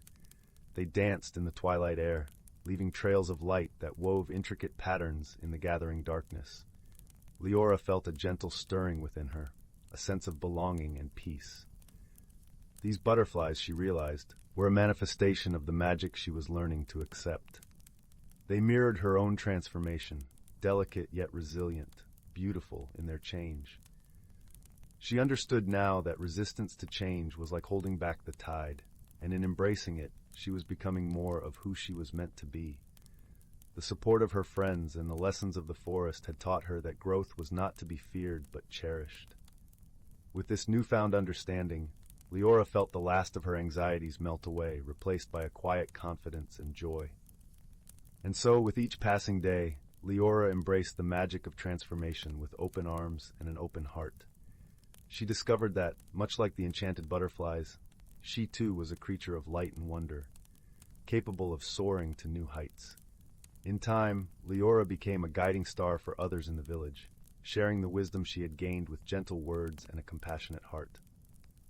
Her story, woven with threads of change and magic, echoed through the village, carried by the wind to the ears of those who needed it most.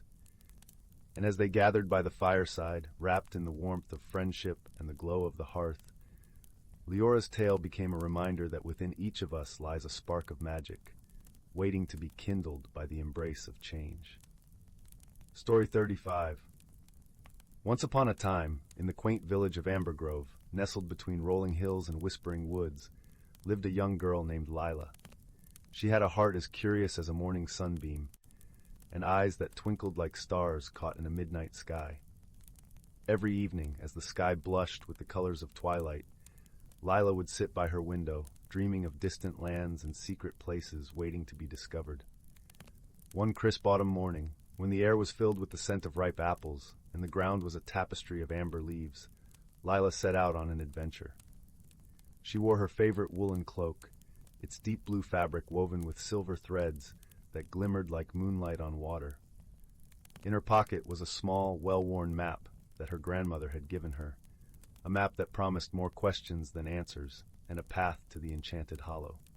Lila's journey began at the edge of the whispering woods, where the trees stood tall and proud, their leaves murmuring secrets to the wind. She followed a narrow path that twisted and turned like a ribbon unfurling in the breeze. As she walked, the forest seemed to come alive. The rustle of leaves was a soft symphony, and the sunlight danced through the branches, painting the ground with golden patterns. It wasn't long before Lila encountered her first whimsical friend. A small, fluffy creature with fur as white as snow and eyes as round as marbles appeared from behind a tree stump. It was a whimsy puff, a creature known for its playful nature and gentle heart. The whimsy puff chirped a merry greeting, its tiny paws gesturing for Lila to follow. Together they ventured deeper into the woods, where the air grew sweeter with the scent of honeysuckle and wildflowers. Here the trees were adorned with lantern-like blossoms that glowed softly, casting a warm, inviting light. It was as if the forest itself was welcoming Lila, guiding her steps with care. As they walked, Lila and the whimsy puff came upon a babbling brook. The water was crystal clear, and the pebbles beneath shimmered like jewels. On the other side of the brook stood a peculiar bridge, woven from vines and sprinkled with tiny twinkling lights.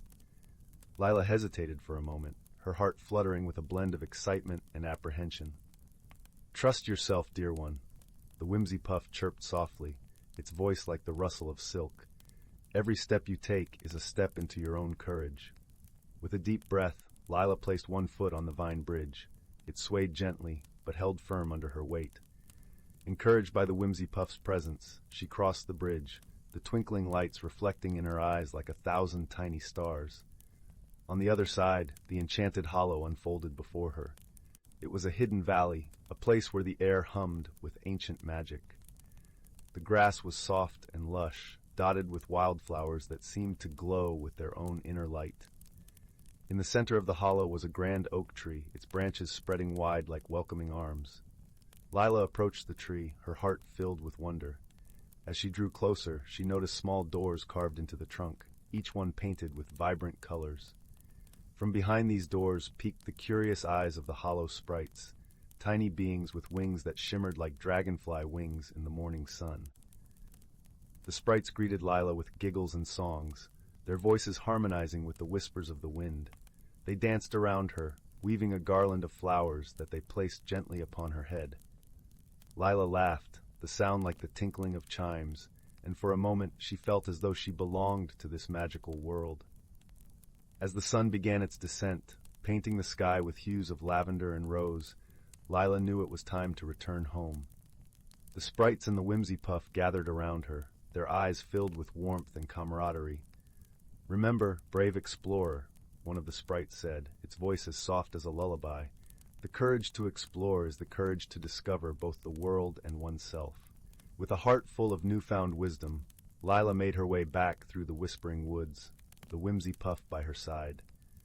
As she crossed the vine bridge, she realized that the journey had changed her. She felt lighter, as if her spirit had become as buoyant as the autumn leaves dancing in the breeze. When Lila finally returned to Ambergrove, the village was bathed in the gentle glow of evening. She stood for a moment, looking back at the path she had traveled, feeling a deep sense of gratitude for the wonders she had witnessed and the friends she had made. That night, as Lila lay in bed, she could still hear the soft lullaby of the forest, the gentle murmur of the brook, and the whispers of the hollow sprites. She closed her eyes, a smile playing on her lips, and drifted into a peaceful sleep, her dreams filled with the promise of more adventures to come. And so, in the heart of the enchanted forest, beneath a sky sprinkled with stars, the story of Lila and her journey into the enchanted hollow came to a gentle, heartwarming close, a tale of courage, discovery, and the magic that lies within every heart willing to take the first step into the unknown. Story 36. In the quaint village of Meadowbrook, nestled between lush, rolling hills and a gently murmuring brook, there was a little cobblestone cottage with ivy climbing up its walls. It was here, in this cozy nook of the world, that a young girl named Melis lived with her grandmother, who was known for her gentle smile and the sweet aroma of lavender that always lingered about her. Melis had hair the color of autumn leaves and eyes that twinkled like the stars on a clear winter's night. She loved to wander through the fields and forests that surrounded their village, always on the lookout for hidden wonders and secret paths. One sunny morning, as the first light of dawn kissed the dew-kissed grass, Melis set out with a small wicker basket, hoping to gather wildflowers. As she strolled through the meadow, a glint of something unusual caught her eye. It was a small, ornate key, half buried in the earth, its metal cool and smooth to the touch. Melis picked it up, feeling a gentle hum of warmth in her palm, and tucked it safely into her pocket, curiosity alight in her heart. Returning home, Melis showed the key to her grandmother, whose eyes widened with recognition. "This, my dear, is no ordinary key," her grandmother said, her voice soft and soothing as the rustle of leaves in the wind. "It once belonged to the great tree of whispers, where the oldest tales and secrets of the forest reside." Intrigued and eager, Melis decided to visit the great tree, a towering ancient oak that stood proudly at the heart of the forest. With her grandmother's blessing and a few words of wisdom tucked into her heart, Melis set off on her journey, the key safely around her neck on a simple leather cord. As she ventured deeper into the forest, the air grew cooler, the light filtering through the canopy, painting the ground in dappled gold and green. The forest seemed to hum with life around her, every rustle of leaves and chirp of birds weaving a tapestry of sound that was both comforting and invigorating. Along the way, Melis met a wise old owl named Horace, who perched upon a low branch, his feathers a soft blend of whites and grays. Horace had eyes that seemed to hold the depth of ages, and he greeted Melis with a gentle nod. "You seek the great tree," he hooted softly. "Beware, for it guards its secrets well, and only those with open hearts and minds may learn what they seek." Encouraged by Horace's words, Melis thanked him and continued on her path, feeling a sense of purpose guiding her steps. As she walked, she encountered a family of squirrels, their bushy tails flicking playfully as they chattered amongst themselves. One of the smaller squirrels, with fur as red as a setting sun, scampered up to Melis. "You're looking for the great tree, aren't you?" the little squirrel squeaked. "It's not far now, but remember, the tree does not reveal its secrets through strength, but through understanding." Melis nodded, grateful for the guidance and the reminder that wisdom, not force, would light her way. She pressed on, the forest growing denser around her, until she finally stood before the majestic great tree of whispers. Its trunk was wide and gnarled, roots spreading out in a web of strength and stability. The leaves rustled in a language all their own, and Melis felt the key grow warm against her chest. Taking a deep breath, Melis approached the tree, noticing a small, ancient lock nestled amongst the roots. With gentle hands, she inserted the key, feeling a soft click as it turned. The tree shivered slightly, and a soft, melodious voice filled the air. "You have come seeking wisdom, young one," the tree murmured, its voice like the softest breeze. "What is it that you wish to know?" Melis thought for a moment, her heart full of questions, yet one stood out above the rest. "How can I help those I love find happiness and peace?" The tree seemed to smile, its branches swaying gently. True happiness, dear child, is found in the connections we nurture with others. It lies in kindness, understanding, and the courage to listen with an open heart. As the tree spoke, Malus felt a warmth spread through her, a gentle light that seemed to illuminate the path forward. She thanked the great tree, promising to carry its wisdom with her always. With a heart full of newfound understanding, Malus made her way back home, her journey through the forest now a cherished memory. Along the way, she bid farewell to Horace the owl and the playful squirrels, feeling grateful for the friends she had made. When she arrived at her cottage, her grandmother welcomed her with open arms, the scent of freshly baked bread wafting through the air. As they sat together by the fire that evening, Malus shared her adventure and the lessons she had learned. Her grandmother listened with a smile, her eyes twinkling with pride. "You have grown, my dear Malus. Remember, it is through love and understanding that we find the truest happiness." As the fire crackled softly and the stars began to twinkle in the night sky, Malus felt a deep sense of peace settle over her. She knew that the journey had changed her, and she was ready to face the world with a heart full of kindness and the wisdom of the great tree guiding her steps. And so, in the quiet, comforting glow of the hearth, Malus drifted into a gentle sleep, her dreams filled with the whispering leaves and the promise of new adventures to come. The village of Meadowbrook, nestled in its serene valley, continued to thrive, wrapped in the warmth of friendships old and new, where wonder awaited at every turn. Story 37.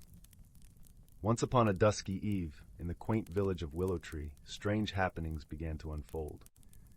The townsfolk, who usually spent their evenings gathered around crackling hearths swapping tales, found their firesides mysteriously extinguished one by one. Young Rowan, an inquisitive lass with sparkling eyes, was the first to notice this oddity.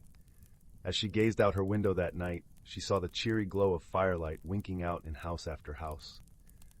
The next morning, Rowan set out to investigate, her worn boots crunching through the fresh snowfall. She knocked on the door of her dear friend Hazel, a kindly elder renowned for her wisdom. "Good morrow, Rowan," Hazel greeted with a warm smile, ushering the girl inside to her cozy cottage. "What brings you out on such a frosty day?" Rowan explained the bizarre occurrence, and Hazel's brow furrowed in thought. "How peculiar. Let me consult my magical companions. They may have insight we lack." With a wave of her gnarled oak staff, Hazel summoned her faithful friends, a sprightly pixie named Glow, a wise old gnome named Mosscap, and a radiant fairy called Lumina. "Our fires too have been snuffed," Glow lamented, her gossamer wings drooping, "and our lanterns sputter and fade." "A strange chill seems to have settled over the land," rumbled Mosscap, stroking his long beard, "almost as if the very light itself is being drained away." Lumina floated closer, her golden tresses shimmering. "I sense a dark presence lurking in the shadows of the bird oak grove. Perhaps the answer lies there." Hazel nodded solemnly. "Then to the grove we must venture. Stay close, my friends, and keep your wits about you." With Rowan in tow, the unlikely band made their way through the silent, snow-hushed forest. An unnatural gloom hung in the air, the shadows seeming to pool and writhe. Rowan shivered, drawing her cloak tighter. At last, they reached the twisted boughs of the ancient bird oak. A faint, sickly miasma seeped from a crevice in the trunk. Mosscap inspected it closely, his wise eyes narrowing. "Aha! I've found the source of the darkness," he proclaimed.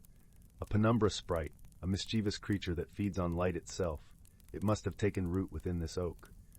"But how do we banish it?" Rowan asked anxiously. "Surely such a being of shadow will not yield easily." Lumina's radiant form brightened with determination.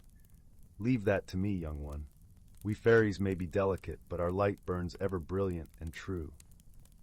With those words, she drifted forward and hovered before the crevice. Drawing a deep breath, Lumina began to glow with a warm, golden aura. The radiance intensified until it shone like a tiny sun, banishing every wisp of darkness from the ancient oak's hollows. A piercing shriek rent the air as the penumbra sprite was driven out, recoiling from the purifying light. It writhed and contorted, finally dissipating like a puff of oily smoke on the winter breeze. As the last of the shadows melted away, Rowan felt warmth and cheer return to the forest. In windows all across Willowtree, flickering firelight began to glow once more. That night, the village square bustled with joyous celebration. Townsfolk gathered around great bonfires, singing songs of gratitude for the return of light, and sharing tales of Rowan's bravery long into the wee hours. And whenever the embers danced and shadows stretched long across the snowy ground, Rowan would smile and remember the wise friends who had helped banish the darkness from their cherished home. Once upon a dusky eve, in the quaint village of Willowtree, strange happenings began to unfold. The townsfolk, who usually spent their evenings gathered around crackling hearths swapping tales, found their firesides mysteriously extinguished one by one. Young Rowan, an inquisitive lass with sparkling eyes, was the first to notice this oddity. As she gazed out her window that night, she saw the cheery glow of firelight winking out in house after house. The next morning, Rowan set out to investigate, her worn boots crunching through the fresh snowfall. She knocked on the door of her dear friend Hazel, a kindly elder renowned for her wisdom. "Good morrow, Rowan," Hazel greeted with a warm smile, ushering the girl inside to her cozy cottage. "What brings you out on such a frosty day?" Rowan explained the bizarre occurrence, and Hazel's brow furrowed in thought. "How peculiar. Let me consult my magical companions. They may have insight we lack." With a wave of her gnarled oak staff, Hazel summoned her faithful friends, a sprightly pixie named Glow, a wise old gnome named Mosscap, and a radiant fairy called Lumina. "Our fires too have been snuffed," Glow lamented, her gossamer wings drooping, "and our lanterns sputter and fade." "A strange chill seems to have settled over the land," rumbled Mosscap, stroking his long beard, "almost as if the very light itself is being drained away." Lumina floated closer, her golden tresses shimmering. "I sense a dark presence lurking in the shadows of the bird oak grove. Perhaps the answer lies there." Hazel nodded solemnly. "Then to the grove we must venture. Stay close, my friends, and keep your wits about you." With Rowan in tow, the unlikely band made their way through the silent, snow-hushed forest. An unnatural gloom hung in the air, the shadows seeming to pool and writhe. Rowan shivered, drawing her cloak tighter. At last, they reached the twisted boughs of the ancient bird oak. A faint, sickly miasma seeped from a crevice in the trunk. Mosscap inspected it closely, his wise eyes narrowing. "Aha! I've found the source of the darkness," he proclaimed. "A penumbra sprite, a mischievous creature that feeds on light itself. It must have taken root within this oak." "But how do we banish it?" Rowan asked anxiously. "Surely such a being of shadow will not yield easily." Lumina's radiant form brightened with determination. "Leave that to me, young one. We fairies may be delicate, but our light burns ever brilliant and true." With those words she drifted forward and hovered before the crevice. Drawing a deep breath, Lumina began to glow with a warm, golden aura. The radiance intensified until it shone like a tiny sun, banishing every wisp of darkness from the ancient oak's hollows. A piercing shriek rent the air as the penumbra sprite was driven out, recoiling from the purifying light. It writhed and contorted, finally dissipating like a puff of oily smoke on the winter breeze. As the last of the shadows melted away, Rowan felt warmth and cheer return to the forest. In windows all across Willowtree, flickering firelight began to glow once more. That night, the village square bustled with joyous celebration. Townsfolk gathered around great bonfires, singing songs of gratitude for the return of light, and sharing tales of Rowan's bravery long into the wee hours. And whenever the embers danced and shadows stretched long across the snowy ground, Rowan would smile and remember the wise friends who had helped banish the darkness from their cherished home. Story 38. Once upon a time, in the heart of a sprawling, ancient forest, where the trees whispered secrets only the wind could understand, there lived a community of creatures unlike any other. Nestled beneath the emerald canopy, the forest was a symphony of life, each creature playing its part in a delicate, harmonious tune. The forest was alive with the gentle rustle of leaves, their surfaces glistening with morning dew like tiny jewels scattered across a vibrant green carpet. Rays of sunlight filtered through the dense branches, casting dappled patterns on the forest floor where wildflowers blossomed in a riot of colors, violet, gold, and crimson. In this enchanted place, the animals lived in a world of balance, each one understanding its role in the grand tapestry of life. Among them was a wise old fox named Fendrel, whose fur was the color of autumn leaves, fiery and warm. Fendrel was known far and wide for his wisdom, passed down through countless generations. He was the keeper of the forest's stories and the guardian of its ancient magic. One crisp morning, as the scent of pine mingled with the earthy aroma of damp soil, Fendrel gathered the younger creatures of the forest for a tale. They gathered around him, eyes wide with anticipation, their breaths forming delicate clouds in the cool air. There was Bramble, the curious rabbit with ears as long as the day, and Tilly, the little hedgehog with a coat as soft as the velvet night. "Today," Fendrel began, his voice as soft as the rustling leaves, "I will tell you the story of the season's dance, a magical phenomenon that binds our forest in harmony." The creatures leaned in closer, their hearts beating in time with the gentle rhythm of the forest. "Long ago," Fendrel continued, "the forest was a place of chaos, with each season vying for power, causing the world to swing from bitter cold to scorching heat in the blink of an eye. The trees would crack under the pressure of snow one day, only to be scorched by the relentless sun the next. The creatures were confused and frightened, unable to find their place in such turmoil. The forest seemed to hold its breath, listening to Fendrel's tale. Then came a time when the elders of the forest, wise and ancient as the stars, convened to bring peace to the land. They decided that each season would have its time to reign, ensuring a balance that would allow all life to flourish. Thus the season's dance was born. Fendrel's eyes sparkled like the dew-kissed leaves as he spoke of the dance. Spring would awaken first, painting the world with fresh blooms and gentle rains. Summer followed, with its golden warmth and long, lazy days. Autumn arrived next, wrapping the forest in a tapestry of fiery colors and crisp air. Finally, winter would blanket the world in a soft white silence, allowing the earth to rest and renew. The young creatures sighed in wonder, imagining the dance of the seasons as a gentle, flowing ballet across their beloved home. "But," Fendrel cautioned, "this balance is delicate. Each being in the forest must respect and contribute to it, for the dance to continue. Our actions, however small, ripple through the forest like a stone tossed into a still pond." Tilly, the hedgehog, spoke up, her voice as soft as a whisper. "How can we help, Fendrel? What can we do to keep the balance?" Fendrel smiled, his gaze warm and reassuring. "By understanding our place and helping one another. When you share the fruits of the earth, you honor the bounty of summer. When you gather leaves and twigs for the winter, you respect the gifts of autumn. Each act of kindness, each moment of sharing, keeps the dance alive." Bramble, the rabbit, nodded thoughtfully. "So, by living in harmony with each other and the seasons, we ensure the magic continues." "Exactly," Fendrel replied, his voice like a gentle caress. "And remember, the forest always listens. It sees the kindness in your hearts and rewards it with its own gifts." As Fendrel's tale came to an end, the sun began its slow descent, casting a golden glow over the forest. The creatures lingered, absorbing the serenity of the moment, feeling the interconnectedness of their world more deeply than ever before. The days turned to weeks, and the lessons of the season's dance wove themselves into the fabric of their lives.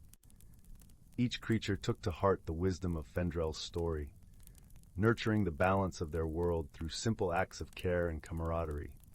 In time, the forest flourished, a vibrant testament to the power of harmony and the enduring magic that resided within its ancient boundaries.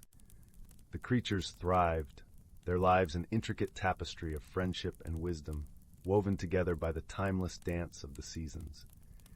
And under the watchful gaze of the old fox, they knew that as long as they remembered the story of the season's dance, their beloved forest would always remain a haven of peace and enchantment. And so, as the moon rose high to sprinkle silver light over the tranquil landscape, the creatures nestled into their cozy dens, lulled to sleep by the soft whispers of the wind, carrying the promise of another beautiful day. Once upon a time, in the heart of a sprawling, ancient forest, where the trees whispered secrets only the wind could understand, there lived a community of creatures unlike any other. Nestled beneath the emerald canopy, the forest was a symphony of life, each creature playing its part in a delicate, harmonious tune. The forest was alive with the gentle rustle of leaves, their surfaces glistening with morning dew like tiny jewels scattered across a vibrant green carpet. Rays of sunlight filtered through the dense branches, casting dappled patterns on the forest floor where wildflowers blossomed in a riot of colors, violet, gold, and crimson. In this enchanted place, the animals lived in a world of balance, each one understanding its role in the grand tapestry of life. Among them was a wise old fox named Fendrel, whose fur was the color of autumn leaves, fiery and warm. Fendrel was known far and wide for his wisdom, passed down through countless generations. He was the keeper of the forest's stories and the guardian of its ancient magic. One crisp morning, as the scent of pine mingled with the earthy aroma of damp soil, Fendrel gathered the younger creatures of the forest for a tale. They gathered around him, eyes wide with anticipation, their breaths forming delicate clouds in the cool air.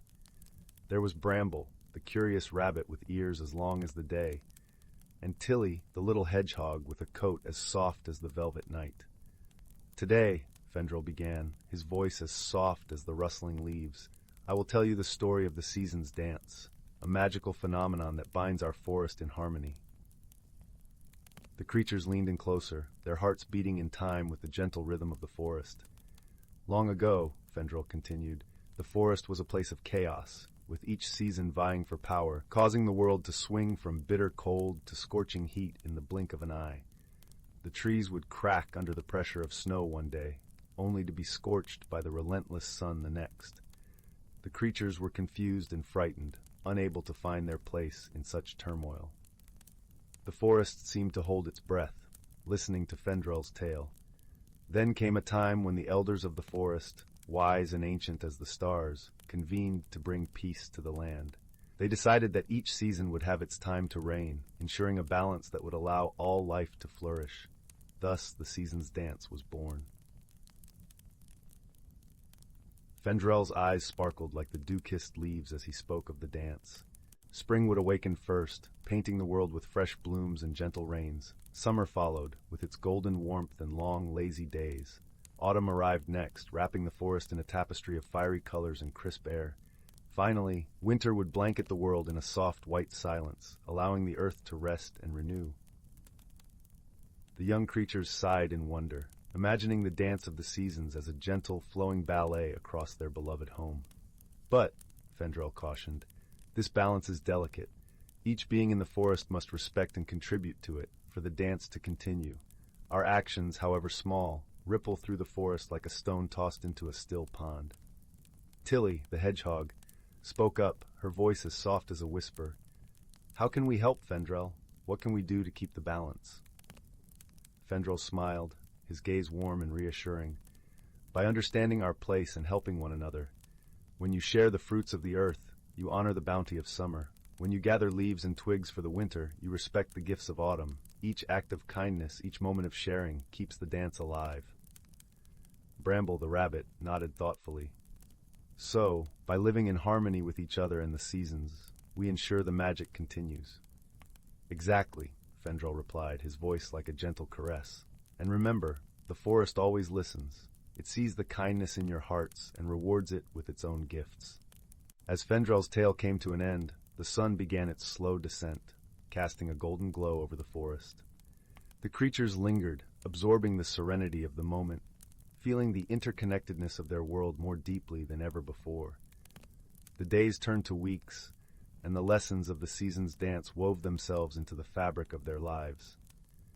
Each creature took to heart the wisdom of Fendrel's story, nurturing the balance of their world through simple acts of care and camaraderie. In time, the forest flourished, a vibrant testament to the power of harmony and the enduring magic that resided within its ancient boundaries. The creatures thrived, their lives an intricate tapestry of friendship and wisdom, woven together by the timeless dance of the seasons. And under the watchful gaze of the old fox, they knew that as long as they remembered the story of the season's dance, their beloved forest would always remain a haven of peace and enchantment. And so, as the moon rose high to sprinkle silver light over the tranquil landscape, the creatures nestled into their cozy dens, lulled to sleep by the soft whispers of the wind, carrying the promise of another beautiful day. Story 39. In the heart of the whispering woods, where the trees sang with the breeze and the stars painted the night sky with their twinkling light, There lay a quaint village known as Elderglen. Elderglen was cradled by emerald hills that rolled gently under a blanket of mist, and a river, the silver stream, wound its way through the village, murmuring soft lullabies as it went. In this village lived a young woman named Marin. Marin had hair the color of chestnuts and eyes that mirrored the deep, calming blue of the river that ran past her cottage. She was known for her gentle nature and the kindness she extended to all, be they human or creature. Yet, Marin carried a whisper of worry in her heart, for she feared the inevitable tides of change that life often brought. Marin had grown comfortable with the rhythms of her days, tending to her garden where daisies and lavender danced in the morning sun, and weaving baskets that were as sturdy as they were beautiful. But a restlessness had begun to settle within her, a feeling that there was something more she was meant to be, something she had yet to discover. This feeling was both thrilling and terrifying, like the first breath of autumn on a summer's day. One evening, as the sky blushed with the hues of dusk, Marin sat by the silver stream, her thoughts a gentle swirl of hopes and uncertainties. As she gazed into the water, she noticed a peculiar reflection not her own. It was a curious sight, a tiny, shimmering light that danced upon the surface like a firefly caught in a moonbeam.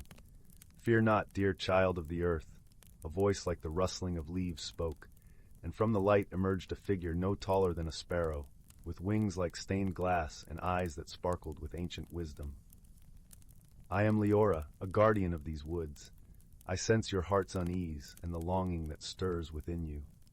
Marin blinked in surprise, her heart skipping like a stone across the water. "I am afraid of what change might bring," she confessed, her voice soft as the night. Leora fluttered closer, her presence as comforting as a warm blanket on a chilly evening. "Change is the river's song, ever flowing, ever growing. To resist it is to deny your own nature. But fear not, for within you lies a magic that mirrors the world around you." Marin listened, her curiosity piqued. "Magic?" she echoed, her voice a whisper. "Indeed," Leora replied with a nod. "A magic that flourishes through friendship and wisdom, through the gentle embrace of new experiences. Allow me to guide you, if you will." And so began Marin's journey of discovery. Each day, Leora would appear with the morning dew, her presence a beacon of reassurance.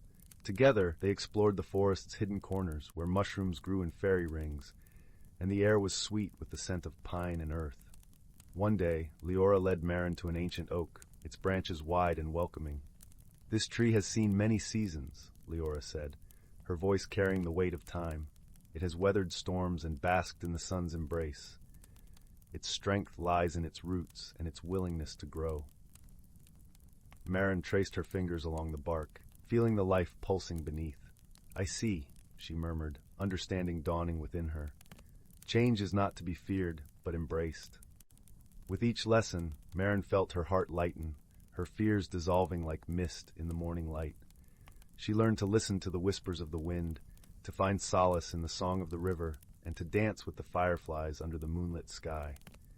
In time, Marin found herself weaving not just baskets, but stories of her own, tales spun from the threads of her experiences and the wonders she had witnessed.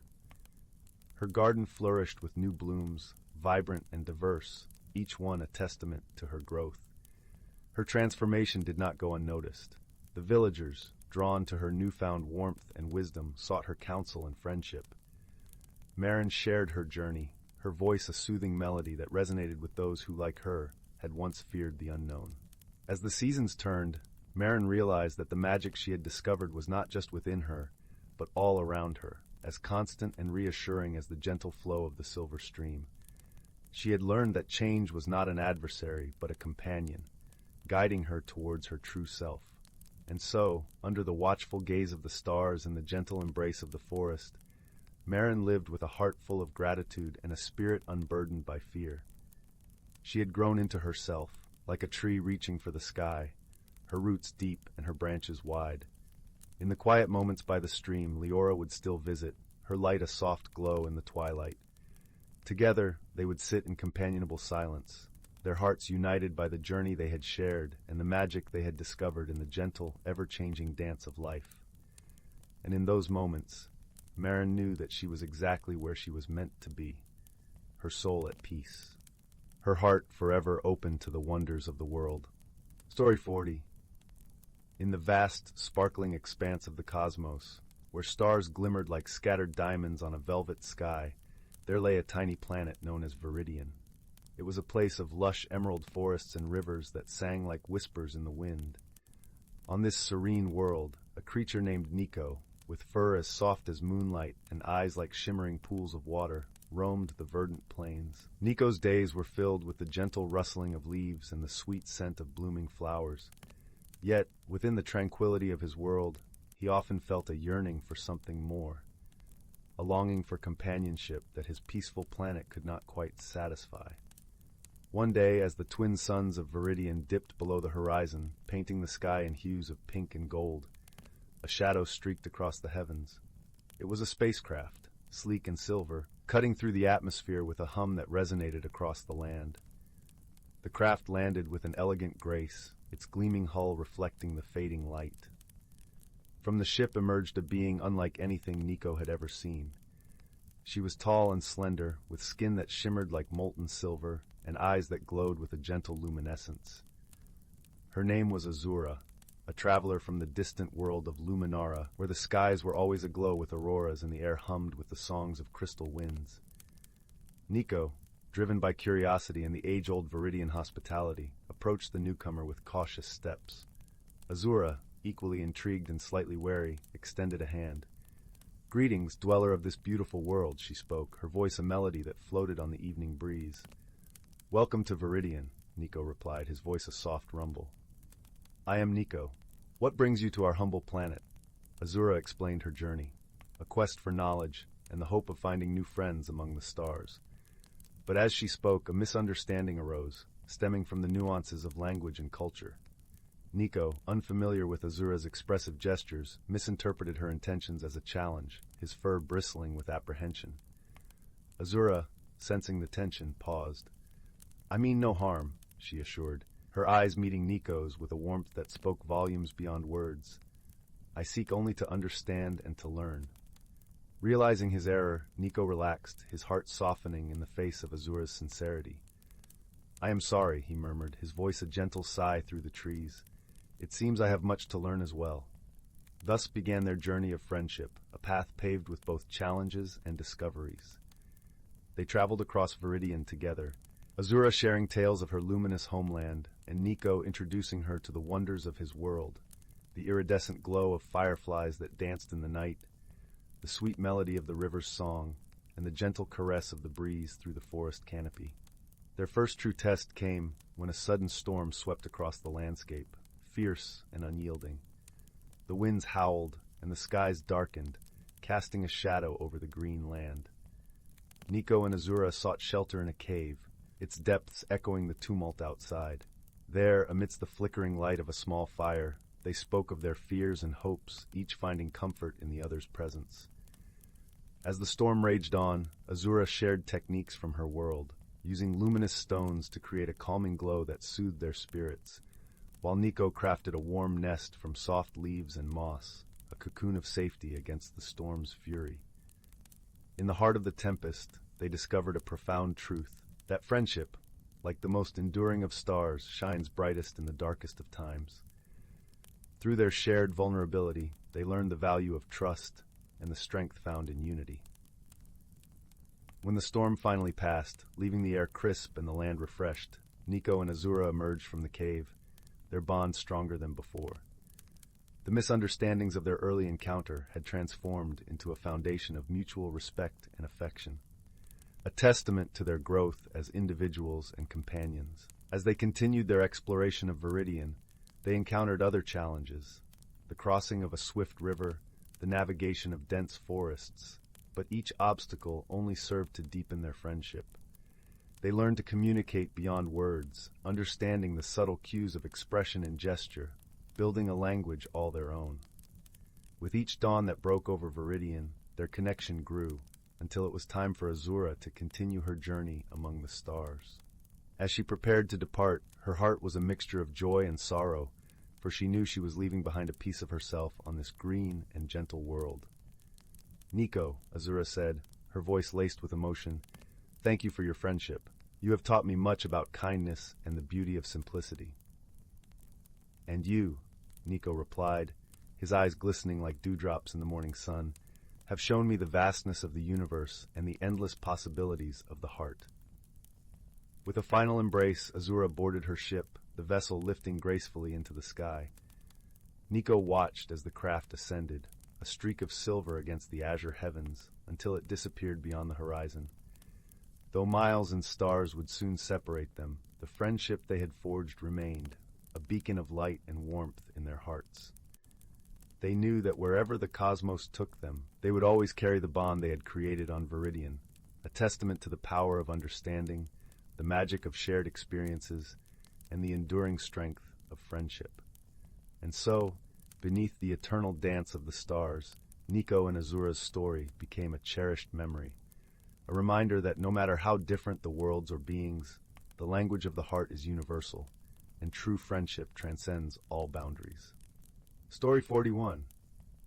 In a distant corner of the cosmos, where stars danced like fireflies on a warm summer night, two very different worlds orbited the same pale sun. On the crystalline planet of Sapphira, where the sky glimmered with hues of aquamarine and lavender, lived a species known as the Luminae. The Luminae were beings of light, their forms translucent and delicate, with voices that sang softly like the whisper of the wind across a meadow. Just a hop across the galaxy lay Terranax, a rugged planet cloaked in deep forests and towering mountain ranges. Here the rugged and earthy Terralites resided, known for their strength and robust forms, with skin like the bark of ancient trees and eyes the color of rich, fertile soil. Though the two species rarely crossed paths, the universe had a way of weaving together the most unlikely of threads. It was during a cosmic festival, celebrated once every millennium, that a Luminae named Leora found herself aboard a shared spacecraft, bound for the celestial event. The festival was a place of wonder, where beings from countless worlds came together to celebrate harmony and the mysteries of the cosmos. Leora's shimmering form floated gracefully through the bustling corridors of the ship, her eyes wide with wonder at the myriad of beings she encountered. Her path soon crossed with that of a Terralite named Roderick, who stood as solid and formidable as the very mountains of his home. Roderick was tasked with overseeing the ship's engineering, his hands skilled and steady. Their meeting was not without its awkwardness. Leora's ethereal presence was a stark contrast to Roderick's grounded sturdiness, and their initial interactions were filled with misunderstandings. Leora's light-hearted jesting was often misinterpreted by Roderick as aloofness, while Roderick's straightforward demeanor seemed brusque to Leora's gentle sensibilities. One evening, as the ship sailed through the velvet blackness of space, a sudden meteor storm rattled its very foundations.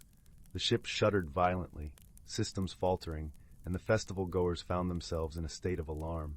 Leora, feeling the panic ripple through the ship, sought out Roderick, hoping for guidance.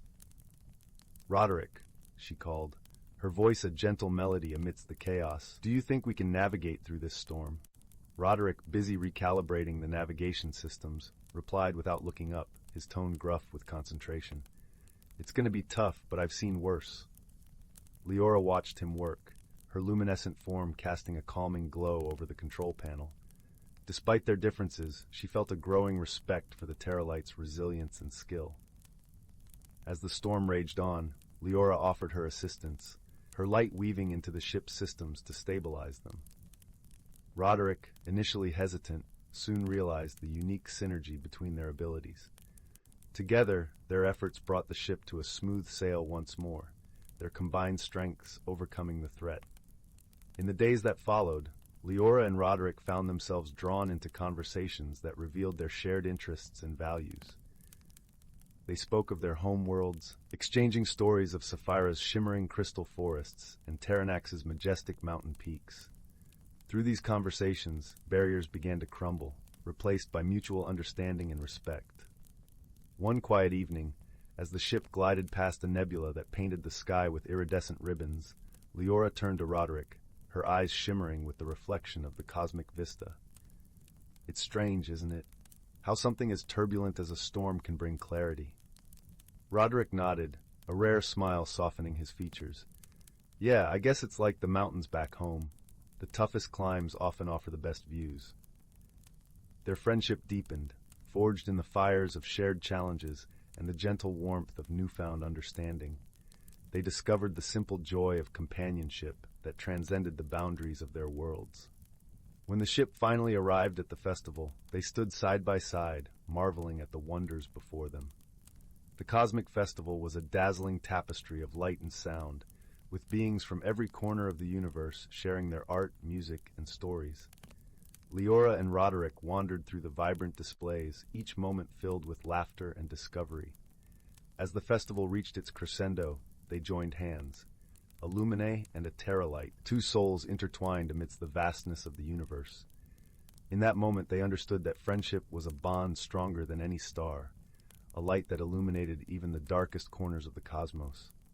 When it was time to part ways, Leora and Roderick stood together on the ship's deck, gazing out at the endless expanse of space. "We'll meet again, won't we?" Leora asked, her voice a gentle breeze.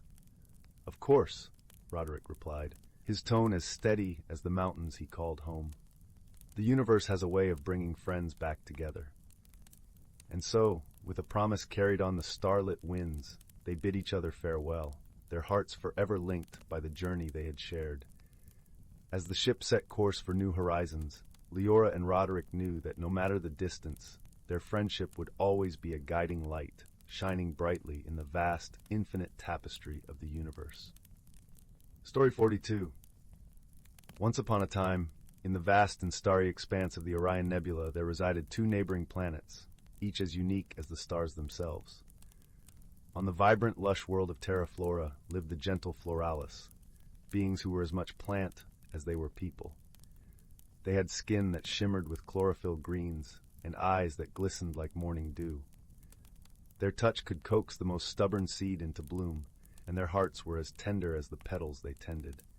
Not far, on the rocky, craggy planet of Asterius, dwelled the Astrolans, sturdy and steadfast. With bodies composed of shimmering silicate and eyes that reflected the cold elegance of distant galaxies, they thrived in the mineral-rich caves and cliffs of their world. Though they appeared hard as stone, their spirits were warm and vibrant, pulsing with the fiery energy of their planet's core.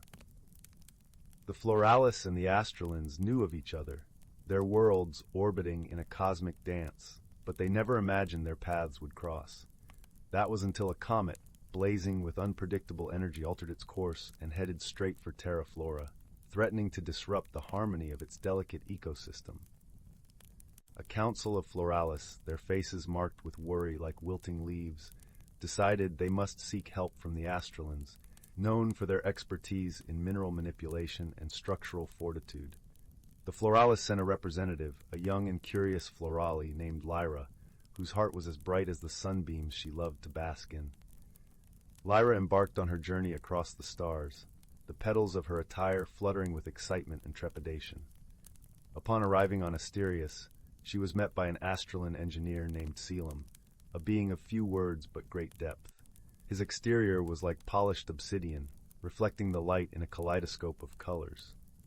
Their first meeting was filled with misunderstandings. Lyra's gentle approach and floral fragrance were foreign to the pragmatic and earthy Selim. He mistook her gentle gestures for fragility, while she perceived his silence as indifference.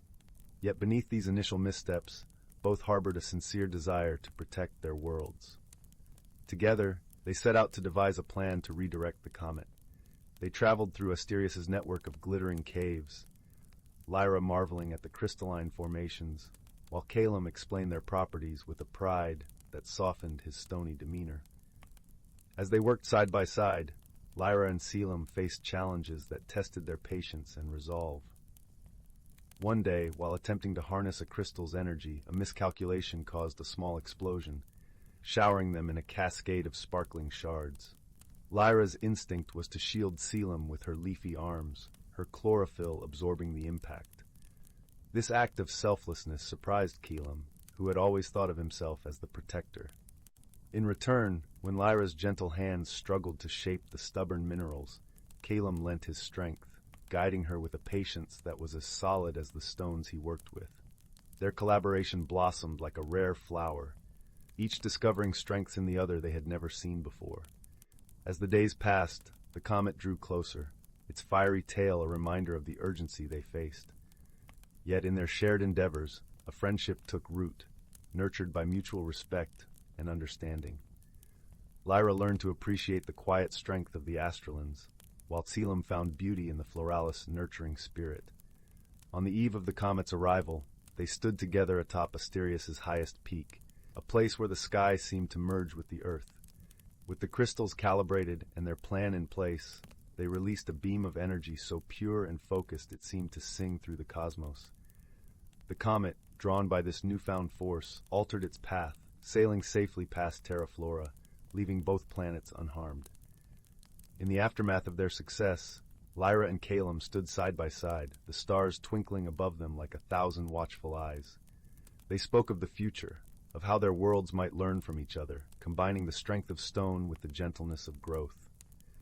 When it was time for Lyra to return home, she and Selim exchanged gifts. He gave her a small, luminous crystal, a piece of Asterius, to remind her of their journey. In return, she handed him a seed, small and unassuming, yet full of potential, much like their friendship. As Lyra's ship ascended into the starlit sky, she looked back at Asterius, her heart full of gratitude for the unlikely bond she had formed. Calum watched her departure, the seed cradled in his hand, a reminder that even in the vastness of the universe, true friendship could take root and flourish. And so, as the nebula swirled around them, their story became a cherished tale on both planets, a testament to the power of understanding and the gentle strength of friendship. In the end, they learned that while they were different, their hearts beat with the same rhythm, a melody that resonated across the stars, whispering of unity and hope. Story 43? Once upon a time, nestled in a serene valley where misty mornings kissed the verdant hills, lay the quaint village of Willowbrook. The village was known for its enchanting landscape, where ancient willow trees whispered secrets to the babbling brook, and vibrant wildflowers painted the meadows in hues of gold and violet. The air was always filled with a symphony of birdsong, and the gentle rustling of leaves provided a melodic backdrop to the villagers' daily lives. In this idyllic setting lived a young woman named Lila. Lila was as much a part of the village as the stones in the winding paths, or the stars that twinkled in the night sky. She had hair the color of chestnuts, and eyes that mirrored the deep green of the forest canopy. Her heart was as kind as the gentle breeze that caressed the fields, yet she struggled with a fear of change. The world outside Willowbrook seemed vast and uncertain, and Lila found comfort in the familiarity of her surroundings. Each day, Lila would visit the edge of the forest, where the trees stood tall like sentinels guarding the mysteries within. She would sit on a sun-dappled rock, listening to the symphony of the woods, dreaming of the adventures she might have if only she could muster the courage to step beyond the village boundaries. But the thought of change, of leaving the safety of what she knew, kept her tethered to her little corner of the world. One crisp autumn morning, as the leaves turned to shades of amber and russet, Lila's routine was interrupted by an unexpected visitor. A small, luminous creature with wings that shimmered like moonlight flitted into her garden. It was a fairy, delicate and ethereal, leaving trails of stardust in its wake. The villagers spoke of fairies as guardians of the forest, beings of wisdom and magic. The fairy introduced herself as Mirabelle, her voice as soft as the whispers of the wind. "Lila," she began, her eyes sparkling with ancient knowledge, "I have watched you from afar, yearning for change yet afraid of its embrace. The forest holds secrets that can guide you if you are willing to listen." Intrigued yet hesitant, Lila nodded, feeling a gentle warmth spreading through her chest. Mirabelle continued, "Within the heart of the forest lies the Grove of Reflection. It is a place where magic and nature intertwine, where you will discover the strength within to embrace transformation." With Mirabelle as her guide, Lila embarked on a journey into the forest. The path was softly lit by the golden glow of the morning sun filtering through the canopy. As they ventured deeper, the air grew fragrant with the scent of pine and earth. The forest seemed to welcome her, wrapping her in its timeless embrace. Along the way, they encountered friendly creatures, wise owls with eyes like polished amber, gentle deer that moved with silent grace, and playful squirrels that chattered merrily as they scurried through the branches. Each one offered Lila a piece of advice or a word of encouragement, their voices echoing with the wisdom of the ancients. Finally, they arrived at the Grove of Reflection. The grove was a realm of enchantment, where the trees formed a perfect circle around a crystal-clear pond. The water was as smooth as glass, reflecting the world above in a flawless mirror. Lila approached the edge, her heart filled with a mixture of awe and trepidation. Mirabelle hovered beside her, her wings casting dappled shadows on the ground. Look into the pond, Lila, and see not just your reflection, but the essence of who you are and who you can become. Taking a deep breath, Lila gazed into the water. Her reflection stared back, but as she watched, it began to shift and change. She saw herself not as she was, but as she could be, confident, adventurous, and unafraid of the unknown. The vision filled her with warmth and a newfound sense of possibility. With Mirabelle's gentle encouragement, Lila dipped her hand into the pond. As her fingers touched the water, ripples spread across its surface, sending shimmering waves of light into the air. She felt a tingling sensation, as if the magic of the grove was flowing through her, awakening something deep within. As the ripples settled, Lila felt lighter, as though a weight had been lifted from her shoulders.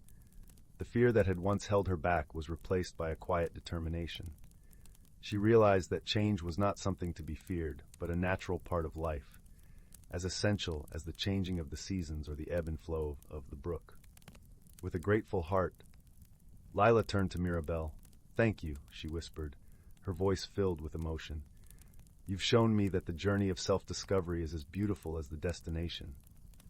Mirabelle smiled, her eyes twinkling like stars.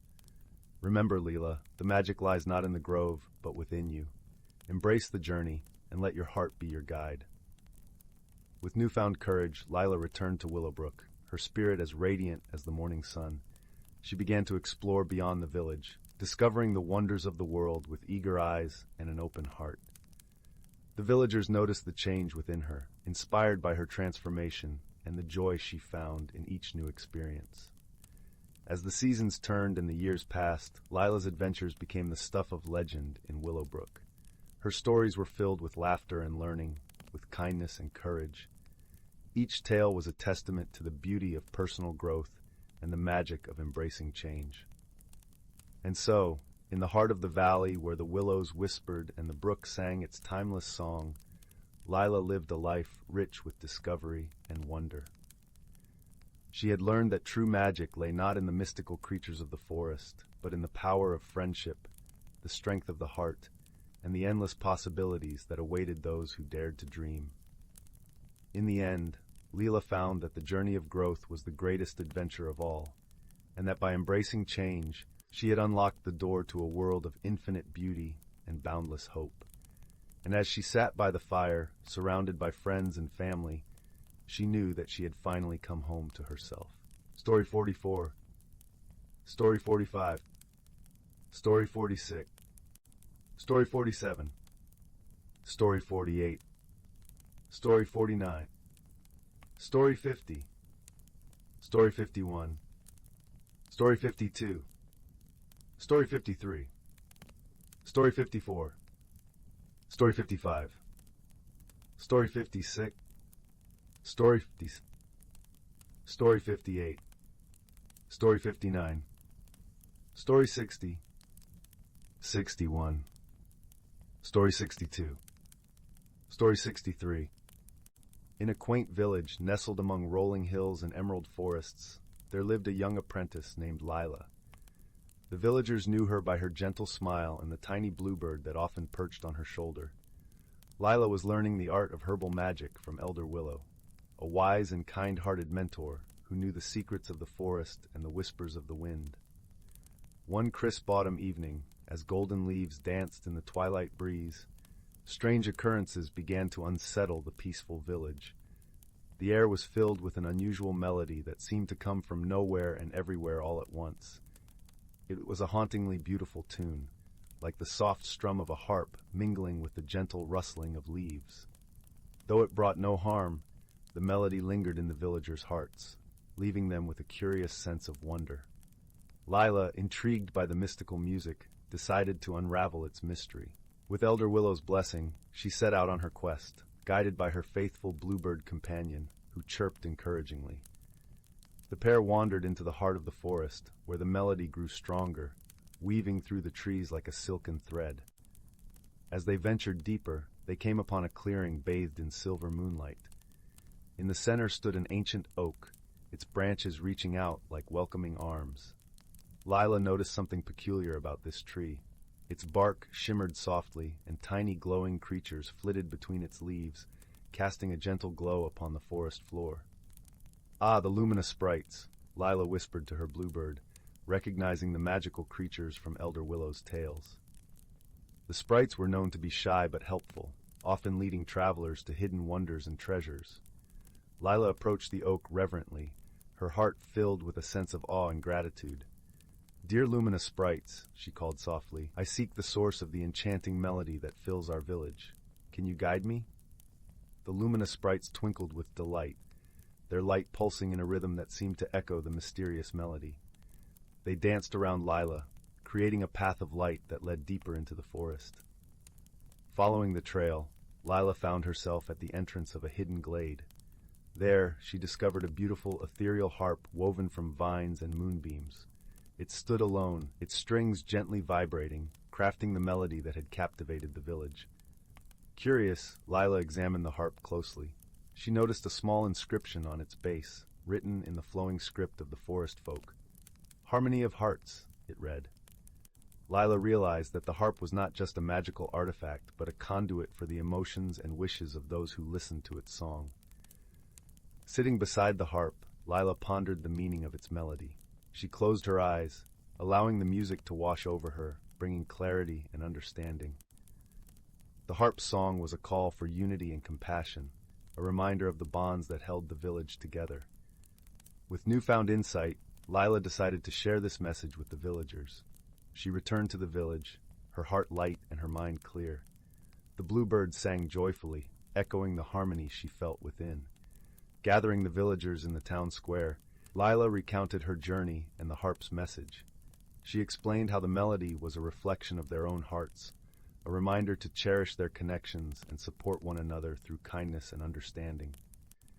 The villagers listened intently, their hearts touched by Lila's words.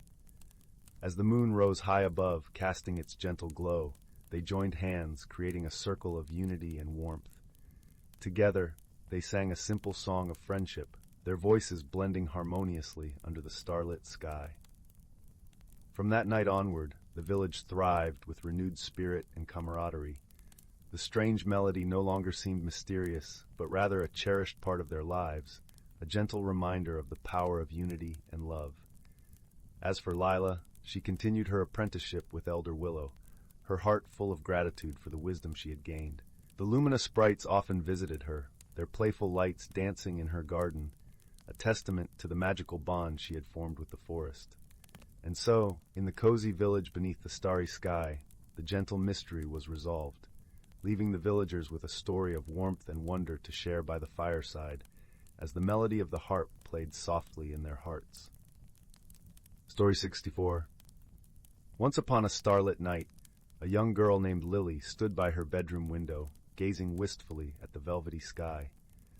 Though only 9 years old, she felt a yearning for something more, a pull towards the great unknown that echoed in her restless heart. In the small village where Lily lived, changes came rarely, and life followed the steady rhythm of the seasons. But Lily's curious spirit longed to spread its wings and explore the vast world that lay beyond the rolling hills and ancient forests surrounding her home. Little did she know, a magical journey awaited her, one that would teach her the true meaning of growth and transformation. One evening, as Lily wandered through the woods, she stumbled upon an enchanting sight, a glittering pool nestled among the towering oaks. Mesmerized by its ethereal beauty, she knelt beside the water's edge, and that's when she saw it, a tiny glowing speck dancing upon the surface. With a delicate touch, Lily cupped the speck in her hands, and it unfurled into a dazzling sprite, no bigger than her thumb. The sprite's gossamer wings shimmered like crystal, and its eyes twinkled with ancient wisdom. "Greetings, young one," spoke the sprite in a voice as soft as moonbeams. "I am Zephyr, a guardian of these woods, and I sense the yearning in your heart." Lily gasped, her eyes wide with wonder. "How is this possible? Are you magic?" Zephyr chuckled, a sound like tinkling bells. "Magic exists all around us, dear child, if only we open our eyes to its wonders." From that moment on, Zephyr became Lily's guide, introducing her to the hidden magical realms that coexisted with the world she knew.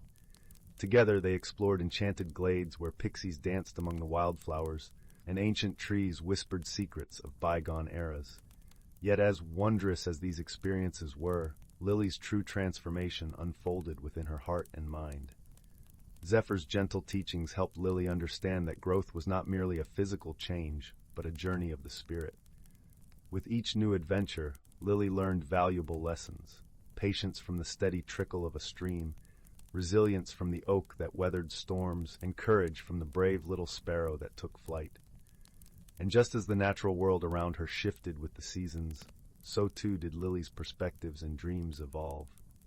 Lily's dearest friend, a kind-hearted boy named Ethan, bore witness to her remarkable journey.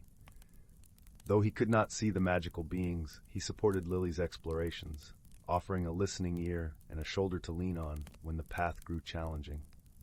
One autumn day, as the leaves turned to fire and the air grew crisp, Zephyr appeared with a somber expression. "My time in these woods is nearing its end," the sprite said, her voice tinged with melancholy. "But fear not, little one, for the true magic lies within you now." Lily's eyes shimmered with unshed tears, but she nodded, understanding that all things must change and grow. With a tender smile, Zephyr continued, "The seeds of wisdom I have planted in your heart will blossom into something extraordinary.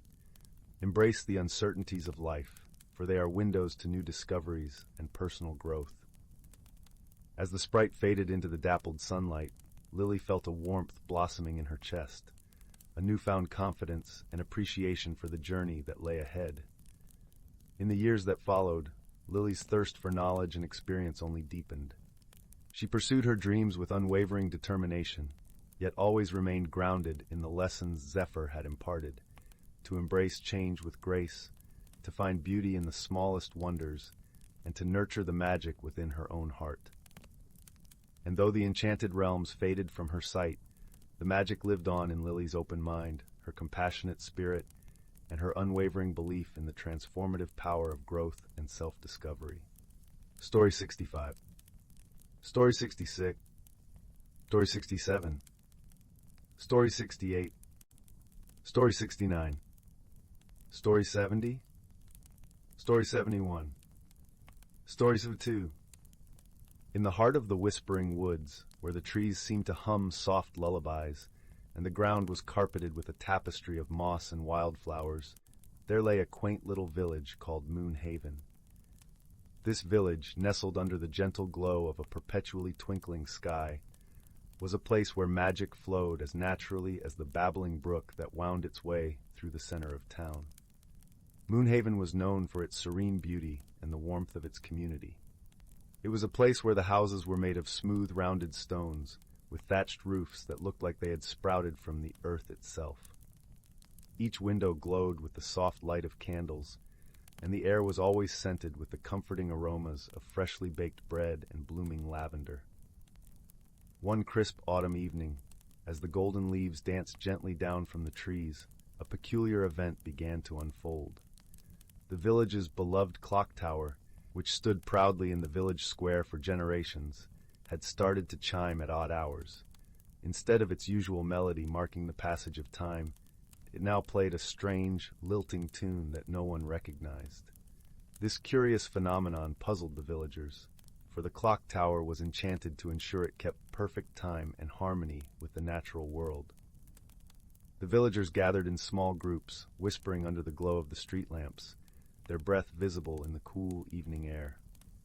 Among the villagers was a young girl named Leela, known for her keen sense of curiosity and her love for solving puzzles. Leela lived with her grandmother, Eleonora, in a cozy cottage at the edge of the woods. Eleonora was a wise and gentle soul, whose knowledge of the old ways and stories of the forest was unparalleled. After the clock tower's melody drifted through the night once more, Lila turned to her grandmother with eyes wide with wonder. "Grandmother, what do you think could be making the clock tower chime so strangely?" Eleonora smiled softly, her eyes twinkling with the light of 1,000 stories. "Ah, my dear, the world is full of mysteries, each waiting patiently for the right heart to uncover them. Perhaps it is time you seek the counsel of the forest's guardians." Encouraged by her grandmother's words, Lila set out the next morning, her heart light with excitement. She followed the winding path through the woods, where the sunlight filtered through the leaves like streams of golden syrup. The forest was alive with the sounds of rustling leaves and the distant call of birds. Lila soon arrived at the ancient oak tree known as the heartwood. This tree was the oldest in the forest, its trunk wide enough to hide an entire family behind. It was said to be the dwelling of the forest's guardians, the elder tree sprites, who were wise creatures of gentle magic and deep understanding. As Lila approached, she noticed faintly glowing figures emerging from the bark of the tree. They were the elder tree sprites, their tiny forms shimmering with an ethereal light. Their eyes, like polished stones, watched her with curiosity and kindness. "Greetings, young Lila," they chorused in voices as soft as the rustle of leaves. "What brings you to the heartwood today?" Lila curtsied politely, a gesture she had learned from her grandmother. "Wise sprites, the clock tower in our village has been playing a strange melody at odd hours, and we cannot understand why. I seek your guidance to unravel this mystery." The sprites exchanged thoughtful glances, their forms flickering like candle flames. "The clock tower's melody is the song of the wind harp," they explained. "It is an ancient instrument, once played by the winds themselves. It seems the melody is calling out for something lost." Intrigued, Lila asked, "What could be lost that the melody seeks?" "The wind harp song is woven with the essence of harmony and balance," the sprites continued. "Perhaps it seeks the return of something that has tipped the scales." Thanking the sprites for their wisdom, Lila made her way back to Moonhaven, her mind alight with possibilities. As she walked, she pondered what might be missing from their village that could upset such a delicate balance. Upon her return, Lila went to visit the clockmaker, a gentle old man named Mr. Thistle. His workshop was a treasure trove of gears and cogs, where the air was filled with the comforting tick-tock of timepieces. "Mr. Thistle," Lila began, "have you noticed anything unusual about the clock tower lately?" The clockmaker nodded, his expression thoughtful. "Indeed, young Lila, the clock's song is different, as if it sings of longing." "Do you recall anything that changed before the melody began?" Lila inquired. Mr. Thistle scratched his head, his brow furrowed with concentration. "Now that you mention it, a few weeks ago, a little bird's nest was found empty beneath the clock tower. The nest had been there for years, but the birds have vanished." Lila's eyes widened with realization. Perhaps the birds are what the wind harp song is calling for. They are part of the harmony that needs restoring. With newfound determination, Lila set out to find the missing birds. She followed the path that led deeper into the woods, listening closely for any sign of their song. The forest, with its tapestry of sounds, seemed to guide her steps. As she wandered, she came upon a clearing bathed in dappled sunlight. There, perched on the branches of a young maple tree, were the missing birds, their feathers shimmering like jewels in the sunlight. They chirped a sweet, melodious tune that seemed to echo the clock tower's strange melody. Lila approached gently, speaking softly to the birds. "Oh, little ones, the village misses your song. Won't you return to the clock tower and bring back the harmony?" The birds, understanding her gentle plea, fluttered their wings in agreement. With a joyful trill, they took flight, leading Lila back to Moonhaven. As the birds returned to their nest beneath the clock tower, the strange melody ceased, replaced by the familiar, comforting chimes that had marked the hours for generations. The villagers gathered to watch in awe as the birds settled in, their presence restoring the balance that had been missing.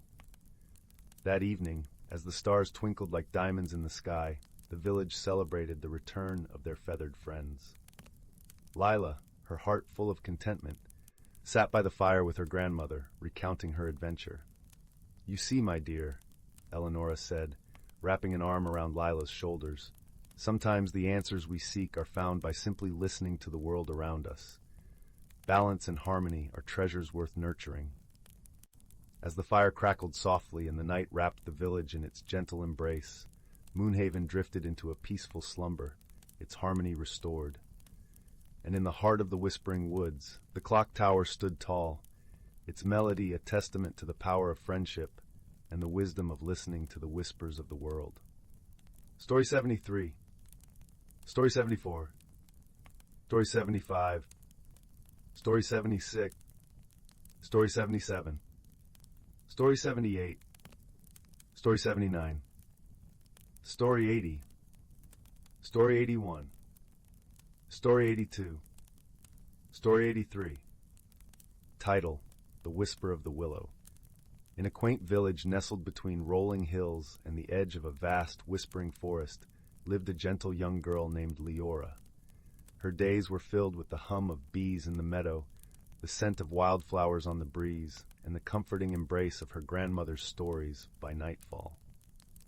Leora's world was one of serene beauty, yet she harbored a yearning for something more, a spark of magic to ignite her heart's deepest dreams. The village was surrounded by legends of the Enchanted Forest, a place where the old trees told tales to those who would listen, and the streams sang lullabies to the moon.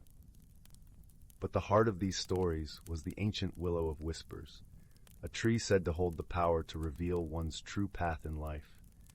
Many sought its wisdom, but few returned unchanged, for the forest had a way of showing each visitor not only who they were, but who they could become.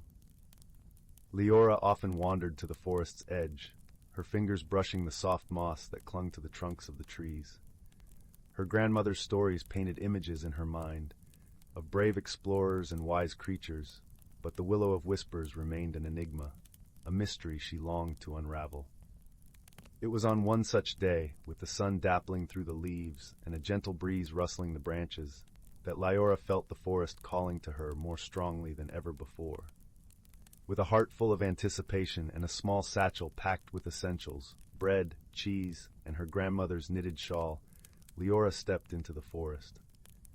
The air was cool and filled with the earthy scent of pine and damp earth. As she ventured deeper, the trees seemed to lean closer, their boughs whispering secrets that only the forest knew. Leora felt a tingling at the back of her neck, a sensation both thrilling and comforting, as if the forest was welcoming her into its embrace. As the path wound deeper into the forest, Leora met a curious friend, a small, bright-eyed squirrel named Pip. His fur was a tawny gold, and he chittered merrily as he bounded from branch to branch beside her. "Where are you headed, young traveler?" Pip asked, his voice a soft, musical note in the forest's symphony. Leora smiled, her heart lightened by the squirrel's friendly demeanor. "I'm seeking the Willow of Whispers," she replied, her eyes alight with determination. Pip twitched his whiskers thoughtfully. "Ah, the willow," he said, nodding. "Many have sought its wisdom, but it is not easily found. The forest has a way of testing those who desire its secrets." "I am ready," Leora declared, her voice steady with resolve. "I believe the willow will guide me." With Pip scampering alongside her, Leora continued her journey. The forest was a tapestry of colors and sounds, each step revealing new wonders. Birds sang sweetly in the canopy above, their songs weaving through the leaves like a gentle lullaby. The sunlight danced across the forest floor, painting patterns of light and shadow that seemed to shift with every breath of wind. As they walked, Pip told Leora tales of the forest's inhabitants. A wise old owl who knew the stars by heart, a family of foxes who danced under the moon, and a mischievous sprite who played tricks on unwary travelers. Leora listened with delight, her imagination painting vivid pictures of these magical creatures. Yet, as the day wore on, the path grew more tangled and overgrown. Vines draped like curtains across their way, and the underbrush thickened, whispering against Leora's legs as she pushed forward. The air grew cooler, and the forest seemed to hold its breath, waiting. "Do not be discouraged," Pip chirped, sensing her unease. "Every journey worth taking has its trials." Leora nodded, brushing aside a strand of ivy. Her determination was unwavering, her heart guided by the stories her grandmother had woven, a tapestry of courage, kindness, and the endless potential within. At last, as the sun began to dip below the horizon, casting the forest in hues of gold and amber, they arrived at a clearing. In its center stood the Willow of Whispers, its trunk wide and gnarled with age, its branches sweeping gracefully to the ground like a curtain of leaves. The air around the tree shimmered softly, as if infused with magic. Leora approached the willow with reverence, her steps slow and deliberate. She felt the weight of the forest's silence, a sacred hush that enveloped the clearing. Pip perched on a nearby rock, watching with bright, curious eyes. With a deep breath, Leora reached out to touch the willow's bark, her fingers brushing against its rough, ancient surface. As her hand made contact, a gentle warmth spread through her, and she closed her eyes, allowing the magic to wash over her. In the stillness, Leora heard the whisper of the willow, a soft, melodic voice that seemed to come from the very heart of the tree. It spoke not in words, but in feelings and images, a tapestry of memories and dreams. She saw herself as she was, a young girl filled with wonder and longing. But she also saw glimpses of what could be, a future shaped by choices and courage, by kindness and discovery. The willow showed her paths that twisted and turned, each leading to a different version of herself. As the visions faded, Leora opened her eyes, her heart brimming with understanding. The willow had not given her clear answers, but it had shown her the possibilities, the power of choice, and the strength within her to forge her own path. Pip hopped to her side, his eyes gleaming with approval. "You have the heart of a true adventurer," he said, his voice full of warmth. Leora smiled, her heart light with newfound clarity. "I see now," she said softly. "The journey is as important as the destination. It's not just about finding answers, but about discovering who you are along the way." With the willow's wisdom nestled in her heart, Leora and Pip began their journey back through the forest. The path seemed brighter now, the forest's secrets a little less mysterious. As they walked, Leora felt a deep sense of peace, knowing that she was not alone, that the forest, with its whispers and wonders, would always be there to guide her. As they emerged from the trees, the village lay before them, bathed in the soft glow of dusk. The familiar sense of home wrapped around Leora like a comforting embrace, and she knew that she was forever changed by her journey. Her grandmother greeted her with a knowing smile, her eyes twinkling with the wisdom of 1,000 stories. Leora embraced her, feeling the warmth of love and belonging. That night, as she lay beneath the stars, Leora closed her eyes and listened to the forest's lullaby, her heart full of gratitude and dreams yet to be realized. The Willow of Whispers had shown her the way, but it was her journey to walk, her story to write. And so, with the gentle rustle of leaves and the soft murmur of the night, Leora drifted into a peaceful sleep, her dreams filled with the magic of the forest and the endless possibilities of tomorrow. Story 84. Story 85. Story 86. Story 87. Story 88. Story 89. Story 90. Story 91. Story 92. Story 93. Story 94. Story 95. Once upon a time, in a cozy village nestled among rolling hills, there lived a young doe named Willow. She was a gentle creature with a soft brown coat and eyes that shone like amber in the sunlight. Willow loved the comfort of her daily routines, nibbling on sweet clover in the meadow, resting in the dappled shade of the ancient oak, and listening to the soothing melodies of the woodland birds. Yet lately, Willow couldn't shake a restless feeling stirring within her. She watched as her friends shed their winter coats, their new fur glistening with renewed vibrancy. But Willow's coat remained dull and threadbare, clinging to her like an itchy reminder that change was afoot, whether she was ready or not. One crisp morning, Willow wandered to the forest's edge where she often found solace among the ferns and wildflowers. There she met an old friend, a wizened tortoise named Sage, who moved with great care and contemplation. "You seem troubled, little one," Sage said, her voice as gentle as the rustling leaves. Willow confided her fears about the impending change. "I feel stuck, like this tattered coat is weighing me down. I'm afraid if I let it go, I'll lose a part of myself forever." Sage smiled knowingly. The cycle of rebirth can be daunting, but it's nature's way of helping us grow. Think of the butterfly emerging from its chrysalis. A wondrous transformation takes immense courage. As if on cue, a shimmering light danced through the trees, catching Willow's eye. It was a radiant sprite named Glow, one of the forest's fabled guardians. "Don't fret, dear Willow," Glow chimed, her ethereal voice like a tinkling brook. "Every ending is a new beginning in disguise." With a wave of her tiny hand, Glow conjured a glittering pool of water before them. Images began to swirl across its surface, a kaleidoscope of vibrant colors representing the stages of growth and renewal. Willow was transfixed, seeing reflections of her own journey mirrored in nature's eternal rhythm. Glow gestured toward the water. "You'll know when you're ready to embrace the change within you. Trust in the magic that guides all living things." Heartened by her friend's wisdom, Willow realized her fears were rooted in resistance to the unknown. As the days passed, she moved through the transition with newfound grace, allowing her tattered coat to shed naturally. Beneath the weathered exterior, a lustrous new coat emerged, its rich chestnut hues shimmering like sunlight on autumn leaves. Willow felt lighter, revitalized, as if she were seeing the world through fresh, wondering eyes. From that day on, she greeted each season as a wondrous teacher, honoring the continual cycle of transformation as the greatest magic of all. For in surrendering to change, Willow discovered her truest self, resilient, radiant, and beautifully renewed. Story 96. Story 97. Story 98. Story 99. In the heart of an ancient forest, where the canopy overhead swayed like a sea of emeralds, there thrived a hidden world that few humans ever glimpsed. This was a place where sunlight dripped through the leaves like golden honey, where the air was sweet with the perfume of wildflowers and the earthy scent of moss.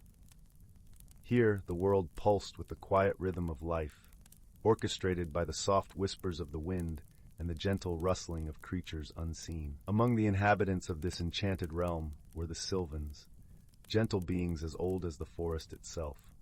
They were small, with skin that shimmered like the bark of birch trees and hair that danced in colors of autumn leaves.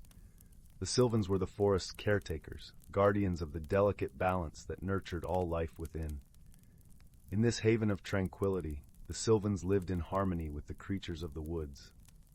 Deer with eyes like pools of melted chocolate grazed alongside them, and birds with feathers of sapphire and emerald sang songs that wove through the branches like ribbons of melody.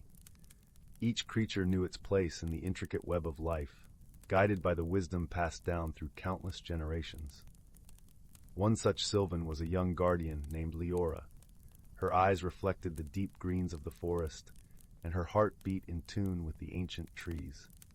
Leora had always been fascinated by the changing seasons, each one a story written in the language of nature. Her favorite time was the gentle transition from summer to autumn, when the forest donned its cloak of fiery hues and the air was crisp with the promise of change. It was during this time of transition that a peculiar phenomenon began to occur. The wind, usually a playful presence that danced through the trees, began to carry a murmur of distress. The leaves whispered of an imbalance, a disruption in the harmony that sustained their world. The forest, once vibrant and thriving, seemed to hold its breath, waiting for something to set it right. Leora, with her deep connection to the forest, felt a stirring in her heart. She knew that the answer lay somewhere within the whispers of the wind and the rustle of the leaves. Gathering her courage, she set out to seek the wisdom of the elder oak, the oldest and wisest tree in the forest, whose roots delved deep into the earth and whose branches reached for the sky. The journey to the elder oak took Leora through paths carpeted with fallen leaves, their colors a tapestry of gold and crimson. The air was filled with the sound of crunching beneath her feet and the occasional scurry of woodland creatures. As she walked, a gentle rain began to fall, each drop a crystal note in the symphony of the forest. When Leora finally stood before the elder oak, she felt a sense of awe and reverence. The tree towered above her, its bark etched with the stories of ages past, its branches stretching wide as if to embrace the entire forest. Leora placed her hand against the rough bark, feeling the life that thrummed beneath her fingertips. "O wise elder," she whispered, "the forest is troubled. The balance has shifted, and I seek your counsel."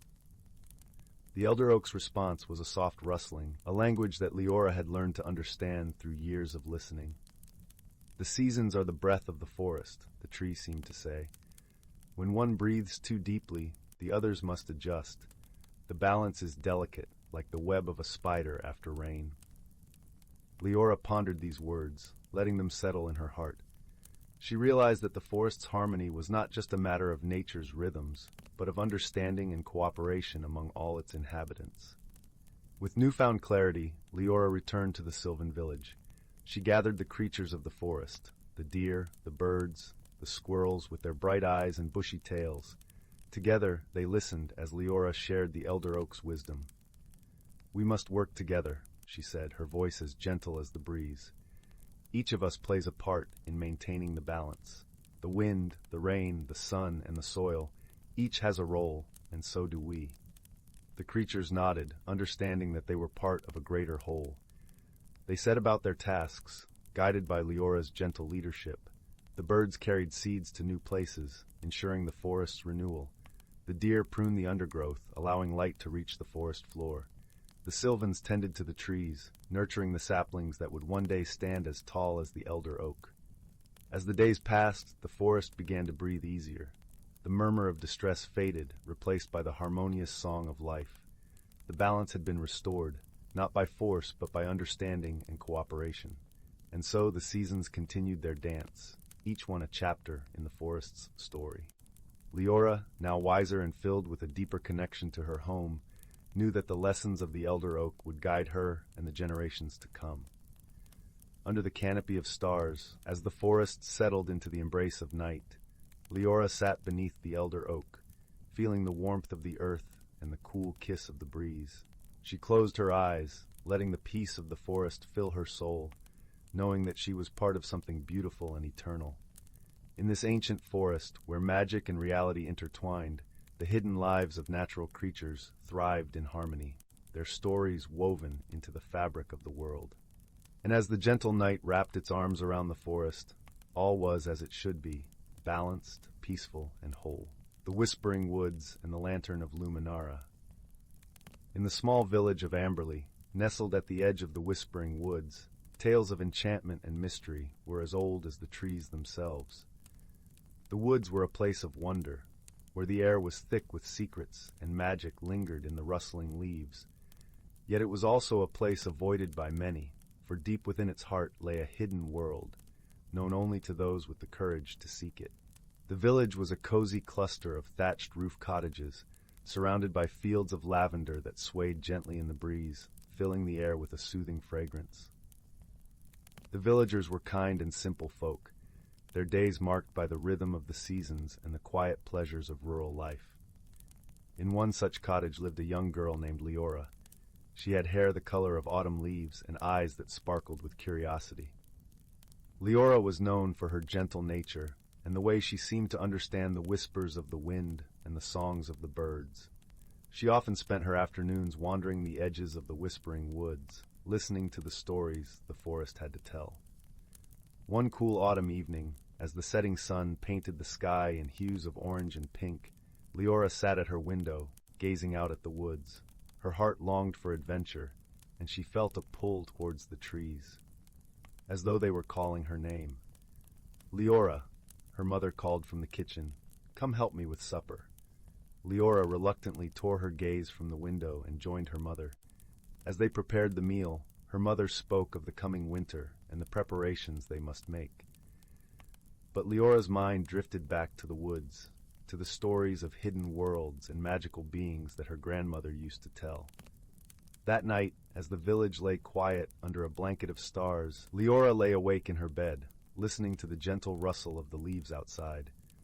Unable to resist the call of adventure any longer, she quietly slipped out of bed, wrapped a warm cloak around her shoulders, and tiptoed out of the cottage. The moon cast a silvery glow over the landscape as Leora made her way towards the whispering woods. The air was crisp and carried the scent of pine and earth. As she entered the woods, the trees seemed to lean in, welcoming her into their embrace. The deeper she ventured, the more the forest came alive. The leaves whispered secrets, and the branches formed intricate patterns against the sky. Leora felt a sense of wonder and awe, as though she were stepping into a dream. After walking for what felt like hours, Leora came upon a clearing bathed in moonlight. In the center stood an ancient oak tree, its twisted branches reaching towards the heavens. Beneath the tree lay a small, flickering light, like a star fallen to earth. Curious, Leora approached the light and discovered it was a lantern, crafted from delicate glass and metal, its surface etched with intricate patterns. The lantern glowed with a soft, warm light that seemed to pulse with life. As she reached out to touch it, a voice, gentle and melodic, echoed through the clearing. "The Lantern of Luminara," it said, "a beacon for those who seek the hidden world." Leora looked around, but saw no one. "Who are you?" she asked, her voice barely a whisper. The voice replied, "I am the spirit of the forest, and I have watched over these woods for centuries. The lantern is a gift for those with pure hearts and the courage to seek the truth." Leora felt a thrill of excitement mixed with apprehension. She had heard of the Lantern of Luminara in her grandmother's tales, a magical object that could reveal the hidden world within the whispering woods. "Will you accept the lantern and embark on a journey of discovery?" the voice asked. Leora nodded, her heart pounding with anticipation. "Yes, I will." As she lifted the lantern, its light grew brighter, illuminating the clearing with a warm, golden glow. The air shimmered, and the world around her seemed to shift and change. The trees swayed gently, their leaves whispering secrets in a language she couldn't quite understand. With the lantern in hand, Leora began her journey deeper into the woods. The path before her was bathed in light, and she felt a sense of peace and purpose guiding her steps. As she walked, Leora encountered creatures she had only heard of in stories. A family of fireflies danced around her, their tiny lights twinkling like stars. A wise old owl perched on a branch, its eyes gleaming with wisdom. And a gentle deer with antlers like branches nodded in greeting as she passed. Each encounter filled her with a sense of wonder and belonging, as though she were part of a world she had always known in her heart. The forest seemed endless, a labyrinth of trees and shadows, but Leora felt no fear. The lantern's light guided her, and she trusted in its magic to lead her to the hidden world. As she journeyed deeper, the air grew cooler and the shadows longer. The forest was silent now, save for the gentle rustle of leaves. Leora felt a sense of anticipation, as though she were on the brink of discovering something extraordinary. Finally, she reached a glade where the moonlight danced upon a shimmering pool. The water was as clear as glass, reflecting the stars above. At the center of the pool stood a small island, and on it, a stone altar, ancient and weathered by time. Leora approached the water's edge, her reflection rippling in the surface. The lantern's light cast a golden glow over the pool, revealing a path of stepping stones that led to the island. With each step, Leora felt the weight of the forest's magic surrounding her, a tangible presence that filled her with awe. When she reached the altar, she placed the lantern upon it, the light casting intricate patterns over the stone. In that moment, the air shimmered, and a figure appeared before her, ethereal and radiant. It was the spirit of the forest, its form shifting like the wind through the trees. "Welcome, seeker of truth," the spirit said, its voice a melody of the earth. "You have come far, guided by the light of Luminara. What do you seek?"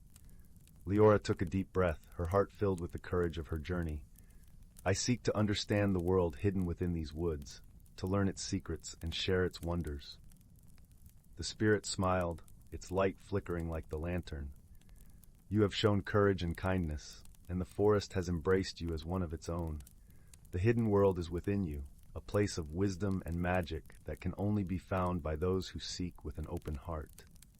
As the spirit spoke, Leora felt a warmth spreading through her, a connection to the forest and all its creatures.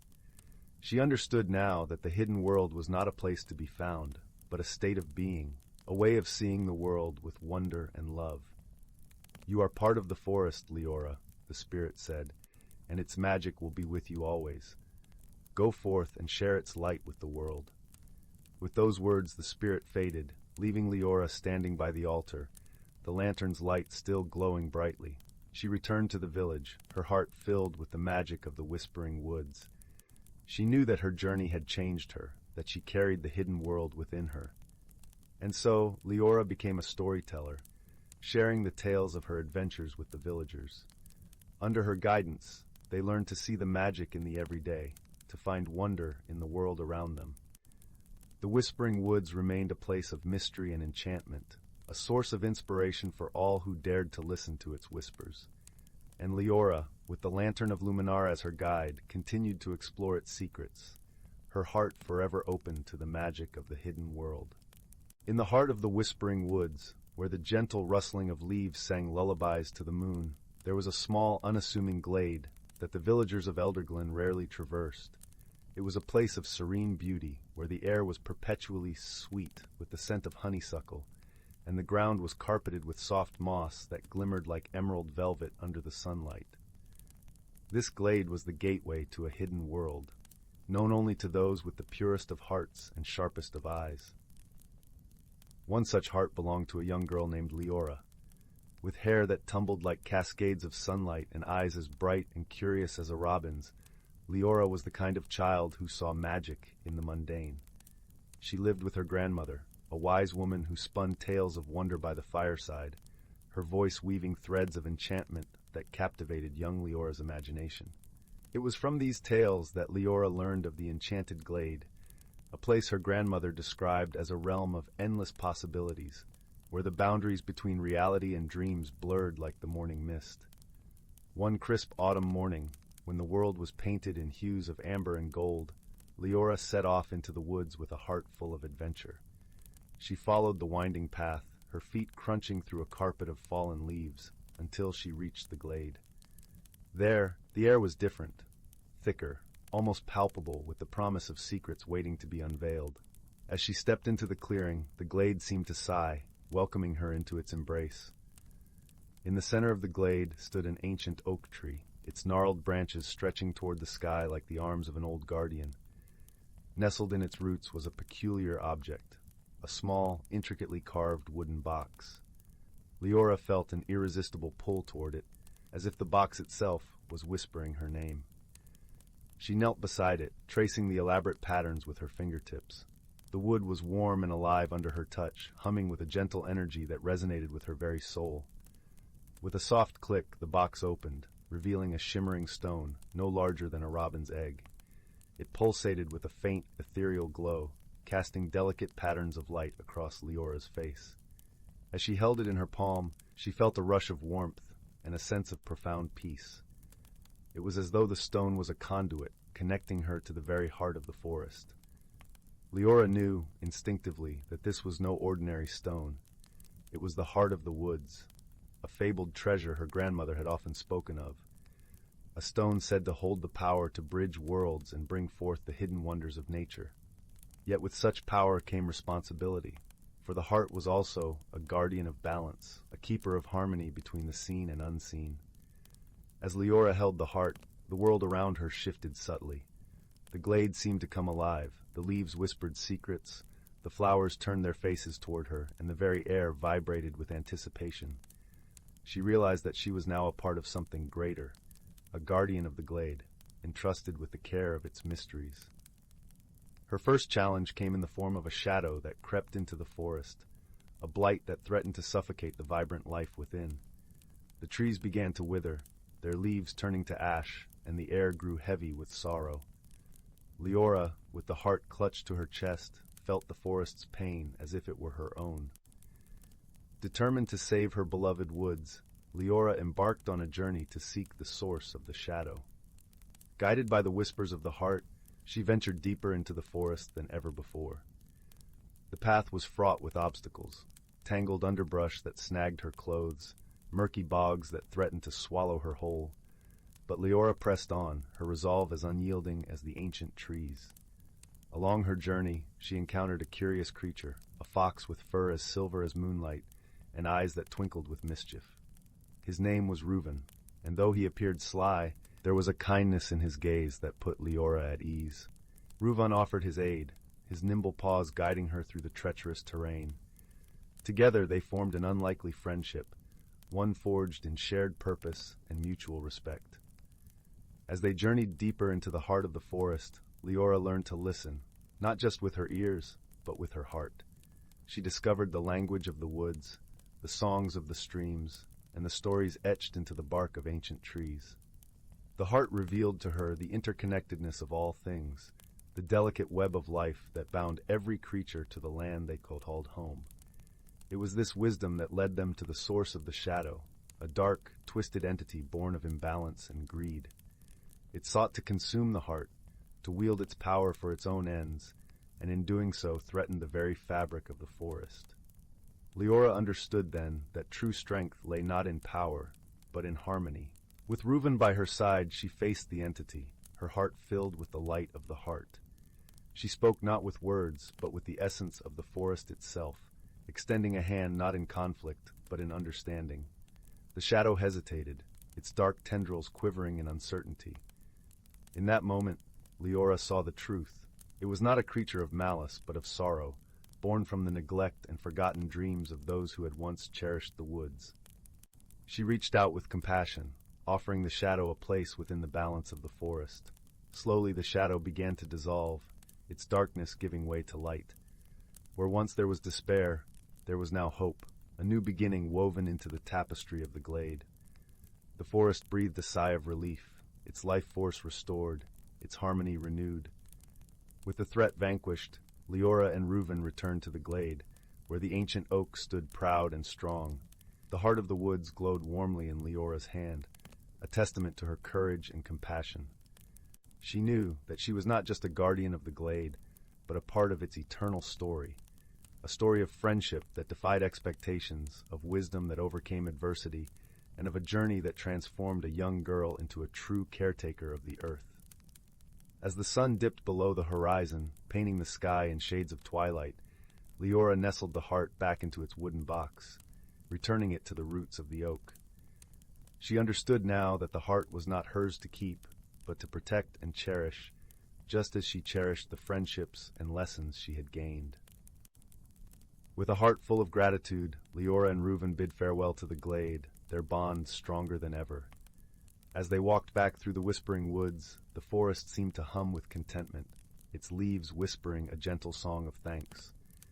And so, under the watchful gaze of the moon, Leora returned home to her grandmother, who welcomed her with open arms and a knowing smile. Together, they sat by the crackling fire, the warmth enveloping them like a tender embrace. As Leora recounted her adventure, her grandmother listened with eyes that sparkled with pride and love. In the quiet of the night, as the stars twinkled like diamonds in the velvet sky, Leora drifted into a peaceful sleep, her dreams filled with the magic of the woods and the promise of new adventures yet to come. For she knew that as long as there were stories to tell and hearts to guide, the world would always hold a place for those who dared to see beyond the ordinary, into the extraordinary realms of wonder and possibility. In the vast expanse of the universe, where stars glimmered like scattered jewels across an endless velvet sky, there existed a small, unassuming planet known as Varela. This planet, with its lush emerald forests and amber rivers, was home to a gentle species called the Varellans. Their skin shimmered softly like the surface of a tranquil lake at twilight, and their eyes were the color of amethysts, reflecting the wisdom of their peaceful ways. Far away, across light years of twinkling stardust, lay another world, Tellara, a planet of crystalline mountains and azure seas. Here dwelt the Tellarites, a species as brilliant and multifaceted as their crystalline surroundings. Their skin sparkled with iridescent hues, and their minds worked with a precision akin to the intricate gears of an ancient clock. One day, a curious Varellan named Leora, with her heart full of wonder, decided to venture beyond her leafy world. She climbed aboard a small, star-bound vessel, setting her sights on the mysteries of the cosmos. Meanwhile, on Tellara, a Tellarite named Keon, driven by his insatiable curiosity and thirst for knowledge, set forth on a similar journey, eager to explore the wonders beyond his crystalline home. As fate would have it, a cosmic storm swept through the galaxy, tangling the paths of these two adventurers. Their vessels, caught in the storm's swirling embrace, were drawn toward each other, eventually colliding gently in the midst of a vast, serene nebula that shimmered with hues of lavender and gold. Startled but unharmed, Leora and Keon found themselves face to face, their vessels now intertwined like threads in a cosmic tapestry. At first, they regarded each other with cautious curiosity, their differences stark and unfamiliar. Leora's soft, flowing form seemed a world apart from Keon's angular, crystalline structure. Greetings. Leora began, her voice as gentle as a summer breeze. I am Leora of Varela. It seems our journeys have crossed paths. Keon's voice was steady and resonant, like the harmonious chime of crystal bells. I am Keon of Talara. It appears we are both at the mercy of this storm. Though they spoke the same language, their initial attempts at communication were fraught with misunderstanding. Leora's gentle metaphors and poetic musings were met with Keon's logical and precise interpretations, creating a dance of confusion and misinterpretation. Yet despite these initial hurdles, a spark of curiosity and kindness lingered between them, urging them to bridge the gap. As they worked together to untangle their vessels, they began to share their stories, their hopes, and their dreams. Leora spoke of the whispering leaves of Varela's forests and the comforting embrace of its amber rivers. Keon, in turn, described the crystalline peaks of Talara, how they caught the first light of dawn and scattered it across the land like 1,000 rainbows. As the days passed, the cosmic storm continued to swirl around them, leaving them stranded in the heart of the nebula. Yet, within this celestial cocoon, something beautiful began to blossom. Leora and Keon found themselves facing shared challenges that tested their resolve and ingenuity. When a sudden solar flare threatened their vessels with a shower of fiery embers, Keon's analytical mind devised a plan to shield them using the reflective surfaces of his crystalline shards. Leora, with her deep understanding of harmony and balance, crafted melodies that soothed the turbulent energies, allowing them to stabilize their ships. In the quiet moments between challenges, they discovered the joy of laughter and the comfort of silence shared with a friend. Keon marveled at Leora's ability to see beauty in the simplest of things, while Leora admired Keon's unwavering dedication to understanding the universe's mysteries. One evening, as they gazed out at the nebula's swirling beauty, Leora turned to Keon, her eyes reflecting the starlight. I've learned so much from you, my friend. Our differences, once so daunting, have become the threads that weave our friendship. Keon nodded, his crystalline form catching the nebula's glow. Indeed, Leora. Through our misunderstandings, I've discovered new ways to see the world. You've taught me the value of emotion and intuition. As the cosmic storm finally subsided, their vessels gently drifted apart, free once more to continue their journeys. Yet something had changed within their hearts, a bond of friendship forged through shared trials and understanding. Before they parted ways, Leora placed a small, luminous stone in Keon's hand, a token from Varela's heart. May this remind you of our time together, she said softly. Keon, in turn, gifted Leora a radiant shard of Talara's crystal, its colors shifting with the light. And may this keep the memory of our friendship alive in your heart. With a final embrace, Leora and Keon bid each other farewell, their vessels now carrying the warmth of their newfound friendship. As they ventured forth into the stars, they knew that their paths would forever be intertwined, their hearts connected by the lessons of understanding and the true meaning of friendship. And so, as the nebula's light gently faded into the distance, the universe continued to turn, embracing the warmth and wisdom of those who dared to reach across the stars and find companionship in the unlikeliest of places. In a quiet village nestled between rolling hills and whispering woods, where the air was sweet with the scent of wildflowers and the distant call of a nightingale, lived a gentle young woman named Mira. Her auburn hair danced with the breeze as she walked through fields ablaze with color. Mira had always been curious about her family's past, for her grandmother often spoke of a time when their ancestors were keepers of an ancient tradition. The tales were like lullabies, filling Mira's dreams with images of glowing lanterns and whispering trees, a connection to a time before the world had become more complex and hurried. The village was a place where time seemed to slow, and the seasons moved like a gentle waltz. In the spring, the meadows would shimmer with daisies and buttercups, while summer brought the soft rustle of leaves and the distant murmur of the river, echoing like a lullaby through the nights. Autumn painted the hills in hues of amber and gold, and winter wrapped the world in a silvery hush, snowflakes falling like whispered secrets from the sky. It was in this serene setting that Mira embarked on a journey to uncover the legacy her grandmother had spoken of, a journey that would require courage and an open heart. One crisp morning, As the dawn light crept through her window like a warm embrace, Mira found herself drawn to the attic of her family's old cottage. Dust motes floated in the beams of sunlight as she climbed the creaky stairs, each step echoing with the whispers of yesteryears. The air was laced with a scent of aged wood and forgotten memories. In the far corner of the attic, beneath a faded tapestry woven with mysterious symbols, she discovered a wooden chest adorned with intricate carvings of vines and stars, each detail telling a story of its own.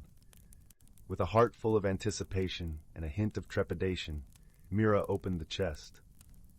Inside, she found an assortment of artifacts: a delicate silver locket, a bundle of yellowed letters tied with a ribbon, and a small, intricately carved lantern. As she held the lantern up to the light, it seemed to shimmer with a life of its own.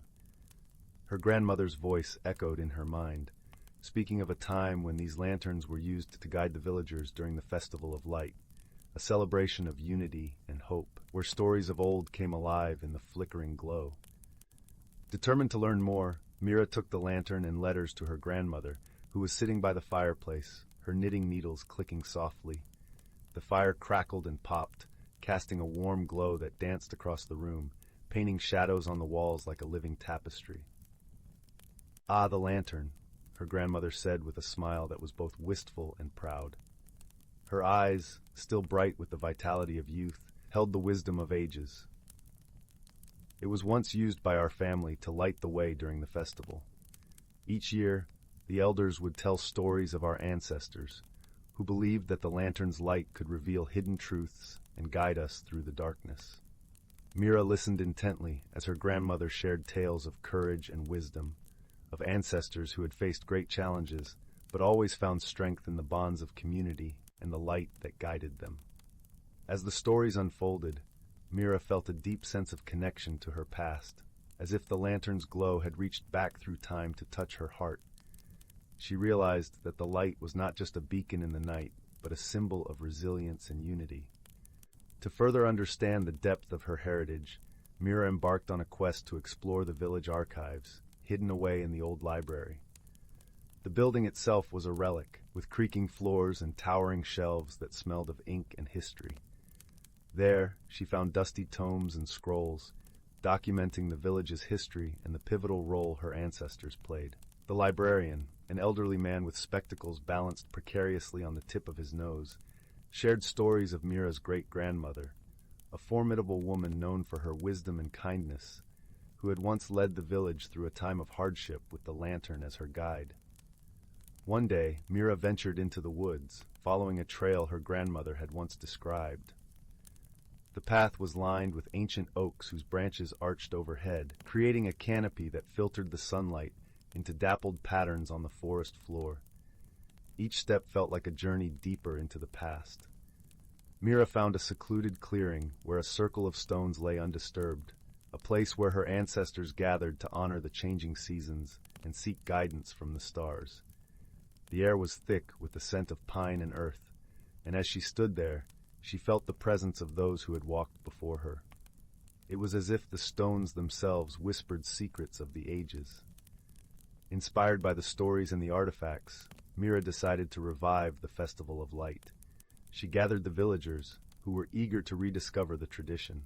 Together, they set about preparing for the celebration. The village was soon adorned with colorful streamers, and lanterns were hung from every tree, their gentle light flickering like stars against the twilight sky. The preparation was a communal effort, a testament to the spirit of togetherness that Mira's ancestors had cherished. On the night of the festival, the village square was alive with laughter and music. The scent of spiced cider and freshly baked bread filled the air, mingling with the cool, crisp breeze that rustled through the leaves. As the sun dipped below the horizon, Mira stood at the heart of the gathering, the ancient lantern in her hands. Her heart raced with a mixture of excitement and reverence. With a deep breath, she lit the lantern, and its warm glow spread across the square, illuminating the faces of her friends and family. The villagers gathered closer, their eyes reflecting the gentle light.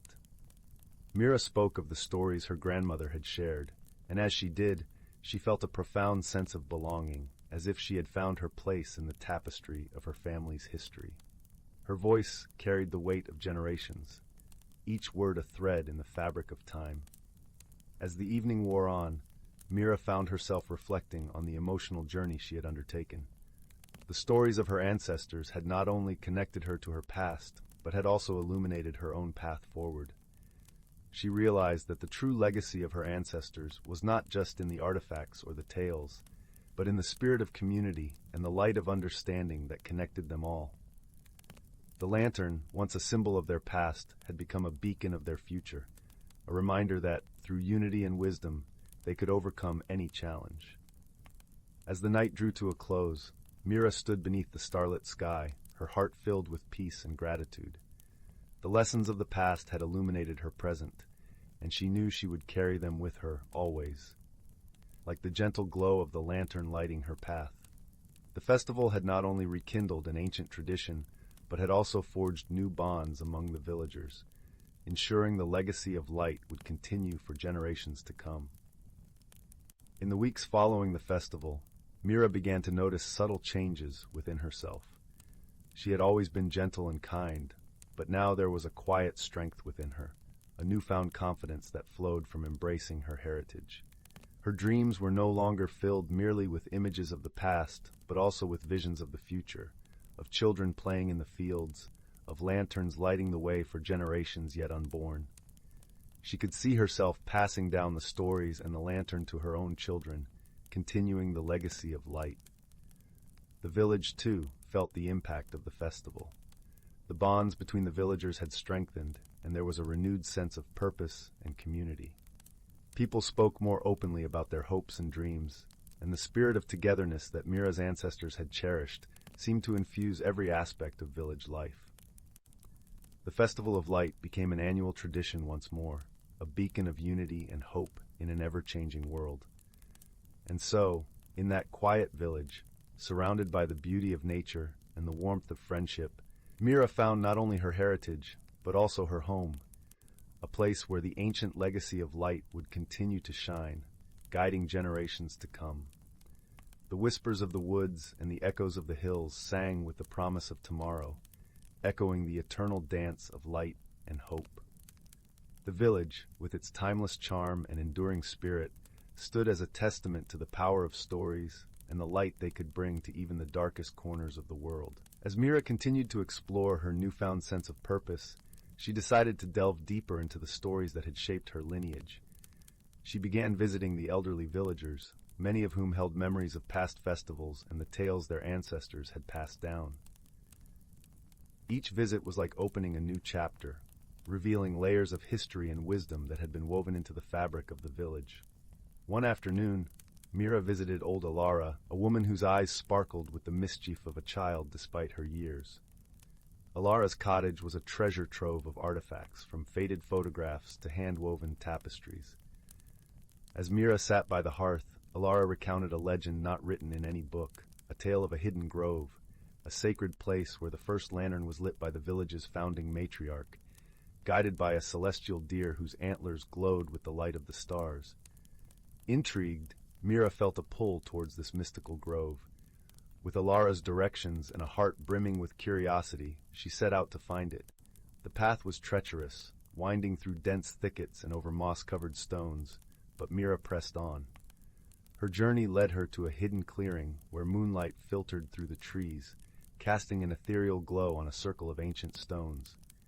In that moment, Mira felt the presence of the celestial deer, not as a physical being, but as a spirit that embodied the light and wisdom of her ancestors. Standing in the grove, Mira made a silent vow to honor the legacy of those who had come before her. She gathered a few smooth stones and arranged them in a small cairn, a humble monument to the enduring light that had guided her footsteps. As she turned to leave, she felt a warmth in her chest, a reassurance that the past, present, and future were all connected by an unbreakable thread of light and love.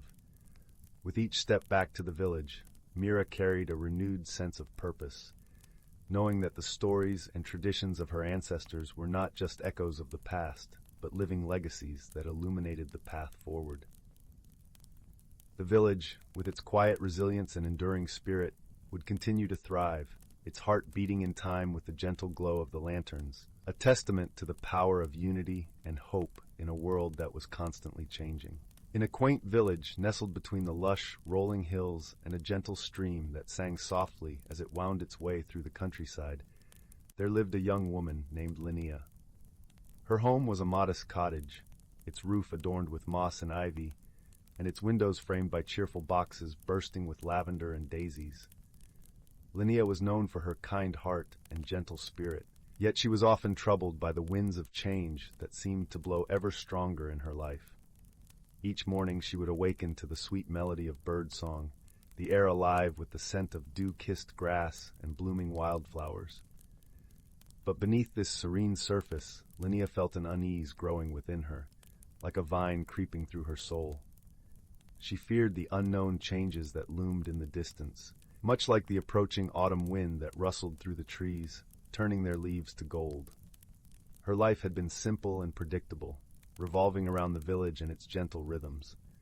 She tended her garden, baked bread, and often helped her neighbors with their daily tasks. However, as the seasons turned, she felt a stirring within her, a yearning for something beyond what she knew, yet she was hesitant to embrace it, fearing what it might bring. One crisp, clear morning, as Linnea wandered through the village square, she noticed an unfamiliar figure setting up a colorful stall draped with vibrant silks and shimmering trinkets. This was Marisol, a traveling enchantress known for her wisdom and the magical wonders she carried in her caravan. Intrigued yet apprehensive, Linnea approached, her curiosity piqued by the mystical aura that surrounded Marisol. Marisol welcomed her with a warm smile, her eyes twinkling like stars. "Ah, dear Linnea," she said, her voice like a gentle breeze, "I see in you a heart that longs for growth and transformation, yet fears the journey it may require." Linnea nodded, her voice barely a whisper. "I feel something inside me changing, but I don't know what to do. How can I embrace what I don't understand?" With a knowing look, Marisol reached beneath her counter and retrieved a small, intricately carved box. "This," she said, presenting it to Linnea, "is a seed of transformation. Plant it under the full moon, and it will guide you on your path to discovery." Clutching the box to her chest, Linnea thanked Marisol and returned home, her heart alight with a mix of hope and uncertainty. That evening, as the silver moon hung like a lantern in the sky, she ventured into her garden, the cool earth soft beneath her feet. With a deep breath, she planted the seed, feeling a strange warmth spread through her fingers as she covered it with soil. In the days that followed, Linnea tended the spot with care, watering it with love and anticipation. Slowly, a delicate sprout emerged, its leaves unfurling like tiny green hands reaching for the sky. As it grew, Linnea found herself drawn into a world of wonder, for the plant was unlike any she had ever seen, its petals shimmering with colors that danced in the sunlight. With each passing day, Linnea noticed changes within herself, mirroring the plant's growth. She became more attuned to the whispers of the wind, the rustle of leaves, and the songs of the birds. Her heart, once heavy with doubt, began to lighten, filled with a newfound sense of purpose and connection to the world around her. The villagers, too, noticed the change in Linnea. Her eyes sparkled with a vitality that seemed to brighten even the cloudiest days. Encouraged by her transformation, they sought her advice, drawn to her warmth and wisdom. Linnea, in turn, found joy in sharing her journey, realizing that by helping others, she was also nurturing her own spirit. One afternoon, as she sat beneath the shade of an ancient oak, her friend Tomas joined her. Tomas was a gentle soul with a love for stories and a knack for seeing the world in hues of wonder. "Linnea," he said, his voice soft and thoughtful, "the changes in you are like the seasons, inevitable and beautiful. You've learned to dance with them, and that is the true magic." Linnea smiled, her heart swelling with gratitude. "The seed Marisol gave me was just the beginning," she replied. "It taught me that change is not something to fear, but to embrace. Every leaf that falls, every blossom that blooms, carries a lesson if we're willing to listen."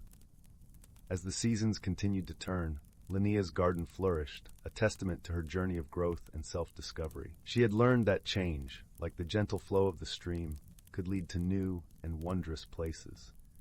Her fears had dissolved like morning mist, replaced by a deep-seated belief in the beauty of life's ever-unfolding path. And so, in the heart of the village where magic and wisdom mingled beneath the starlit sky, Linnea found her place. She had become a beacon of hope, reminding all those around her that the most profound transformations often begin with a single, daring step into the unknown. As the sun set over the hills, painting the sky with hues of lavender and rose, Linnea stood in her garden, surrounded by the soft hum of twilight. She whispered a silent thank you to Marisol and the seed that had set her on this path of discovery, for in the gentle embrace of nature and the kindness of others, she had found the courage to grow, to change, and to truly become herself. And so, dear reader, as you drift into the gentle embrace of sleep, remember that, like Linnea, you too can find magic in the changes life brings. For every challenge holds the promise of growth, and every ending is but the beginning of a new and wondrous journey. In a village nestled between rolling hills and surrounded by the gentle murmur of whispering pines, lived a young woman named Lyra. She had hair the color of autumn leaves and eyes as deep and green as the forest itself. Lyra was known throughout the village for her skill in weaving tapestries, yet she struggled with the idea of change. Her heart was tethered to the familiar rhythms of her daily life, where she found comfort in the predictable pattern of the loom. Every morning, the sun would rise, casting a golden glow over the village, and Lyra would sit by her window with a cup of chamomile tea, savoring the quiet moments before the bustle of the day. She cherished the stillness, the way the light danced across the wooden floorboards, and the scent of fresh bread wafting from the bakery down the lane. But as the seasons turned, a restlessness began to stir within her. It was as if the very air around her whispered of adventures untold and paths not yet walked. Despite the yearning in her heart, fear of the unknown held her back, like a vine wrapping around her ankles. One crisp morning, as the first frost of autumn kissed the leaves with silver, Lyra received a peculiar letter. It was sealed with wax and bore the emblem of a crescent moon. The letter was from an old friend named Finn, who lived in a quaint cottage on the edge of the enchanted forest. Finn was a gentle soul, known for his wisdom and a garden that flourished with the most extraordinary herbs and flowers. Dear Lyra, the letter read, I sense a change upon the wind, a calling for those who are ready to embrace it. Come visit me, and perhaps together we can unravel the tapestry of what is to come. Intrigued yet apprehensive, Lyra decided to visit Finn. She packed a small satchel with essentials and set out at dawn, the village still wrapped in a blanket of mist. As she walked, the path wound through fields bathed in the soft glow of early morning, the dewdrops sparkling like tiny crystals. The forest soon enveloped her, its ancient trees standing like sentinels. The air was cool and fragrant with pine and earth. As Lyra ventured deeper, she noticed the forest seemed to hum with a quiet magic. The leaves rustled gently, and rays of sunlight filtered through the canopy, creating patterns that danced upon the ground. After a time, she arrived at Finn's cottage. It was a charming little abode, with ivy climbing its stone walls and vibrant flowers spilling from window boxes. Finn greeted her with a warm smile, his eyes twinkling with the wisdom of countless lifetimes. Welcome, dear Lyra, he said, ushering her inside. The cottage was cozy, with a fire crackling in the hearth and the aroma of herbs hanging in the air. Books and trinkets lined the shelves, each holding a story of its own. Over tea, they spoke of many things, of dreams, of fears, and the subtle dance between them. Finn listened with the patience of an old oak, and then shared a tale of his own, of a seed that dared to grow beyond the confines of its small garden. You see, Lyra, he said, change is the essence of life. It is in the unfurling of a leaf, the bloom of a flower, and the journey of a river. We are all part of this grand tapestry, each thread unique in its path. As they talked, Lyra noticed a peculiar plant on the windowsill. Its leaves shimmered with a silvery hue, and tiny, luminescent flowers bloomed along its stem. This, Finn explained, is the moonflower. It blossoms only under the light of the full moon, a reminder that even in darkness, there is beauty waiting to be revealed. Inspired by Finn's words and the moonflower's gentle glow, Lyra felt a shift within her. She realized that change was not something to be feared, but embraced as part of life's journey. It was an invitation to grow, to discover new facets of herself, and to weave a tapestry richer and more vibrant than she had ever imagined. With renewed courage, Lyra returned to her village, her heart alight with possibility. She began to incorporate new designs into her tapestries, inspired by her time in the forest. Swirls of silver thread danced across the fabric, echoing the moonflower's luminescence. Her work blossomed in ways she had never anticipated, drawing admiration from villagers and travelers alike. But more importantly, Lyra herself blossomed, her spirit unfurling like a leaf in spring. Through the gentle guidance of Finn, the wisdom of the forest, and the quiet magic of the moonflower, Lyra learned that the most beautiful transformations often begin with the simplest of changes, a single step toward the unknown, a willingness to grow. And so, as the village settled into the embrace of night, with stars twinkling like diamonds above, Lyra drifted into a peaceful sleep. Her heart was light, her mind at ease, and her dreams woven with the promise of new beginnings, under the watchful gaze of the crescent moon. Once upon a time, in the distant reaches of the galaxy, there existed a small, buzzing spaceport known as Nexus Station. It was a place where travelers from countless planets came together, each bringing the peculiarities of their home worlds. Among the throng of beings, two very different creatures found themselves drawn into an adventure neither had anticipated. First was Tali, a delicate creature from the verdant world of Lusharia. She resembled a walking blossom, with petals that shimmered in hues of blue and violet, and a voice that echoed like the gentle rustle of leaves. Lusharians were known for their affinity with nature and their ability to communicate with all living things. Tali had come to Nexus Station in search of rare seeds to bring back to her planet's gardens. Then there was Drox, a sturdy, metallic being from the industrious planet of Farron. Drox's body was a marvel of engineering, a patchwork of gears and glowing circuits. Faronians were skilled in technology, but not known for their emotional depth. Drox had arrived at the station on a quest to find new alloys that could withstand the harshest conditions. On a particular day, as the chaos of the spaceport swirled around them, Tali and Drox collided in a busy market corridor. Tali's seeds scattered across the shiny floor, while Drox's metallic limbs clattered as he tried to regain his balance. "Oh dear," Tali exclaimed, her petals bristling with embarrassment. "I'm so sorry." Drox, adjusting his optics, replied in a voice that hummed like a gentle engine. "No, it was my fault. I wasn't watching where I was going." As they both stooped to collect Tali's scattered seeds, a misunderstanding unfolded. Drox, unfamiliar with the organic delicacy of Lusharian flora, accidentally crushed a seed under his metal fingers. Tali gasped softly, a hint of sorrow in her eyes. "That was a rare one," she murmured, her voice tinged with disappointment. Drox, feeling a pang of something unfamiliar, guilt, offered, "I'll help you find another. I've seen a vendor selling seeds just down the corridor." Reluctantly, Tali agreed, and together they ventured deeper into the market. Along the way, Drox's candid curiosity about the seeds sparked a conversation. Tali shared stories of her lush home, where the air was sweet with the scent of blossoms, and the sky danced with colors at dawn and dusk. In return, Drox spoke of Farron, where the skies were often hidden behind a veil of smog, but the night was illuminated by the glow of factories and the rhythmic hum of machinery. Their differences were vast, yet as they talked, a bridge of understanding began to form. Tali marveled at Drox's tales of invention and innovation, while Drox found himself enchanted by Tali's descriptions of a world so full of life and color. Their quest for the seed vendor led them to the outskirts of the market, where a small, unassuming stall was nestled between towering crates of exotic goods. The vendor, a wizened old Gricthorian with a voice like gravel, eyed them with suspicion. "What do you want?" he croaked, his three eyes blinking out of sequence. Tali stepped forward, her demeanor gentle yet firm. "We're looking for a Lusharian seed, a rare one. Would you happen to have any?" The Gricthorian grumbled, rummaging through his collection. Eventually, he produced a small, shimmering seed that seemed to pulse with a gentle light. "This is what you're looking for, but it's not cheap," he warned.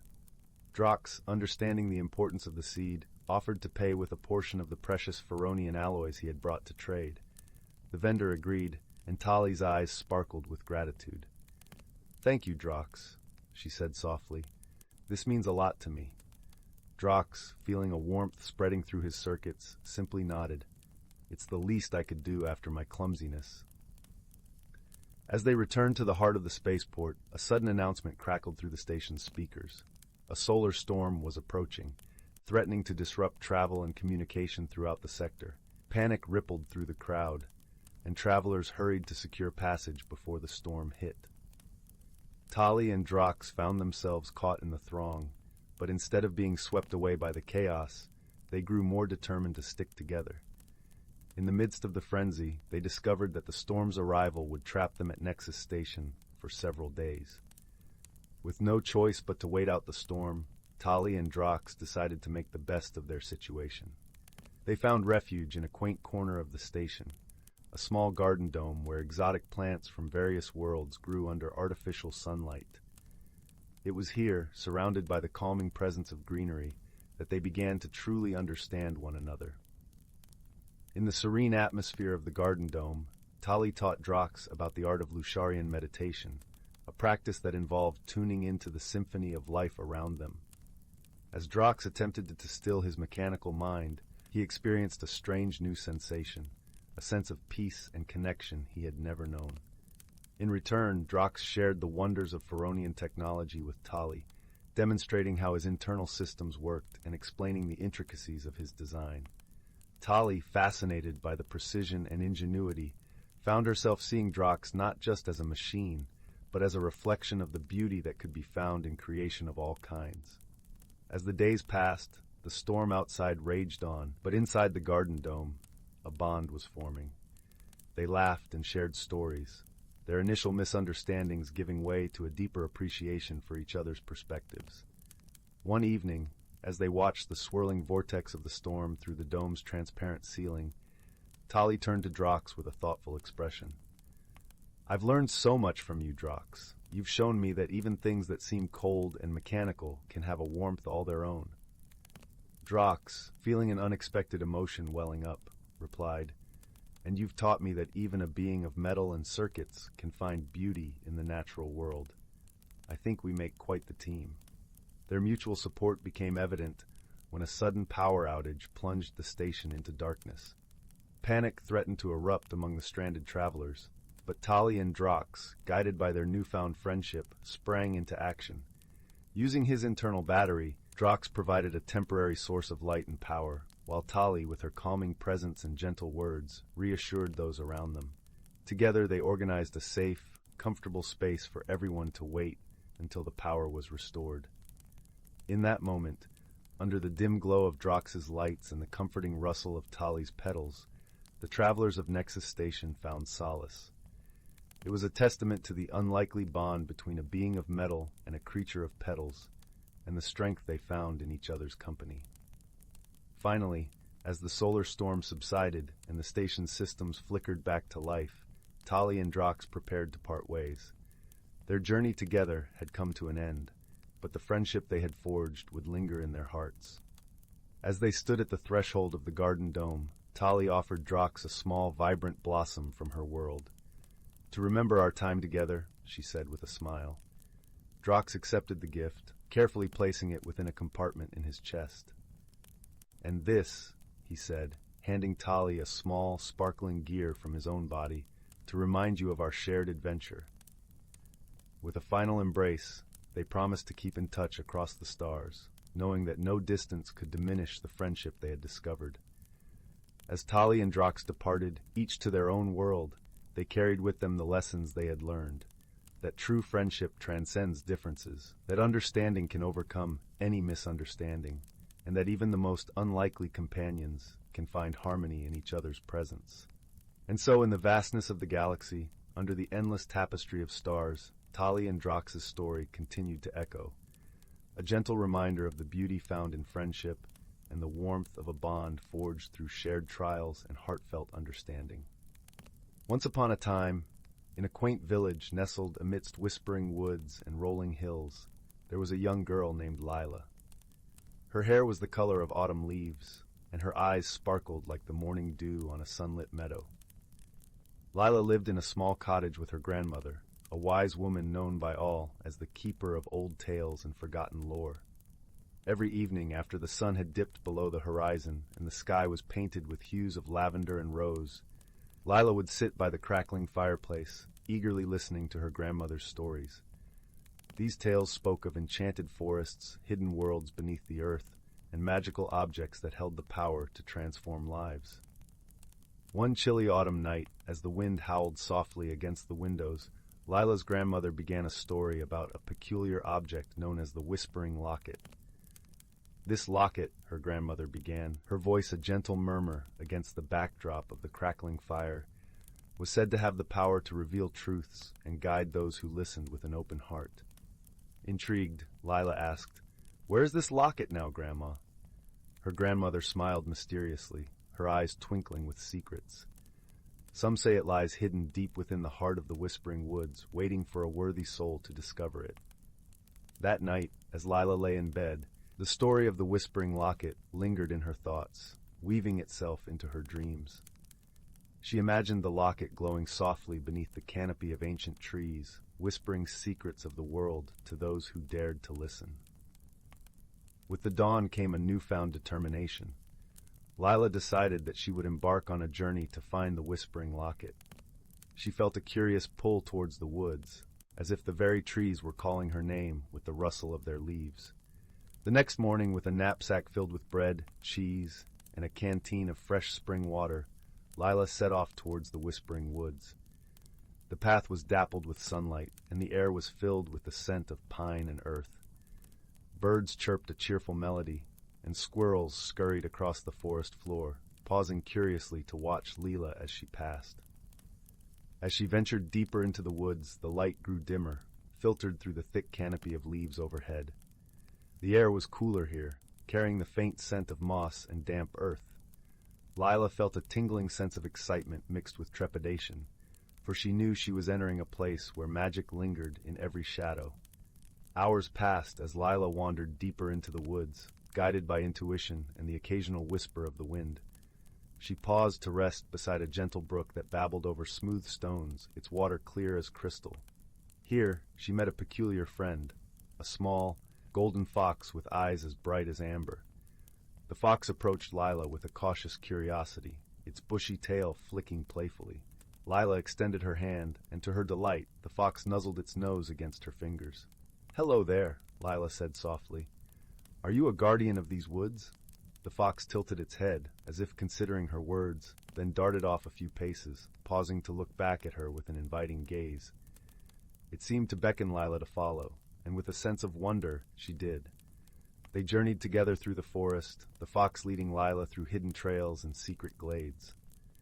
Along the way, Lila marveled at the beauty around her, the delicate ferns that unfurled in the shade, the vibrant mushrooms that dotted the forest floor, and the symphony of birdsong that filled the air. As the sun began its descent, casting long shadows across the woodland, the fox led Lila to a clearing bathed in the golden light of dusk. At the center of the clearing stood an ancient oak tree, its gnarled branches reaching towards the sky like the arms of a wise old sage. Nestled among the roots of this grand tree was a small moss-covered stone altar. Upon it rested a locket, its silver surface glinting in the fading light. Lila's heart leaped with recognition. This was the Whispering Locket from her grandmother's tales. With a sense of reverence, Lila approached the altar. The locket seemed to hum softly, resonating with a melody that only her heart could hear. She reached out and gently lifted the locket from its resting place, feeling its cool weight in her palm. As she held the locket, a soft voice echoed in her mind, warm and wise. "What truth do you seek, dear child?" Lila closed her eyes, allowing the calm of the moment to wash over her. She thought of her grandmother, of the stories and wisdom she'd shared. She thought of her own place in the world, and the courage it took to seek the unknown. "I seek to understand my path," Lila whispered, her voice blending with the gentle rustle of leaves. The locket pulsed gently, and Lila felt a warmth spread through her, as if the very essence of the woods embraced her. Images danced before her mind's eye, her grandmother's loving smile, the friends she had yet to meet, and the adventures that awaited her beyond the horizon.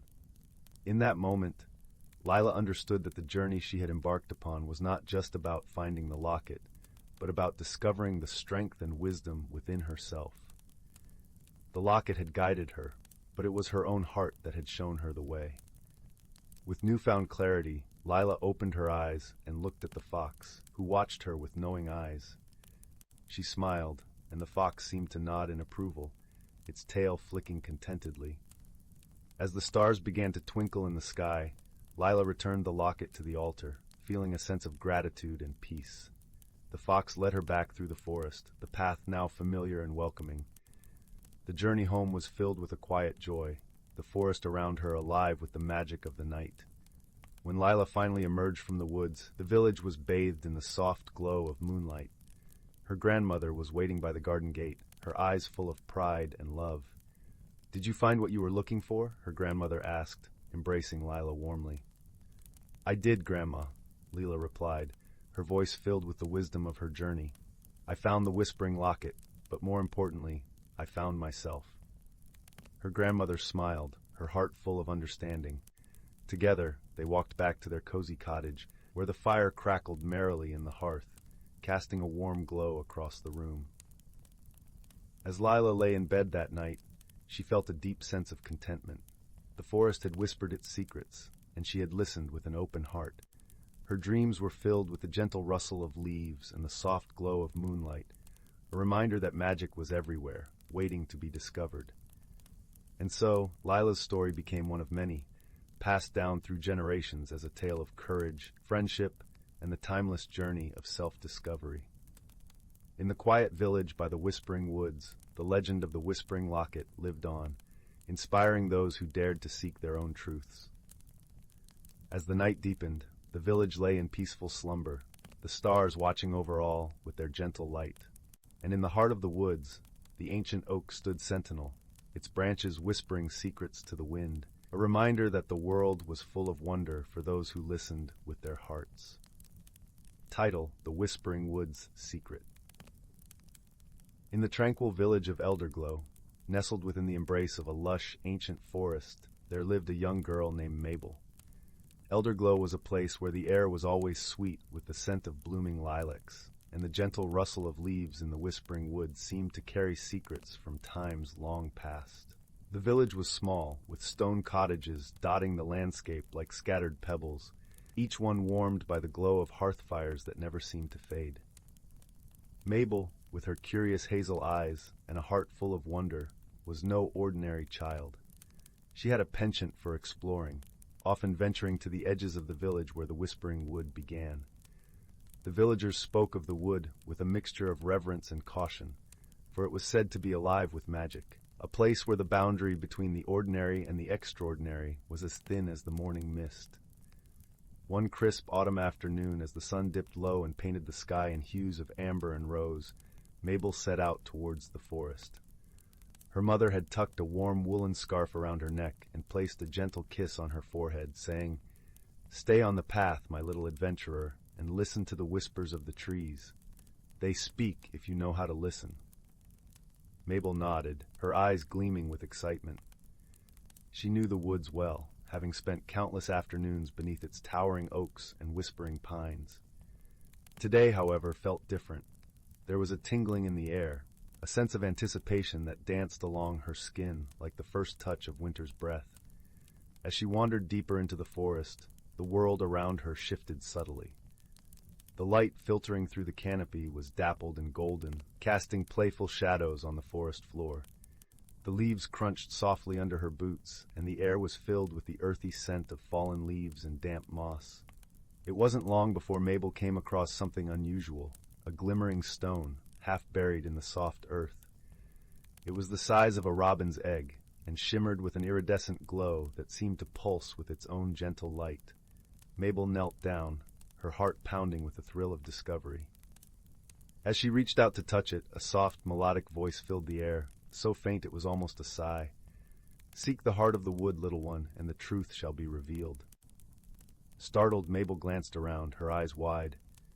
The voice seemed to come from nowhere and everywhere at once, as if the forest itself had spoken to her. She picked up the stone, feeling its warmth seep into her palm, and slipped it into her pocket. determined to follow its silent call. The deeper she ventured, the more the forest seemed to change. The trees grew taller and more ancient, their bark etched with patterns that looked like mystic runes. The air grew cooler, and a gentle breeze whispered through the branches, carrying with it a soft, tinkling sound like distant chimes. As she walked, Mabel noticed something extraordinary. The forest floor was dotted with clusters of tiny, luminescent mushrooms that glowed with a soft blue light, illuminating her path. She followed the trail of light deeper into the heart of the wood, her breath visible in the cool air. At last, Mabel arrived at a clearing bathed in moonlight. In the center stood an ancient oak, its gnarled branches stretching skyward like the arms of a wise old guardian. At the base of the tree, nestled among its roots, was a small door carved into the trunk. It was adorned with intricate carvings of woodland creatures and swirling vines. With a mixture of awe and trepidation, Mabel approached the door. She felt the stone in her pocket grow warm, and the carvings on the door seemed to shimmer in response. Taking a deep breath, she gently pushed it open and stepped inside. The interior was a wonderland of light and color. The walls glowed with a soft golden hue, and the air was filled with the scent of honeysuckle and wild roses. At the center of the room stood a table carved from a single piece of crystal, its surface reflecting the light in a myriad of colors. Seated at the table was a figure cloaked in shadows, yet Mabel felt no fear. There was a kindness in the air, a sense of welcome that put her at ease. The figure gestured to a chair opposite, and Mabel sat, her eyes wide with curiosity. "Welcome, Mabel," the figure said, their voice as soothing as the murmur of a gentle stream. "I am the keeper of the Whispering Wood, and you have been chosen to receive a gift." Mabel listened intently, her heart filled with wonder. "A gift?" she asked, her voice barely above a whisper. The keeper nodded, and with a wave of their hand, the room filled with images, scenes of the forest through the ages, its beauty and magic captured in a tapestry of light. "This stone you carry," the keeper said, "is a shard of the forest's heart, a fragment of its ancient magic. With it, you hold the power to listen to the whispers of the world, to understand the language of nature." Mabel gasped, her fingers brushing the stone in her pocket. "But why me?" she asked, her voice filled with awe. The keeper smiled, their eyes twinkling like stars. "Because, dear child, you have the heart of a true listener, one who sees the beauty in the world and cherishes it. Use this gift wisely, and you will bring joy and harmony wherever you go." Mabel nodded, her heart swelling with gratitude. "I will," she promised, her voice strong and clear. As the keeper faded into the shadows, the room began to dissolve into a swirl of light and color. Mabel felt herself being gently lifted, the world spinning around her until she found herself back in the clearing, the ancient oak standing silent sentinel under the moonlit sky. The journey back through the forest was a blur of wonder and joy. The stone in her pocket pulsed with warmth, and the forest seemed to hum with life around her. As she emerged from the woods, the village of Elderglow lay ahead, its lights twinkling like stars in the gathering dusk. Mabel returned home, her heart filled with the magic of the Whispering Wood. She knew that her life would never be the same, that she had been forever changed by the gift she had received. And as she lay in bed that night, the stone glowing softly on her bedside table, she listened to the whispers of the world, her heart open to its secrets. In the days that followed, Mabel discovered that her new gift allowed her to communicate with the natural world in ways she had never imagined. She could hear the songs of the birds, the gentle murmur of the brook, and even the soft sighs of the wind as it danced through the trees. The village of Elderglow seemed to come alive with magic, its beauty magnified by Mabel's newfound ability to listen and understand.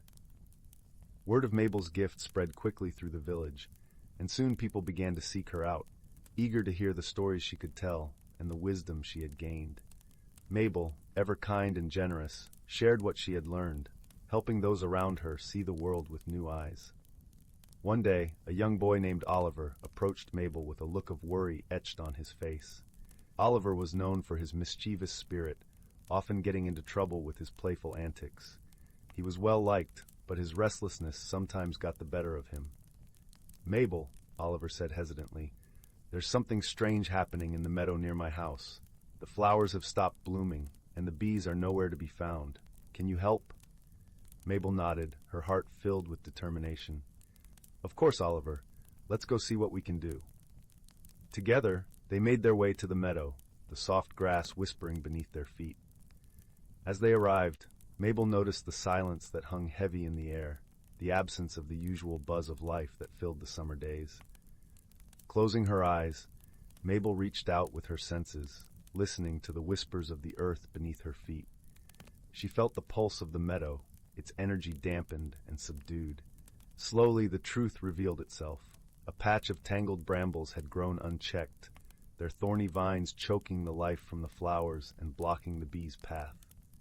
"We need to clear the brambles," Mabel said, her voice filled with certainty. "Once the flowers can breathe again, the bees will return." With Oliver's help, they carefully cleared away the brambles, their fingers working gently to free the delicate blooms hidden beneath. As they worked, Mabel could feel the meadow's energy shift, the life returning to the soil and the air. By the time they finished, the sun had begun to set, painting the sky in shades of pink and gold. Mabel and Oliver stood together, watching as the first bees returned, drawn by the sweet scent of the newly freed flowers. "You did it, Mabel," Oliver exclaimed, his eyes shining with gratitude.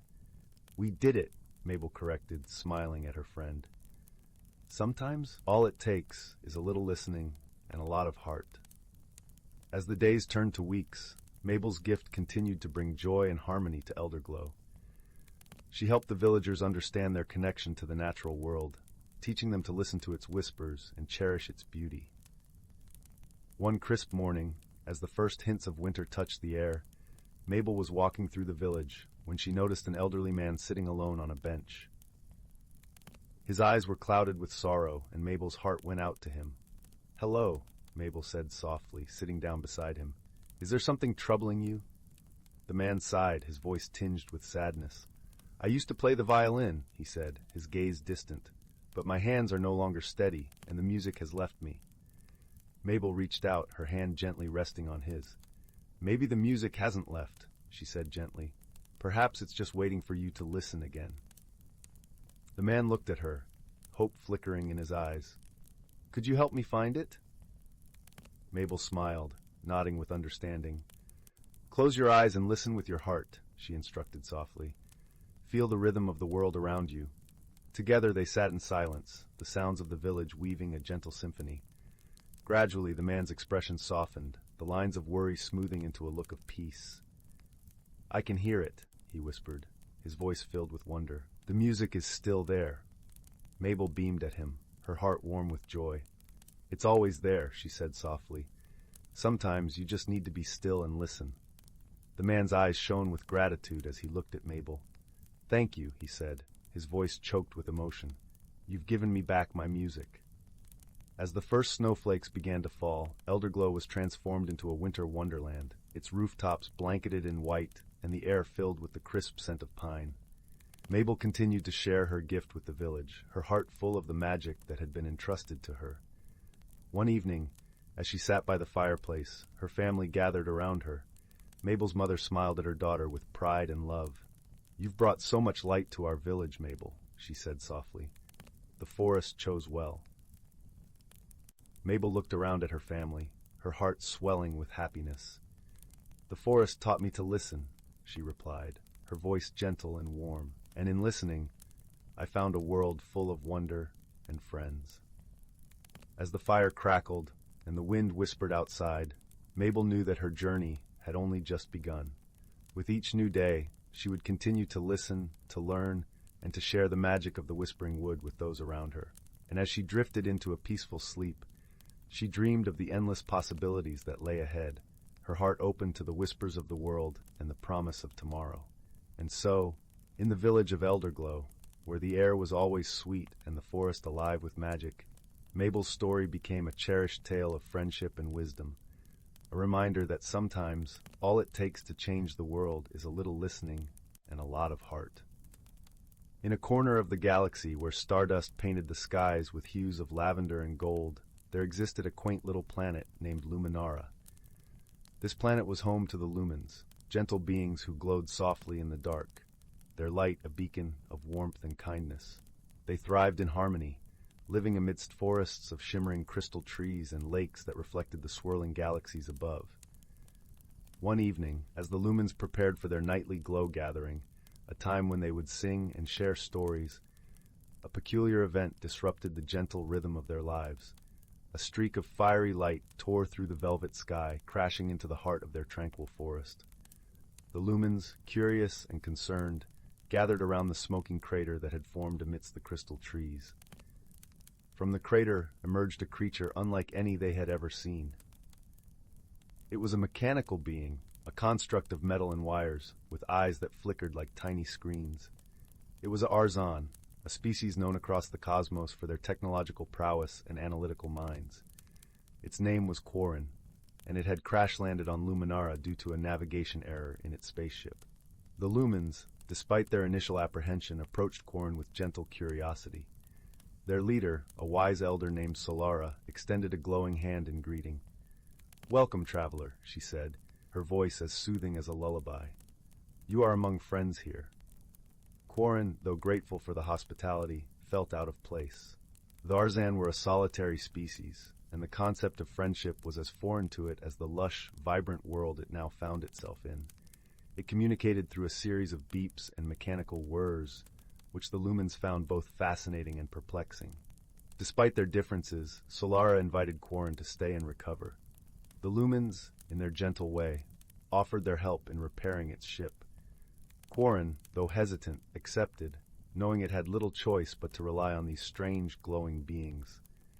Days turned into weeks, and as the lumens worked to help Quarren rebuild its spaceship, they also shared their world with it. They showed Quarren the beauty of Luminara, the way the crystal leaves sang in the wind, the way the moonlight danced upon the lakes. In return, Quarren shared its knowledge of the stars and the stories of its travels through the cosmos. Yet misunderstandings were inevitable. The lumens, who thrived on emotion and intuition, often found Quarren's logical nature perplexing. One day, as they gathered by the lakeside, a young lumen named Lyra expressed her sadness over a wilting crystal tree. Quarren, in its analytical way, suggested cutting it down to make room for new growth. Lyra was taken aback, interpreting Quarren's suggestion as cold and unfeeling. Solara, sensing the tension, gently intervened. "Quarren did not mean to hurt you, Lyra," she soothed. "To the Arzan, logic is their language, just as light is ours. Let us listen with understanding, and we might learn something new." Quarren, realizing its mistake, attempted to explain. "In my world, we seek efficiency and order. I did not understand the emotional bond you share with the trees. I am sorry if I caused you distress."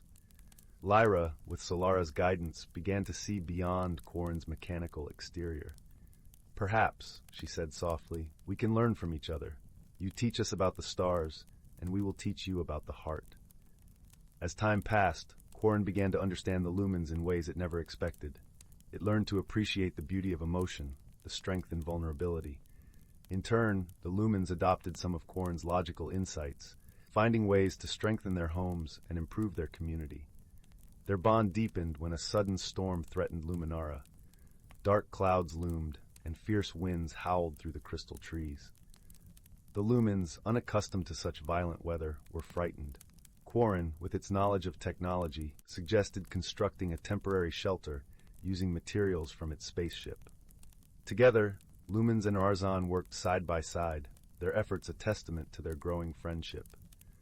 Quarren's careful calculations ensured the shelter was strong, while the lumens infused it with their light, creating a space of warmth and safety. As the storm raged outside, they huddled together, sharing stories and laughter, their fears dissipating in the glow of their companionship. Quarren, feeling a strange warmth in its circuits, realized it had found something it never knew it was missing, a sense of belonging. When the storm finally passed, leaving the air crisp and clean, Quarren's ship was finally ready. The lumens gathered to bid farewell, their hearts heavy yet full of gratitude for the lessons learned and the bonds forged. Before departing, Quarren addressed the lumens, its voice filled with newfound emotion. "I came to your planet as a stranger, and I leave as a friend. You have taught me the beauty of connection, the power of understanding. For that, I am eternally grateful." Solara smiled, her light brighter than ever. "And you have shown us the stars, Quarren.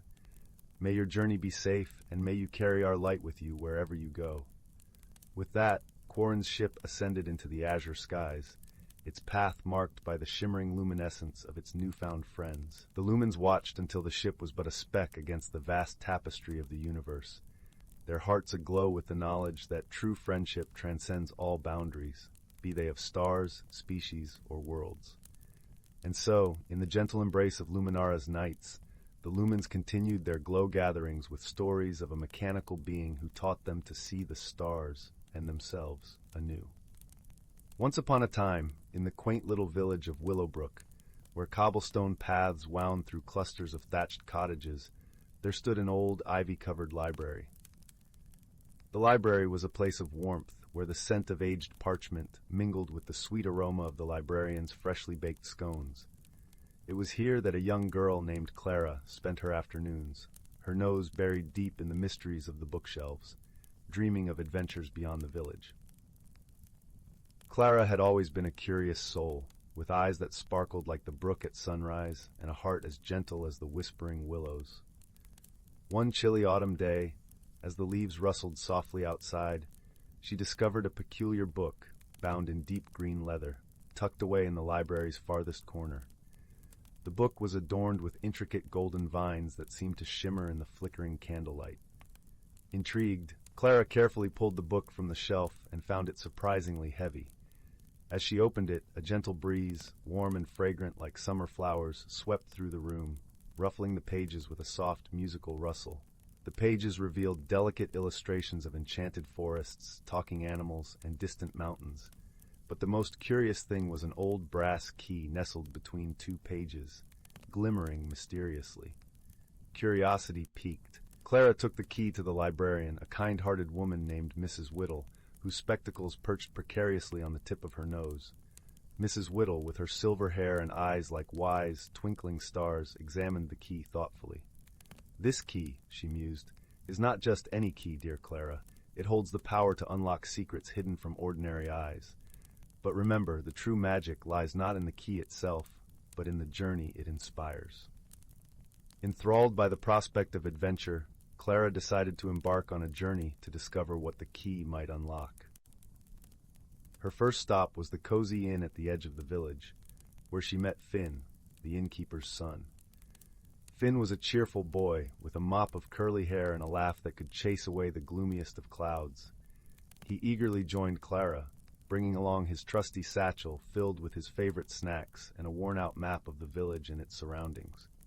Together, they set off down the winding path that led away from Willowbrook, the autumn leaves crunching softly beneath their feet.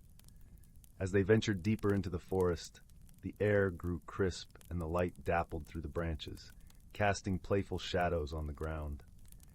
Their journey soon brought them to the edge of a serene, shimmering lake, where the water mirrored the sky in perfect tranquility. It was here they encountered an old turtle named Humphrey. Humphrey was not just any turtle, he was the wisest creature in the forest, with a shell worn smooth by the passage of time, and eyes that held the knowledge of countless seasons. "Ah, young travelers," Humphrey greeted them in a voice as soothing as the lake's gentle waves. "I see you carry a key of great potential. But remember, the greatest treasure is often the wisdom we gain along the way." Clara and Finn shared their story, and Humphrey nodded sagely. "To find what you seek, you must listen to the whispers of the forest and trust in the kindness of those you meet." Thanking Humphrey, the duo continued their journey, guided by the whispers of the wind and the rustling leaves. They traveled through meadows where the air was filled with the sweet scent of wildflowers and along rocky paths where the distant mountains loomed like ancient sentinels. Their path eventually led them to a small, forgotten cottage, nestled beneath a canopy of towering trees. The cottage seemed to have grown from the forest itself, with vines curling lovingly around its stone walls and flowers blooming in its window boxes. Clara felt a gentle tug at her heart, as though the cottage had been waiting for her. With a deep breath, Clara inserted the old brass key into the cottage's weathered wooden door. To her amazement, the lock clicked open with a soft, welcoming sound. Inside, the cottage was filled with a warm glow, as if bathed in perpetual twilight. Shelves lined the walls, crammed with jars of herbs and shelves of books whose spines were worn with love. As Clara and Finn explored the cozy interior, they discovered an ancient book resting on a pedestal in the center of the room. The book was open, and its pages were filled with stories of Willowbrook, of journeys past and present, and of the enduring magic found in friendship and bravery. Clara realized in that moment that the journey had already unlocked something far greater than any physical treasure. It had opened her heart to the wonders of the world and the magic of friendship. With a sense of peace and fulfillment, Clara and Finn returned to Willowbrook, their hearts light and their spirits soaring. They shared the stories they had discovered with Mrs. Whittle, who listened with a knowing smile. And so, in the gentle embrace of the village library, Clara learned that the greatest secrets are those that bring us closer together, that wisdom is the truest treasure, and that every journey, no matter how small, can change us in ways we never imagined. And from that day on, Clara and Finn spent many afternoons in the old library, dreaming of new adventures with their hearts full of wonder and their spirits forever enchanted by the magic of discovery. As the sun dipped below the horizon, casting a golden glow over Willowbrook, they knew that every ending was just another beginning. And in the quiet of the evening, with the soft crackle of the fireplace and the comforting scent of Mrs. Whittle's scones wafting through the air, they drifted into dreams filled with the promise of tomorrow's adventures. Once upon a time, in a land where the sun painted the skies with hues of pink and gold, there lay the enchanting village of Whimsy Hollow. The village was nestled between rolling hills of lavender and fields of fluttering daisies, where the air was always filled with the gentle hum of laughter and the sweet scent of honeysuckle. In Whimsy Hollow, every creature was unique, and each had a special charm of their own. There was Pipkin, the pint-sized fox with a tail that sparkled like 1,000 fireflies, and Mary, the mouse who wore a tiny top hat and played delightful tunes on his miniature violin. Then there was Lark, a wise old tortoise with a shell that changed colors with the seasons, and who always had a kind word or two to share. Life in Whimsy Hollow was always filled with wonder and joy, but one sunny morning, a peculiar event occurred that sent ripples of excitement through the village. The great bubble tree, a magical tree that stood at the heart of the village square, began to produce bubbles that were far too large and bouncy. Normally, the tree's bubbles were just the right size to float gently around, spreading giggles to anyone they touched. But now, they were so immense that they bounced off rooftops and sent chickens clucking in surprise. The villagers gathered around the great bubble tree, scratching their heads in bewilderment. "I do declare," said Pipkin, his eyes wide with amazement, "these bubbles are as big as pumpkins and as bouncy as a bed of marshmallows." Mary twirled his hat and played a cheerful note. "Perhaps there's a bit of magic gone awry," he mused. "Or maybe the tree is simply in a jolly mood." Lark nodded thoughtfully, his shell glistening in the sunlight. "It seems to me," he said in his deep, soothing voice, "that we must discover the cause and find a way to help our dear tree return to its usual self." The villagers agreed, and so began their whimsical adventure. Pipkin, Mary, and Lark decided to seek the advice of the village's resident enchantress, a whimsical old woman named Flora, who lived at the edge of the village in a cottage made entirely of gingerbread. As they made their way through the fields, the air was filled with the fragrance of freshly baked cookies, and the sound of Flora's laughter danced on the breeze. Her garden was a riot of colors, with flowers that sang when tickled by the wind and trees that swayed in rhythm to the songs. Flora greeted them with a warm smile and a twinkle in her eye. "Ah, my dear friends," she chuckled, "I hear the great bubble tree has been getting a bit carried away with its bubbles." Pipkin nodded, his tail twinkling with excitement. "Yes, indeed. We were hoping you might have a potion or a spell to help." Flora clapped her hands with delight. "Oh, I do love a good magical mystery. Let us see what we can brew together." In Flora's cozy kitchen, the scent of cinnamon and vanilla filled the air as they mixed ingredients from her collection of jars and bottles. There were giggleberries, which always brought a smile, and whispering petals, known to share secrets with those who listened closely. They added a sprinkle of moonbeam dust, just for a touch of sparkle.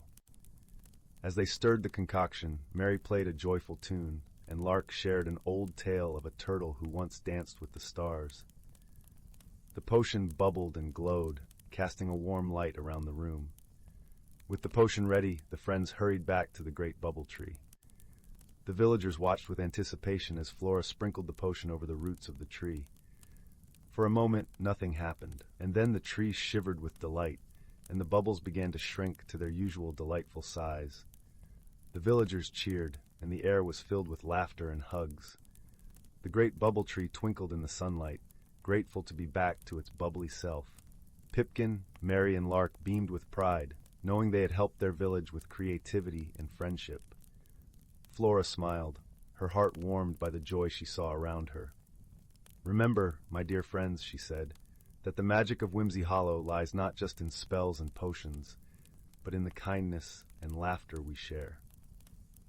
And so life in Whimsy Hollow returned to its happy rhythm, with bubbles that danced gently on the breeze and hearts that sang with joy. The village continued to be a place of wonder and whimsy, where every day was a new adventure, and where friendship was the most magical gift of all. As the sun set, painting the sky with colors as vibrant as the village itself, the villagers gathered around the great bubble tree once more. This time, they weren't there to solve a mystery, but to celebrate the joy of their community. Pipkin, Mary, and Lark stood proudly, knowing that their teamwork had brought the village back to its delightful self. Flora joined them, bringing a basket filled with her homemade ginger snap cookies, each one shaped like a star. As they nibbled on the sweet treats, the bubbles floated gently overhead, casting rainbows in the fading light. The air was filled with the soft sounds of Mary's violin, his tunes weaving a melody of peace and happiness. "Do you suppose the tree will ever get carried away again?" Pipkin asked, a playful glint in his eyes. "Perhaps," Flora replied with a wink. "But that's the beauty of magic, isn't it? It's full of surprises and wonder, much like life itself." Lark nodded in agreement, his wise old eyes sparkling with wisdom. "And when it does, we'll be ready with our wits and laughter," he said, his shell reflecting the gentle glow of the bubbles. The villagers continued to celebrate, sharing stories and dreams as the stars began to twinkle in the night sky. They knew that whatever challenges they might face, they would always have each other, and that was the greatest magic of all. As the night deepened, the villagers slowly made their way to their cozy homes, their hearts warm with the comfort of friendship and community. The great bubble tree stood tall and proud, a symbol of the joy and unity that defined Whimsy Hollow. And so, under the watchful gaze of the moon and stars, Whimsy Hollow drifted into a peaceful slumber, dreaming of the adventures yet to come and the laughter that would always fill their days. In the quiet hush of the night, the gentle rustle of leaves and the soft murmur of bubbles filled the air, a lullaby of magic and love. And as the first light of dawn began to peek over the hills, Whimsy Hollow awoke once more, ready to embrace the new day with open hearts and cheerful spirits. For in Whimsy Hollow, every day was a celebration of life, a testament to the power of friendship, and a reminder that with kindness and creativity, any problem could be solved. And that, dear listener, is the true magic of Whimsy Hollow, a place where dreams come to life and every heart finds its song. Once upon a time, in the serene and enchanting forest of Moonlit Hollow, there was a quaint little village named Whispering Pines. This village nestled gently among the towering trees, where the whisper of the wind through their leaves was as soft as a lullaby. The villagers lived in harmony with nature and the magical creatures that roamed the woods. In the heart of the village stood a small bakery, its windows glowing warmly in the early morning light. This bakery was known throughout Whispering Pines for its delectable pastries and the sweet scent of cinnamon and honey that wafted from its chimney. It was run by a kind-hearted baker named Finn, whose smile was as warm as the fresh bread he baked each day. One crisp autumn morning, as the leaves danced gently to the ground, Finn was preparing his daily batch of cinnamon rolls when he noticed something peculiar. A small, shimmering footprint was etched into the flour dusting his work table. It was no bigger than a thimble, glistening as if sprinkled with stardust. Curious and a little bewildered, Finn wiped his hands on his apron and called out to a passing friend. a wise old squirrel named Hazel. Hazel had lived in the forest for many years and was known for her vast knowledge of the magical creatures that dwelled there. "Good morning, Hazel," Finn greeted, pointing to the mysterious footprint. "Have you ever seen anything like this before?" Hazel narrowed her tiny eyes, adjusting her spectacles made of 2 dewdrops strung together with spider silk. She scampered closer, her bushy tail twitching with interest. "Ah, Finn," she said in her gentle, crackling voice, "this looks like the footprint of a moonbeam sprite.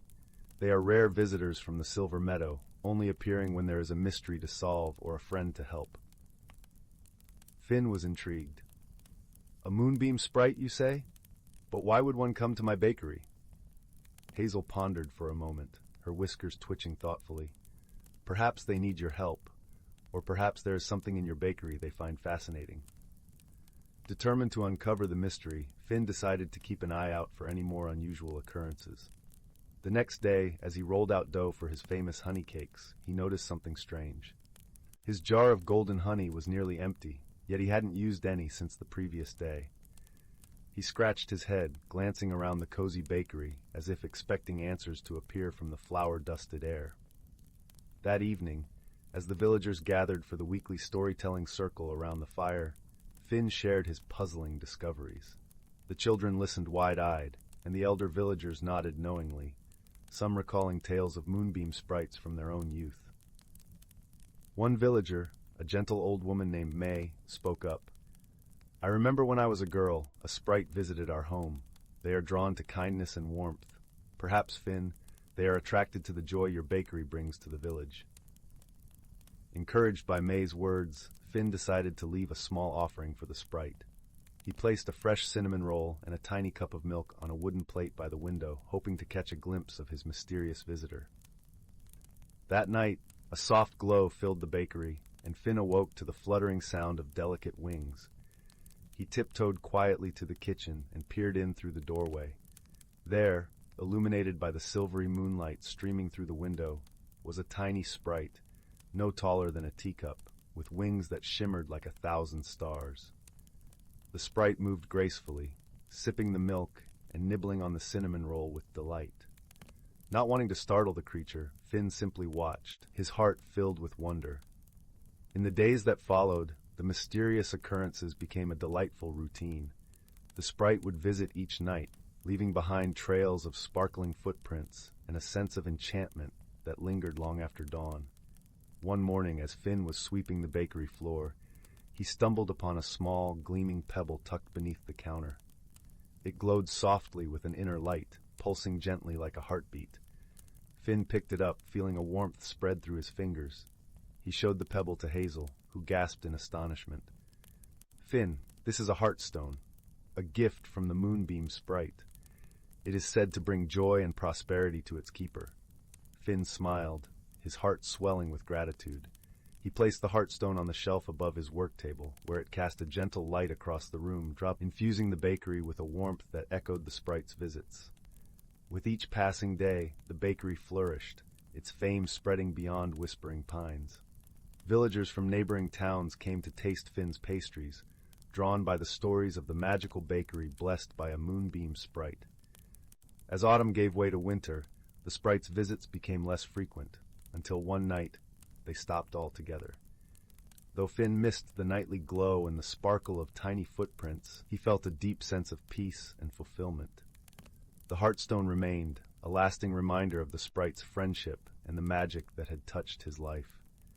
And so, Whispering Pines continued to thrive, its heart warmed by the kindness and mystery that had once graced its beloved bakery. And in the quiet moments of the evening, as the village settled into slumber, Finn would often gaze at the heartstone, feeling the gentle pulse of its light, a comforting reminder that magic and friendship were always just a heartbeat away. And so, with the fire crackling gently in the hearth, the villagers would drift into dreams, their hearts filled with warmth and wonder, knowing that sometimes the smallest mysteries hold the greatest magic of all. The end. In the heart of the ancient verdant wood forest, where the trees whispered secrets older than time itself, lay a hidden world unknown to most. This forest thrived under the gentle guardianship of creatures both seen and unseen, each playing a role in the delicate balance of nature. The air was perpetually infused with the heady scent of moss and pine, and the gentle rustle of leaves in the breeze sounded like the forest's own quiet symphony. At the center of this lush wilderness was a particularly grand oak, known as the elder tree. Its vast branches stretched towards the sky, and its roots delved deep into the earth, connecting it to all the life surrounding it. This venerable tree was the heart of the forest, a living repository of wisdom and magic. It was said that the elder tree had witnessed the changing of countless seasons, each one leaving its mark in the rings of its trunk. As spring unfurled her emerald banners across the landscape, a gathering began beneath the oak's expansive canopy. This was a time of renewal and celebration, marking the beginning of another cycle of growth and abundance. Creatures of every kind convened here, the nimble-footed deer with their gentle eyes, the wise old owls with feathers as soft as the dusk, and the industrious squirrels, their fur a flash of russet among the greenery. Even the tiniest of beings, like the glittering dragonflies and the industrious ants, found their place in this circle of life. Among these creatures was a young fox named Rowan. With fur as bright as autumn leaves and eyes the color of amber, he was known for his curiosity and kindness. Rowan had grown up hearing the stories of the elder tree and the magic that pulsed throughout the forest, and he dreamed of understanding the mysteries that lay hidden within the woods. On this particular day, the air was alive with the scent of blooming wildflowers and the distant song of the river winding its way through the forest. Rowan found himself seated at the foot of the elder tree, listening intently to the stories being shared. The forest elders, wise creatures who had lived through many seasons, spoke of the importance of harmony and balance, of how every creature, no matter how small, contributed to the whole. As the sun dipped lower in the sky, casting a warm, golden light across the forest floor, an unexpected visitor arrived. It was Zephyr, a gentle spirit of the wind, who often roamed the skies and danced among the treetops. Zephyr's presence was as light as a whisper, and whenever he appeared, the leaves would shimmer and sway, as if greeting an old friend. "Rowan," Zephyr called softly, his voice barely more than a breeze, "come walk with me." Intrigued, Rowan rose to his paws and followed the wind spirit. They moved through the forest, Zephyr guiding him with a playful gust here, a gentle nudge there. The world around them seemed to come alive with vibrant colors and sounds. The call of a distant owl, the trickle of a nearby brook, the soft crunch of leaves underfoot. As they wandered deeper into the woods, Zephyr began to share stories of the seasons and the magic they carried. "Each season brings its own gifts," Zephyr explained. "Spring brings renewal and hope, summer warmth and abundance, autumn wisdom and reflection, and winter rest and resilience. The forest thrives because each season knows its place and purpose." Rowan listened intently, his heart swelling with understanding. He realized that just as the seasons worked together, so too did the creatures of the forest, each with their own role to play in maintaining the harmony of their home. Their journey led them to a clearing where the ground was carpeted with soft, fragrant moss and the sky above was a canvas of twinkling stars. Here Zephyr paused, allowing Rowan to take in the beauty of the world around him. "Remember this, young Rowan," Zephyr continued, his voice gentle and wise. "True strength lies not in power or force, but in understanding and cooperation. The forest flourishes because its inhabitants work together, respecting the balance of nature." Rowan nodded, feeling the truth of Zephyr's words resonate deep within him. He understood now that his own small acts of kindness and curiosity could contribute to the greater good of the forest. He felt a renewed sense of purpose, ready to play his part in this intricate dance of life. As Zephyr prepared to depart, he left Rowan with one final message. "Cherish the stories of the elders, for they are the threads that weave the tapestry of our world. Pass them on, and you will keep the magic of the forest alive for generations to come." With that, Zephyr took to the skies once more, a gentle breeze rustling through the treetops. Rowan watched him go, feeling a serene sense of peace settle over him. He knew that he was part of something much larger than himself, a timeless cycle of life and magic. Returning to the elder tree, Rowan rejoined the gathering of creatures, his heart full of newfound wisdom. As the stars twinkled above and the night wrapped the forest in its tranquil embrace, the stories continued to be shared, each one a testament to the enduring harmony of the natural world. And so, under the watchful gaze of the elder tree, the forest thrived, a sanctuary of life and wonder, where creatures great and small lived in balance with the seasons and with one another.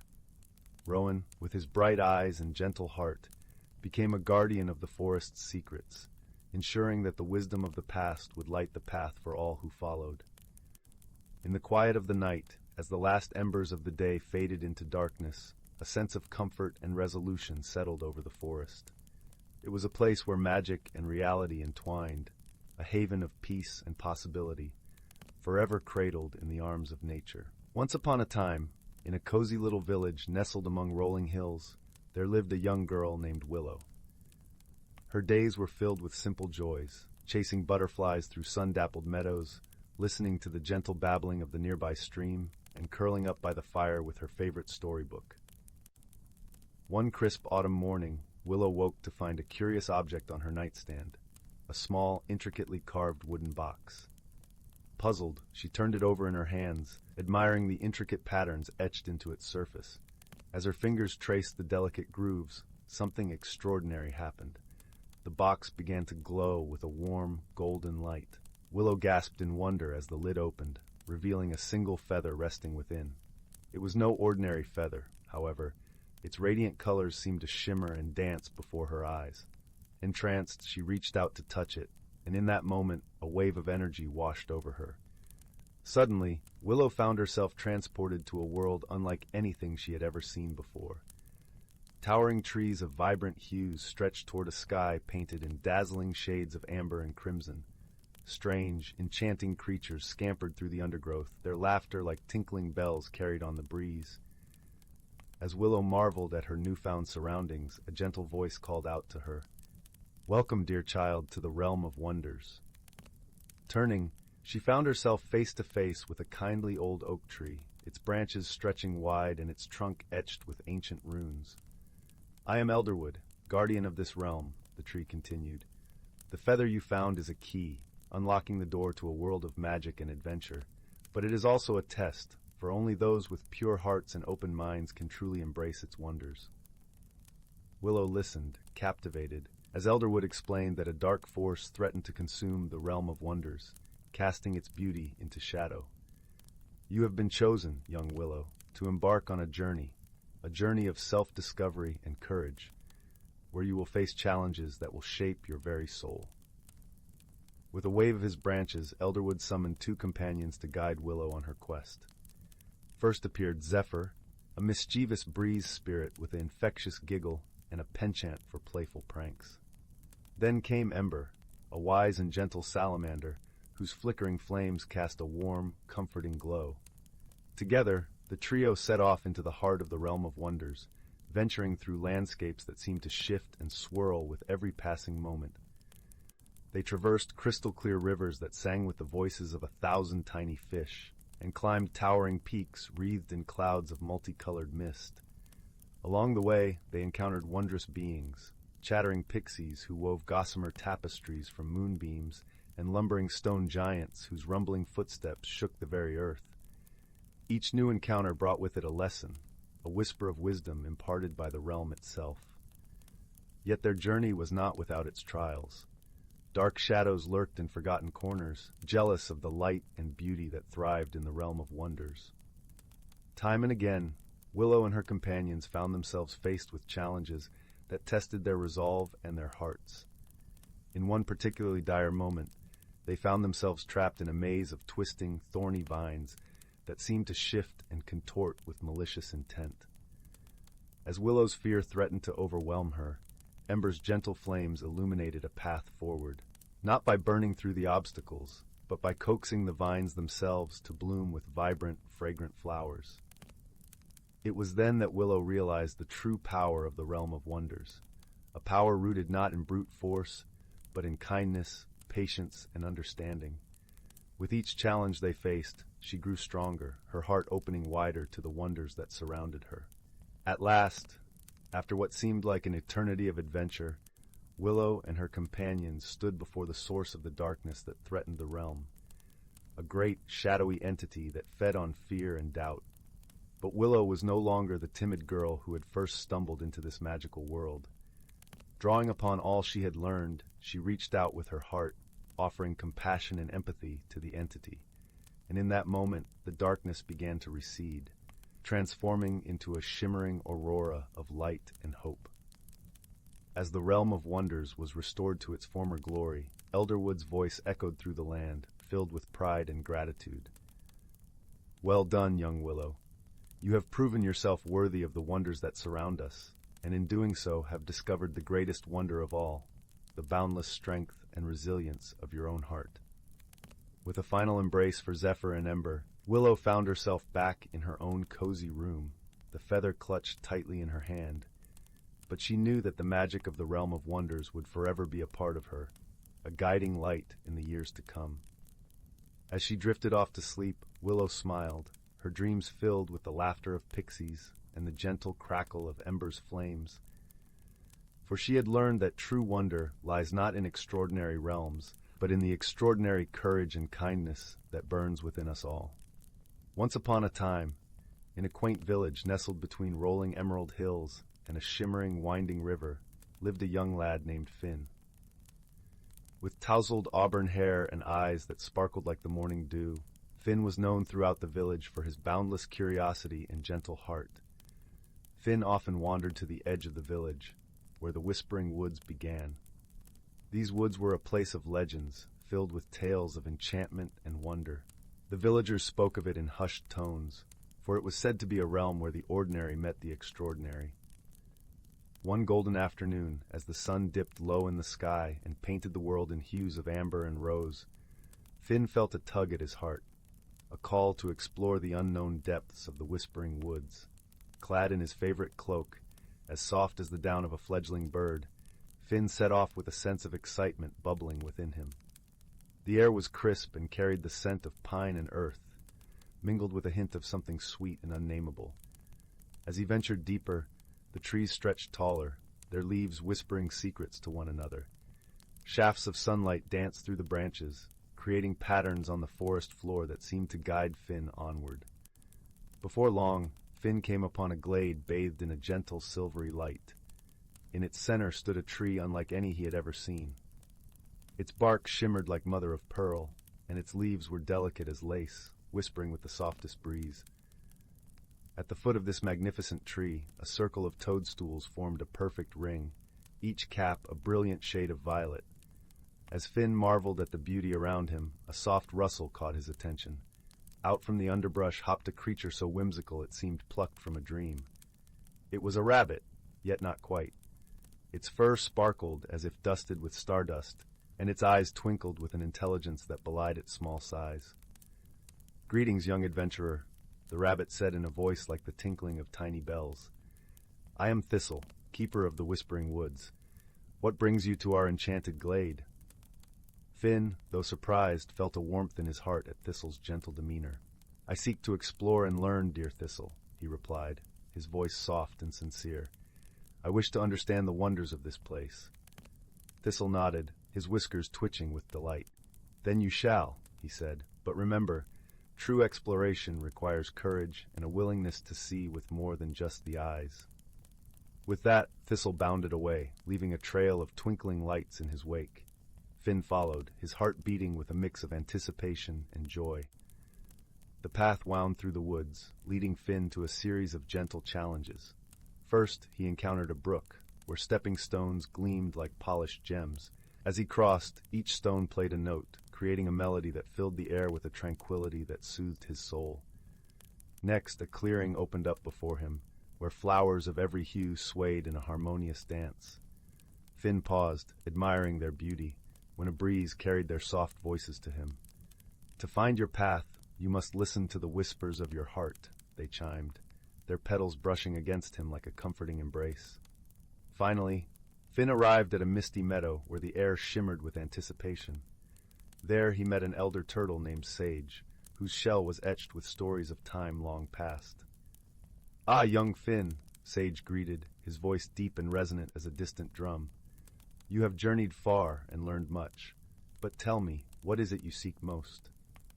Finn pondered Sage's question, feeling the warmth of the sun and the coolness of the grass. I seek to understand the courage within me, he answered, realization dawning in his eyes like the first light of dawn. Sage nodded, a wise smile gracing his features. Then know this, dear child, he said. Courage is not the absence of fear, but the strength to face the unknown with an open heart. With those words, the meadow began to glow softly, as if the very earth was smiling upon Finn. He felt a sense of peace and fulfillment, knowing that his journey had revealed the courage that had always resided within him. As the sun dipped below the horizon, painting the sky with stars, Finn made his way back home, his heart a tapestry of wonder and newfound wisdom. The whispering woods had shared their magic with him, and he carried it in his heart, a gentle reminder of the beauty found in exploration and the courage to embrace the unknown. And so, under the watchful gaze of the moon, Finn drifted into a slumber as deep and serene as the night itself, dreaming of adventures yet to come and the friendships formed along the way. Once upon a time, in a cozy village nestled among rolling hills, there lived a young sapling named Willow. Willow was a sprightly little tree, her slender trunk stretching eagerly towards the sun, her vibrant green leaves shimmering in the gentle breeze. Yet despite her outward beauty, Willow often felt restless and uncertain within. As the seasons changed and the world around her transformed, Willow couldn't help but envy the graceful oaks and stately pines that seemed so self-assured in their growth.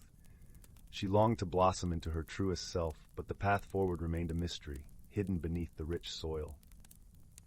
One crisp autumn evening, as Willow's leaves turned to hues of amber and crimson, she was visited by a wise old oak named Narla. Narla's bark was weathered and her branches gnarled, but her eyes shone with a kindly warmth. "Little sapling," Narla said softly, "I sense your yearning for growth, yet you resist the very changes that will guide you there." Willow felt a tremor run through her roots. "But how can I embrace change when I'm so uncertain of what I'll become?" she asked, her leaves quivering. Narla chuckled, a sound like rustling leaves. "That is the beauty of growth, dear one. We cannot know our destined forms until we surrender to the journey." As if summoned by Narla's words, a shimmering light began to coalesce among the fallen leaves at their roots. From this radiant glow emerged a tiny fairy, her gossamer wings beating rapidly as she hovered before them. "I am Lyra, keeper of the woodland magic," the fairy announced in a tinkling voice. "I have been sent to aid you, Willow, in your transformation." Willow's eyes widened, and she felt a fluttering of hope within her slender trunk. "You'll help me grow?" she asked breathlessly. Lyra nodded, and with a wave of her delicate hand, a shower of glittering dust rained down upon Willow. "This enchanted pollen will nurture your growth from within," the fairy explained. "But you must open yourself to the magic and trust in the wisdom of change." As the pollen settled upon her leaves and sank into her bark, Willow felt a warmth blossoming deep within her core. Tendrils of energy unfurled through her branches, and she could sense the stirrings of something wondrous taking shape. Over the coming moons, Willow underwent a remarkable transformation. Her trunk thickened and grew sturdy, her branches reaching higher and stronger with each passing day. Vibrant blossoms burst forth in a riot of color, their delicate petals releasing a sweet, intoxicating fragrance. Yet the most profound change occurred within Willow's spirit. As she embraced the magic of growth, she found herself shedding her former insecurities, her roots drinking deep of the earth's ancient wisdom. She learned to trust in the eternal cycle of life, to revel in the beauty of each fleeting moment, and to honor the unique path that nature had set before her. Narla and Lyra remained by Willow's side throughout her journey, offering guidance and encouragement when her faith wavered. The wise old oak shared tales of her own growth, reminding Willow that even the mightiest trees had once been but tender saplings. And Lyra's magical presence was a constant reminder of the wonders that awaited those who dared to bloom. As the seasons turned once more, Willow stood tall and resplendent, her blossoms giving way to a bountiful harvest of fruit. She had blossomed into a magnificent tree, her branches providing shelter and sustenance to all who sought refuge in her welcoming embrace. And though the path of growth had been challenging, Willow now understood that true transformation came not from emulating others, but from embracing one's truest essence. For within each seed lay the potential for boundless beauty, waiting to unfurl beneath the nurturing light of faith and acceptance. From that day forth, Willow resolved to share her hard-won wisdom with all who crossed her path, inspiring others to embark upon their own journeys of growth and self-discovery. And as the woodland magic danced upon the breeze, she knew that she had finally found her place in the eternal rhythm of nature's grand embrace. In a lush and verdant valley kissed by the gentle glow of twilight, nestled amongst rolling hills and whispering streams, lay the village of Bramblebrook. It was a place untouched by the rush of the outside world, where the air was perpetually sweet with the scent of honeysuckle and lavender. The cobblestone paths wound gracefully between quaint, thatched-roof cottages, each adorned with vibrant flower boxes overflowing with blooms of every imaginable hue. The heart of Bramblebrook was its market square, a lively yet serene hub where villagers gathered to exchange goods, stories, and laughter. In the center stood a grand old oak tree, its branches stretching wide, offering shade and a sense of timelessness. Beneath this ancient tree sat an equally ancient bench, worn smooth by countless tales told and secrets shared. One evening, as the sun dipped below the horizon, painting the sky in shades of peach and gold, a peculiar event began to unfold. The villagers noticed that the twinkling lights of the fireflies, which usually danced merrily in the dusk, were nowhere to be seen. Instead, a soft, shimmering mist curled through the air, weaving its way like a silken ribbon through the village. The villagers, though curious, were not alarmed, for they were accustomed to the mysterious wonders of their magical world. However, the absence of the fireflies was indeed unusual, and so they turned to their beloved friend and guide, an elderly woman named Anwen, known for her wisdom and gentle spirit. Anwen lived in a cozy cottage at the edge of the village, surrounded by a garden brimming with herbs and wildflowers. Her presence was as calming as a lullaby, and her eyes twinkled with the knowledge of 1,000 stars. The villagers approached her with their concerns, and she listened intently, nodding as they spoke. "It seems we have a little mystery on our hands," Anwen said with a soft chuckle, her voice like the rustle of leaves. "Fear not, for mysteries are like puzzles, and every puzzle has its pieces." Intrigued, a small group of villagers offered to assist Anwen in uncovering the puzzle's solution. Among them was a young boy named Finn, whose curiosity was as boundless as the sky, and a thoughtful girl named Isla, who had a knack for noticing the smallest of details. Together, they formed a merry band, ready to explore the strange happenings. Anwen suggested they begin their exploration at the edge of the village, where the forest of Eldergrove began. Eldergrove was a magical place, home to many wondrous creatures, some known and some yet to be discovered. As the group made their way into the forest, the air filled with the soft sounds of crickets chirping and leaves whispering secrets. Finn and Isla, walking side by side, marveled at the beauty around them. The trees were wrapped in moonlight, their leaves shimmering like silver coins. They caught sight of a family of rabbits peeking curiously from their burrows, and a pair of owls hooting softly from a high branch. "Look," Elis, pointing to the ground where faint, glowing footprints appeared, leading deeper into the forest. Anwen, following their gaze, smiled knowingly. "We are on the right path," she said. "These are the tracks of the glow mice, gentle creatures who often know more than they let on." With renewed determination, they followed the luminous trail, which led them to a clearing bathed in the light of the crescent moon. There, amidst the clover and wild thyme, they found a gathering of glow mice, their small forms aglow with a soft, golden light. The glow mice chattered excitedly at the sight of the villagers, their tiny voices like the tinkling of bells.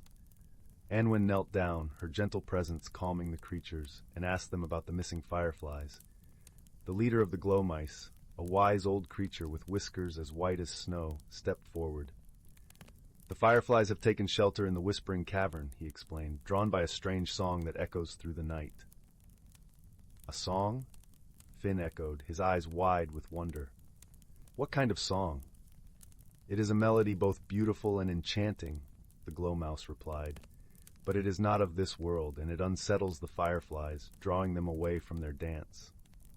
The group thanked the glow mice for their help and set off towards the Whispering Cavern, a place known for its echoes and mysterious acoustics.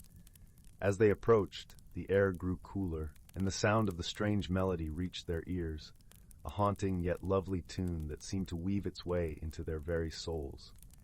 At the entrance of the cavern, they paused, listening intently. The song was indeed captivating, like the gentle lapping of waves upon a shore, and it seemed to come from deep within the heart of the earth. Anwen, ever wise, suggested they proceed with care. "Let us find the source of this melody," she said, "for it may hold the key to our mystery." With lanterns casting warm pools of light, they ventured into the cavern. The walls glimmered with crystals, capturing the light and reflecting it in a dazzling display. The melody grew stronger, guiding them deeper, until they reached a vast chamber where a small, luminous pool lay at its center. Hovering above the pool was a creature unlike any they had ever seen, a spirit of the water, its form shifting like liquid moonlight. It sang softly, its voice the very essence of tranquility. The spirit noticed the villagers and paused, its song fading into silence. "Welcome, kind travelers," it spoke, its voice echoing softly. "I did not mean to trouble the fireflies. I sang to remember my home, far beyond the stars." Anwen stepped forward, her heart full of compassion. "We understand," she said gently. "Perhaps you might share your song with the world above, where all can hear and join in your melody." The spirit considered her words, its form shimmering with thought.